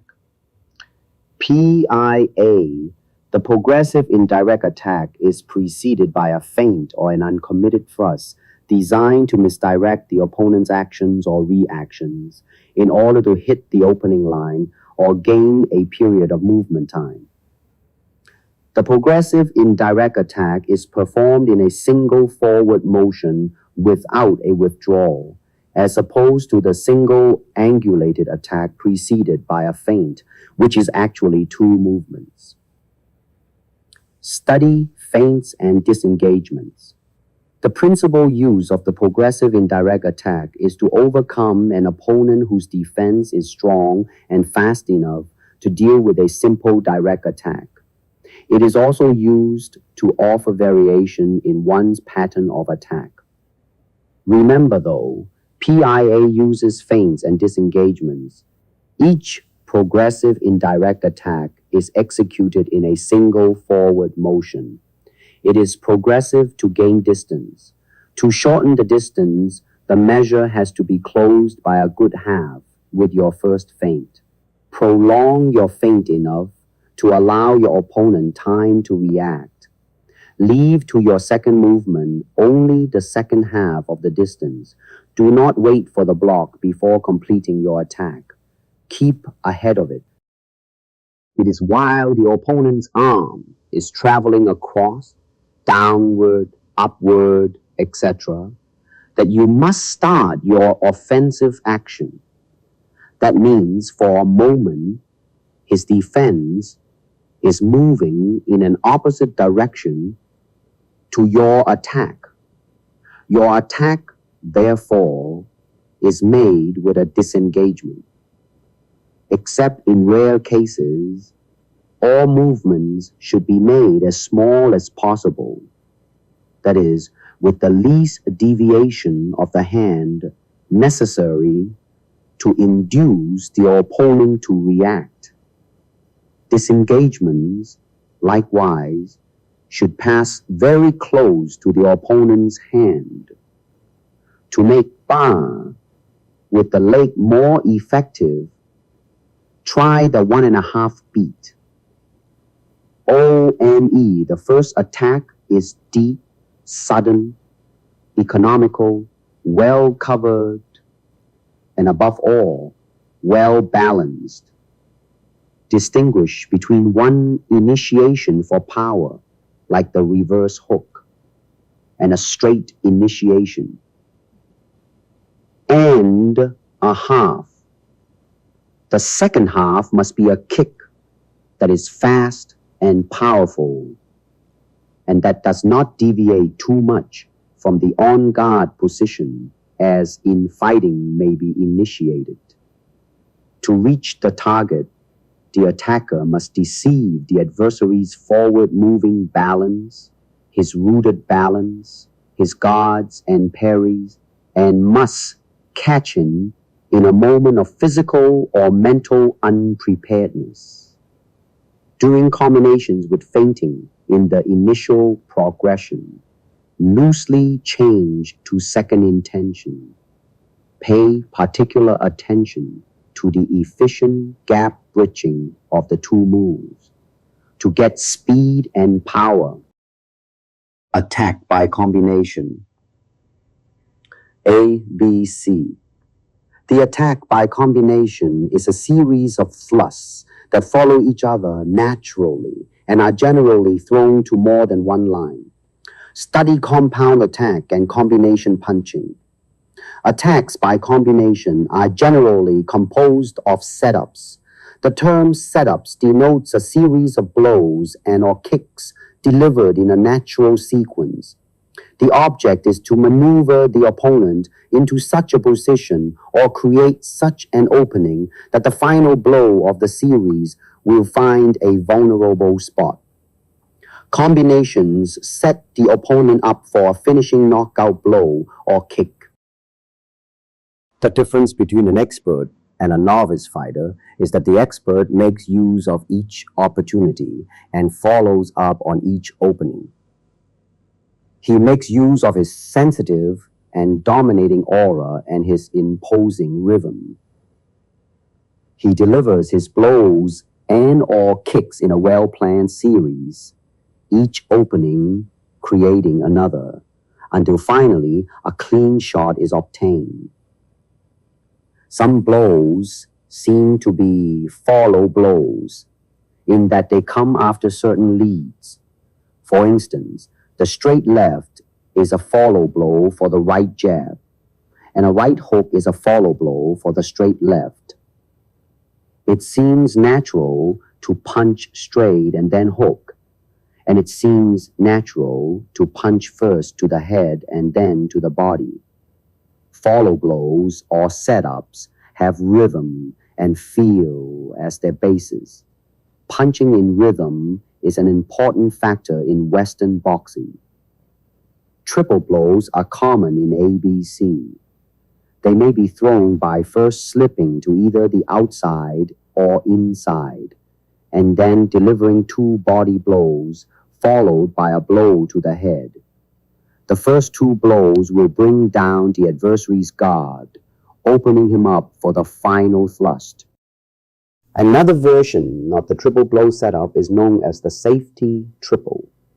The safety triple is a series of blows which have rhythm as their basis in punching first to the body and then to the head or vice versa. The main thing to remember is that the last blow will be to the spot of the first blow. If the first blow is to the jaw, the last blow will also be to the jaw. Study also the 1-2 variations. Be exposed to the various paths of combinations and be able to change the path during execution. Attack by drawing. ABD. The attack by drawing is an attack or counter-attack initiated upon luring the opponent into a commitment by leaving him an apparent opening or executing movements that he may try to time and counter. Attack by drawing may make use of the previous 4 ways of attack. Study timing and the 8 basic defense positions. It's usually best, whenever possible, to draw your opponent into leading before hitting out on your own account. By forcing your opponent to commit himself to a decided step, you can be moderately certain of what he is about to do. His commitment will deprive him of the ability to change his position and guard swiftly enough to deal successfully with any offensive you may yourself adopt. By his mere action of hitting out, you will or should secure an opening of sorts. You should make him present you with a fair target at which to aim. Most important of all, you will have borrowed some very considerable force from him to add to the power of your own counter. Remember, the whole secret of hard hitting lies in accurate timing, correct placement, and mental application. Keep your awareness and balance to attack after drawing his commitment, by exposing a target to him, by closing with or without immobilization, slow or fast, and by feinting an attack that he will try to counter. Jeet Kune, circle with no circumference. Jeet Kune ultimately is not a matter of petty technique, but of highly developed personal spirituality and physique. It is not a question of developing what has already been developed, but of recovering what has been left behind. These things have been with us, in us all the time, and have never been lost or distorted, except by our misguided manipulation of them. Jeet Kune is not a matter of technology, but of spiritual insight and training. The tools are at an undifferentiated center of a circle that has no circumference, moving and yet not moving, intention and yet relaxed, seeing everything happening and yet not at all anxious about its outcome, with nothing purposely designed, nothing consciously calculated, no anticipation, no expectation. In short, standing innocently like a baby, and yet with all the cunning, subterfuge, and keen intelligence of a fully mature mind. Leave sagehood behind and enter once more into ordinary humanity. After coming to understand the other side, come back and live on this side. After the cultivation of no cultivation, one's thoughts continue to be detached from phenomenal things, and one still remains amid the phenomenal, yet devoid of the phenomenal. Both the man and his surroundings are eliminated. Then neither the man nor his surroundings are eliminated. Walk on. One can never be the master of his technical knowledge unless all his psychic hindrances are removed, and he can keep his mind in a state of emptiness, fluidity, even purged of whatever technique he has obtained. With all the training flung to the wind, with a mind perfectly unaware of its own working, with the self vanishing nowhere, anybody knows where, the art of Jeet Kune attains its perfection.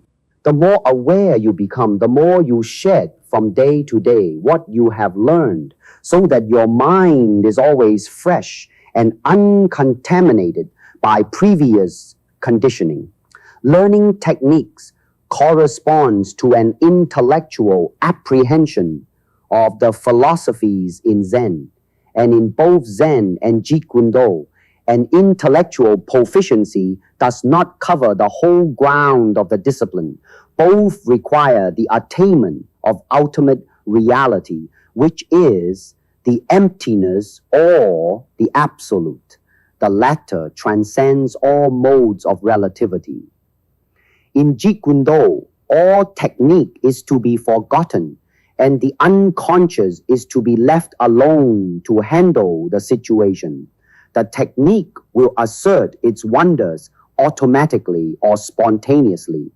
To float in totality, to have no technique is to have all technique.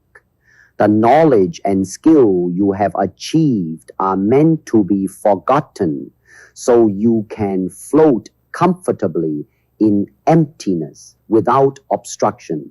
Learning is important, but do not become its slave. Above all, do not harbor anything external and superfluous. The mind is primary.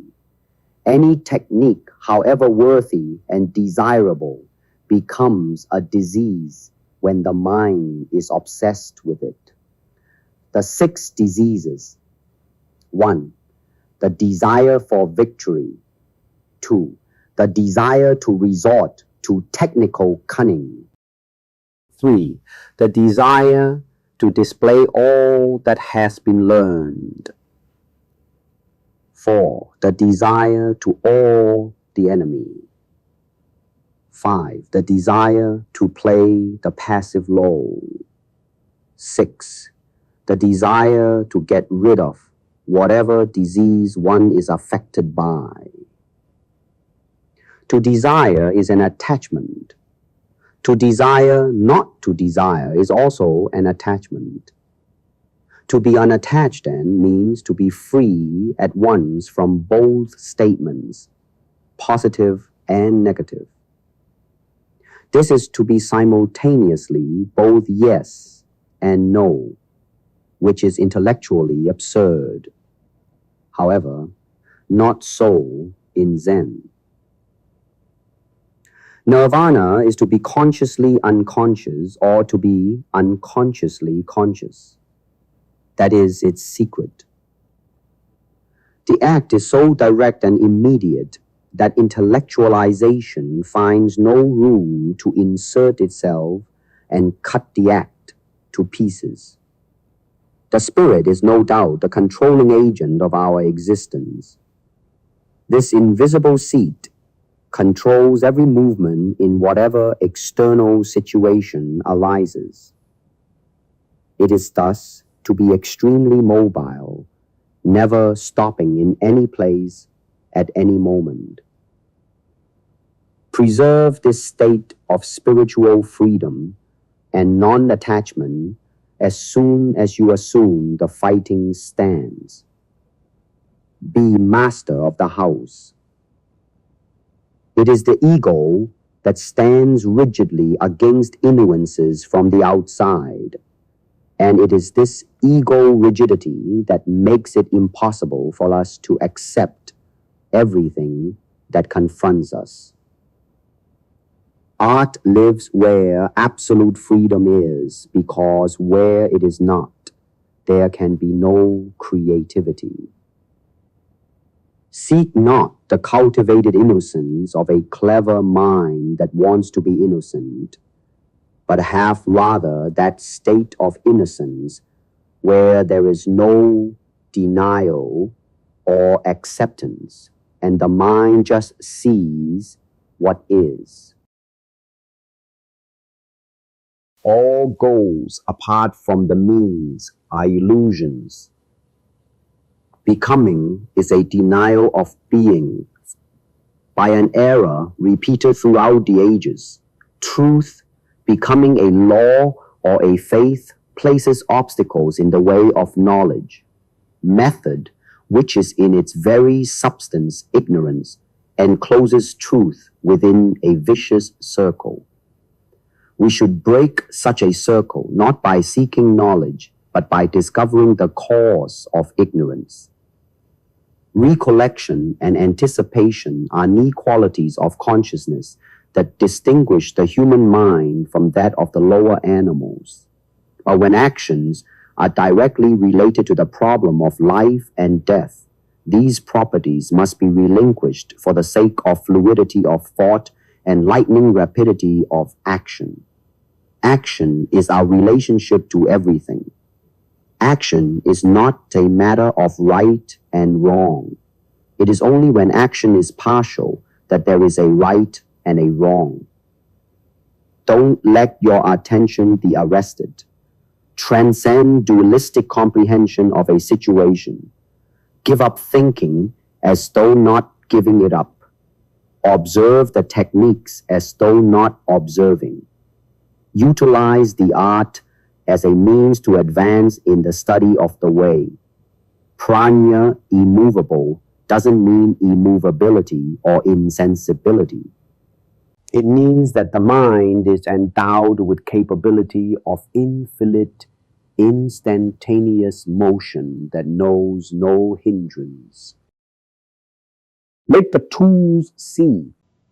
All movements come out of emptiness, and the mind is the name given to this dynamic aspect of emptiness. It is straight, without ego-centered motivation. The emptiness is sincerity, genuineness, and straightforwardness, allowing nothing between itself and its movements. Jeet Kune Do exists in your not seeing me and my not seeing you, where yin and yang have not yet differentiated themselves.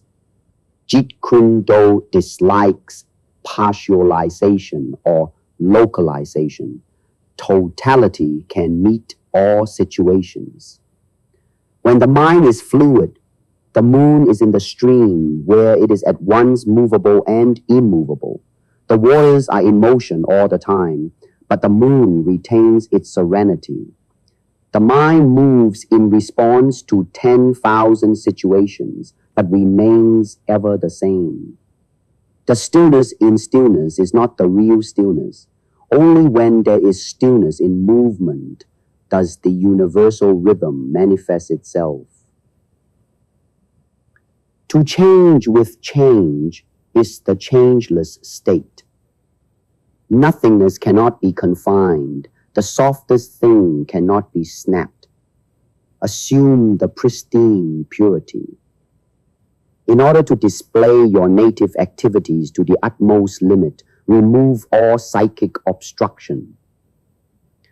Would that we could at once strike with the eyes. In the long way from the eye through the arm to the fist, how much is lost? Sharpen the psychic power of seeing in order to act immediately in accordance with what you see. Seeing takes place with the inner mind. Because one's self-consciousness or ego consciousness is too conspicuously present over the entire range of his attention, it interferes with his free display of whatever proficiency he has so far acquired or is going to acquire. One should remove this obtruding self or ego consciousness and apply himself to the work to be done, as if nothing particular were taking place at the moment. To be of no mind means to assume the everyday mind. The mind must be wide open to function freely in thought. A limited mind cannot think freely. A concentrated mind is not an attentive mind, but a mind that is in the state of awareness can concentrate. Awareness is never exclusive. It includes everything. Not being tense, but ready. Not thinking, yet not dreaming. Not being set, but flexible. It is being wholly and quietly alive, aware and alert, ready for whatever may come. The Jeet Kune Do man should be on the alert to meet the interchangeability of opposites. As soon as his mind stops with either of them, it loses its own fluidity. A JKD man should keep his mind always in the state of emptiness, so that his freedom in action will never be obstructed. The abiding stage is the point where the mind hesitates to abide. It attaches itself to an object and stops the flow. The deluded mind is the mind affectively burdened by intellect. Thus, it cannot move without stopping and reflecting on itself. This obstructs its native fluidity. The wheel revolves when it is not too tightly attached to the axle. When the mind is tied up, it feels inhibited in every move it makes, and nothing is accomplished with spontaneity. Its work will be of poor quality, or it may never be finished at all. When the mind is tethered to a center, naturally it is not free. It can move only within the limits of that center. If one is isolated, he is dead. He is paralyzed within the fortress of his own ideas. When you are completely aware, there is no space for a conception, a scheme, the opponent and I. There is complete abandonment. When there is no obstruction, the JKD man's movements are like flashes of lightning or like the mirror reflecting images. When insubstantiality and substantiality are not set and defined, when there is no track to change what is, one has mastered the formless form. When there is clinging to form, when there is attachment of the mind, it is not the true path. When technique comes out of itself, that is the way. Jeet Kune is the art not founded on techniques or doctrine. It is just as you are. When there is no center and no circumference, then there is truth. When you freely express, you are the total style. It's just a name. There is a powerful craving in most of us to see ourselves as instruments in the hands of others and thus free ourselves from responsibility for acts which are prompted by our own questionable inclinations and impulses. Both the strong and the weak grasp at this alibi. The latter hide their malevolence under the virtue of obedience.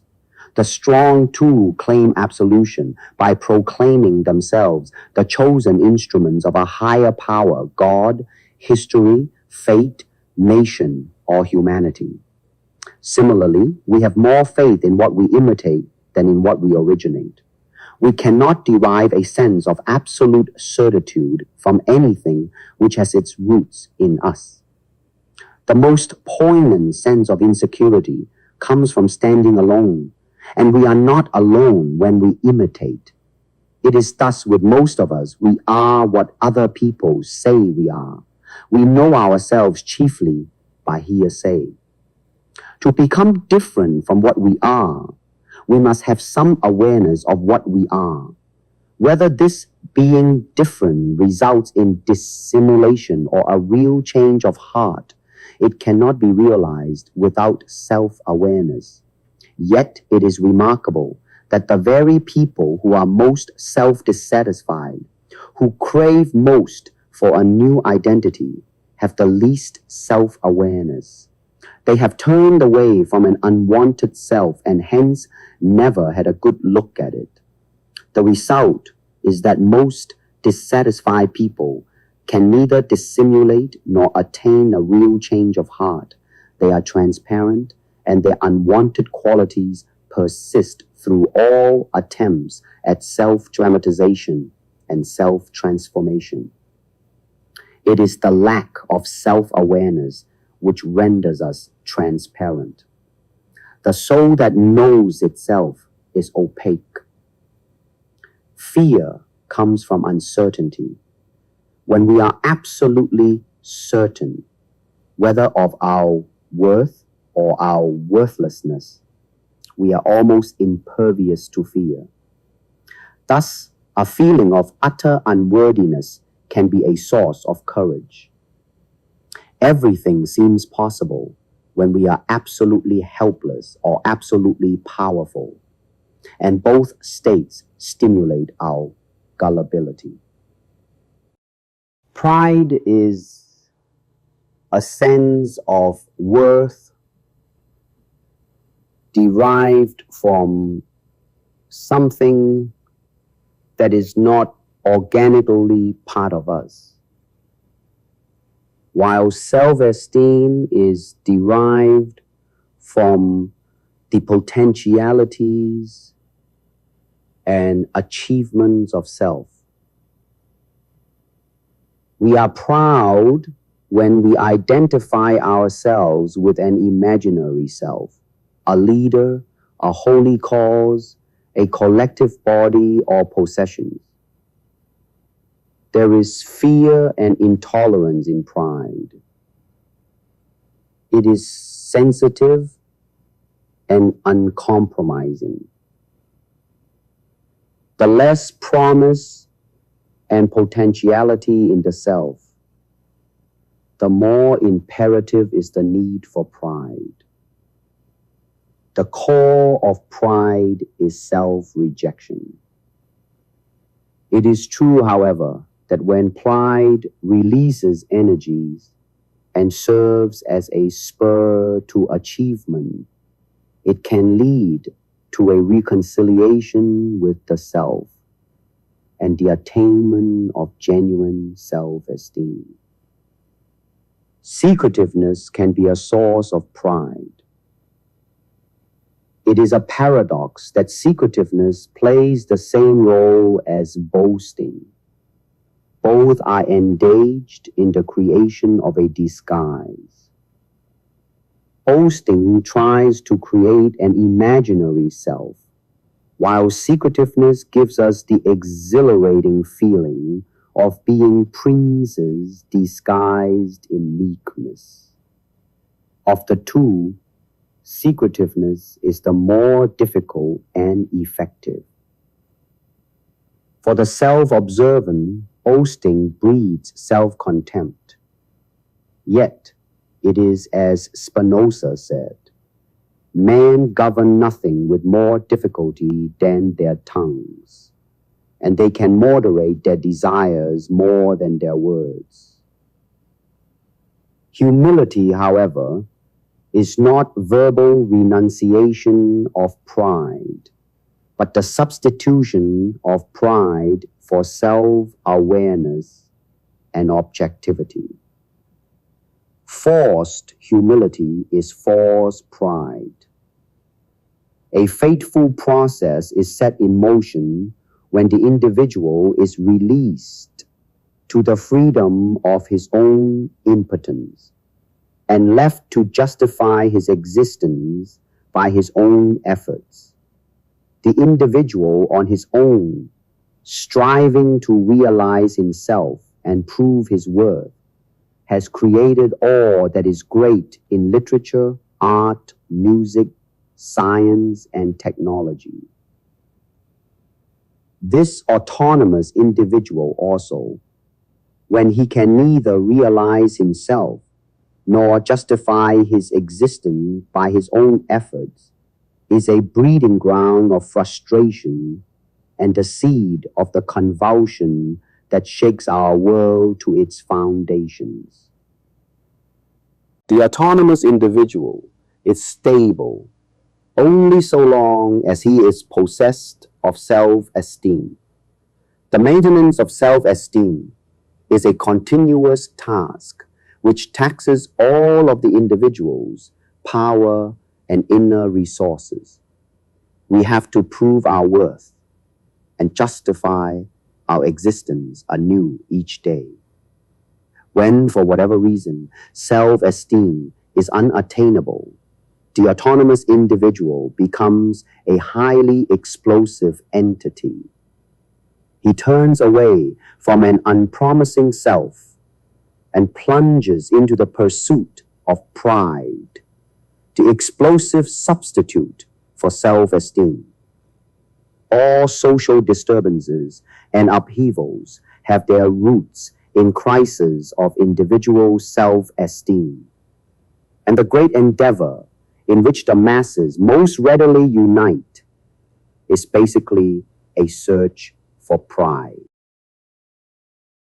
So we acquire a sense of worth either by realizing our talents or by keeping busy or by identifying ourselves with something apart from us, be it a cause, a leader, a group, possessions, or whatnot.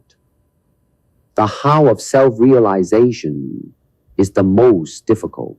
It is taken only when other avenues to a sense of worth are more or less blocked. Men of talent have to be encouraged and goaded to engage in creative work. Their groans and laments echo through the ages. Action is a high road to self-confidence and esteem. Where it is open, all energies flow toward it. It comes readily to most people, and its rewards are tangible. The cultivation of the spirit is elusive and difficult, and the tendency toward it is rarely spontaneous, whereas the opportunities for action are many.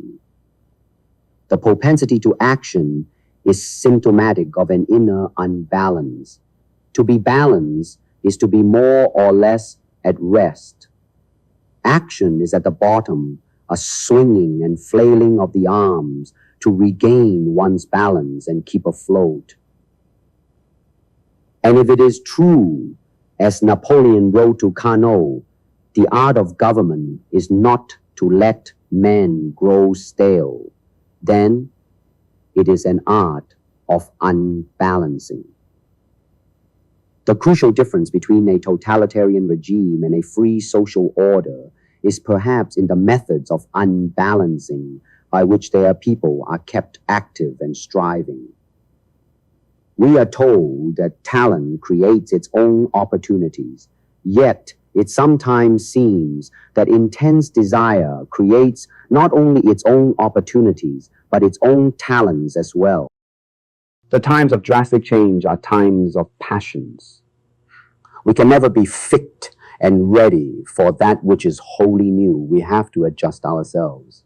And every radical adjustment is a crisis in self-esteem.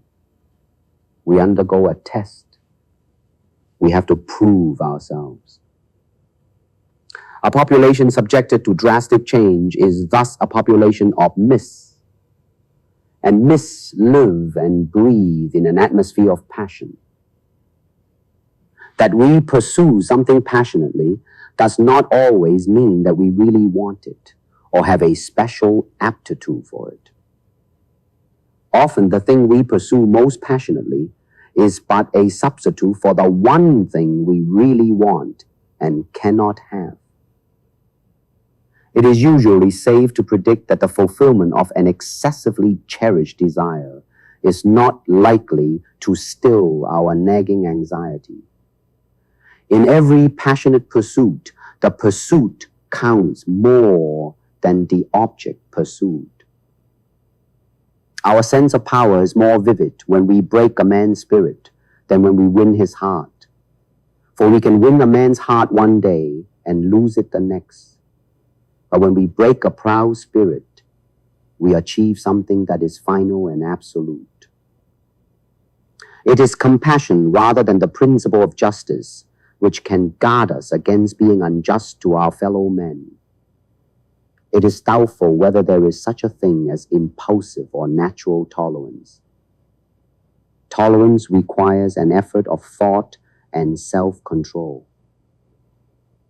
Acts of kindness, too, are rarely without deliberation and thoughtfulness.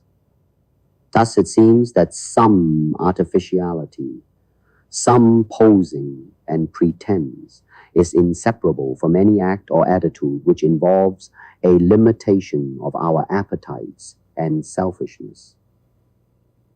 We ought to beware of people who do not think it necessary to pretend that they are good and decent. Lack of hypocrisy in such things hints at a capacity for a more depraved ruthlessness. Pretense is often an indispensable step in the attainment of genuineness. It is a form into which genuine inclinations flow and solidify. The control of our being is not unlike the combination of a safe. One turn of the knob rarely unlocks the safe. Each advance and retreat is a step toward one's final achievement.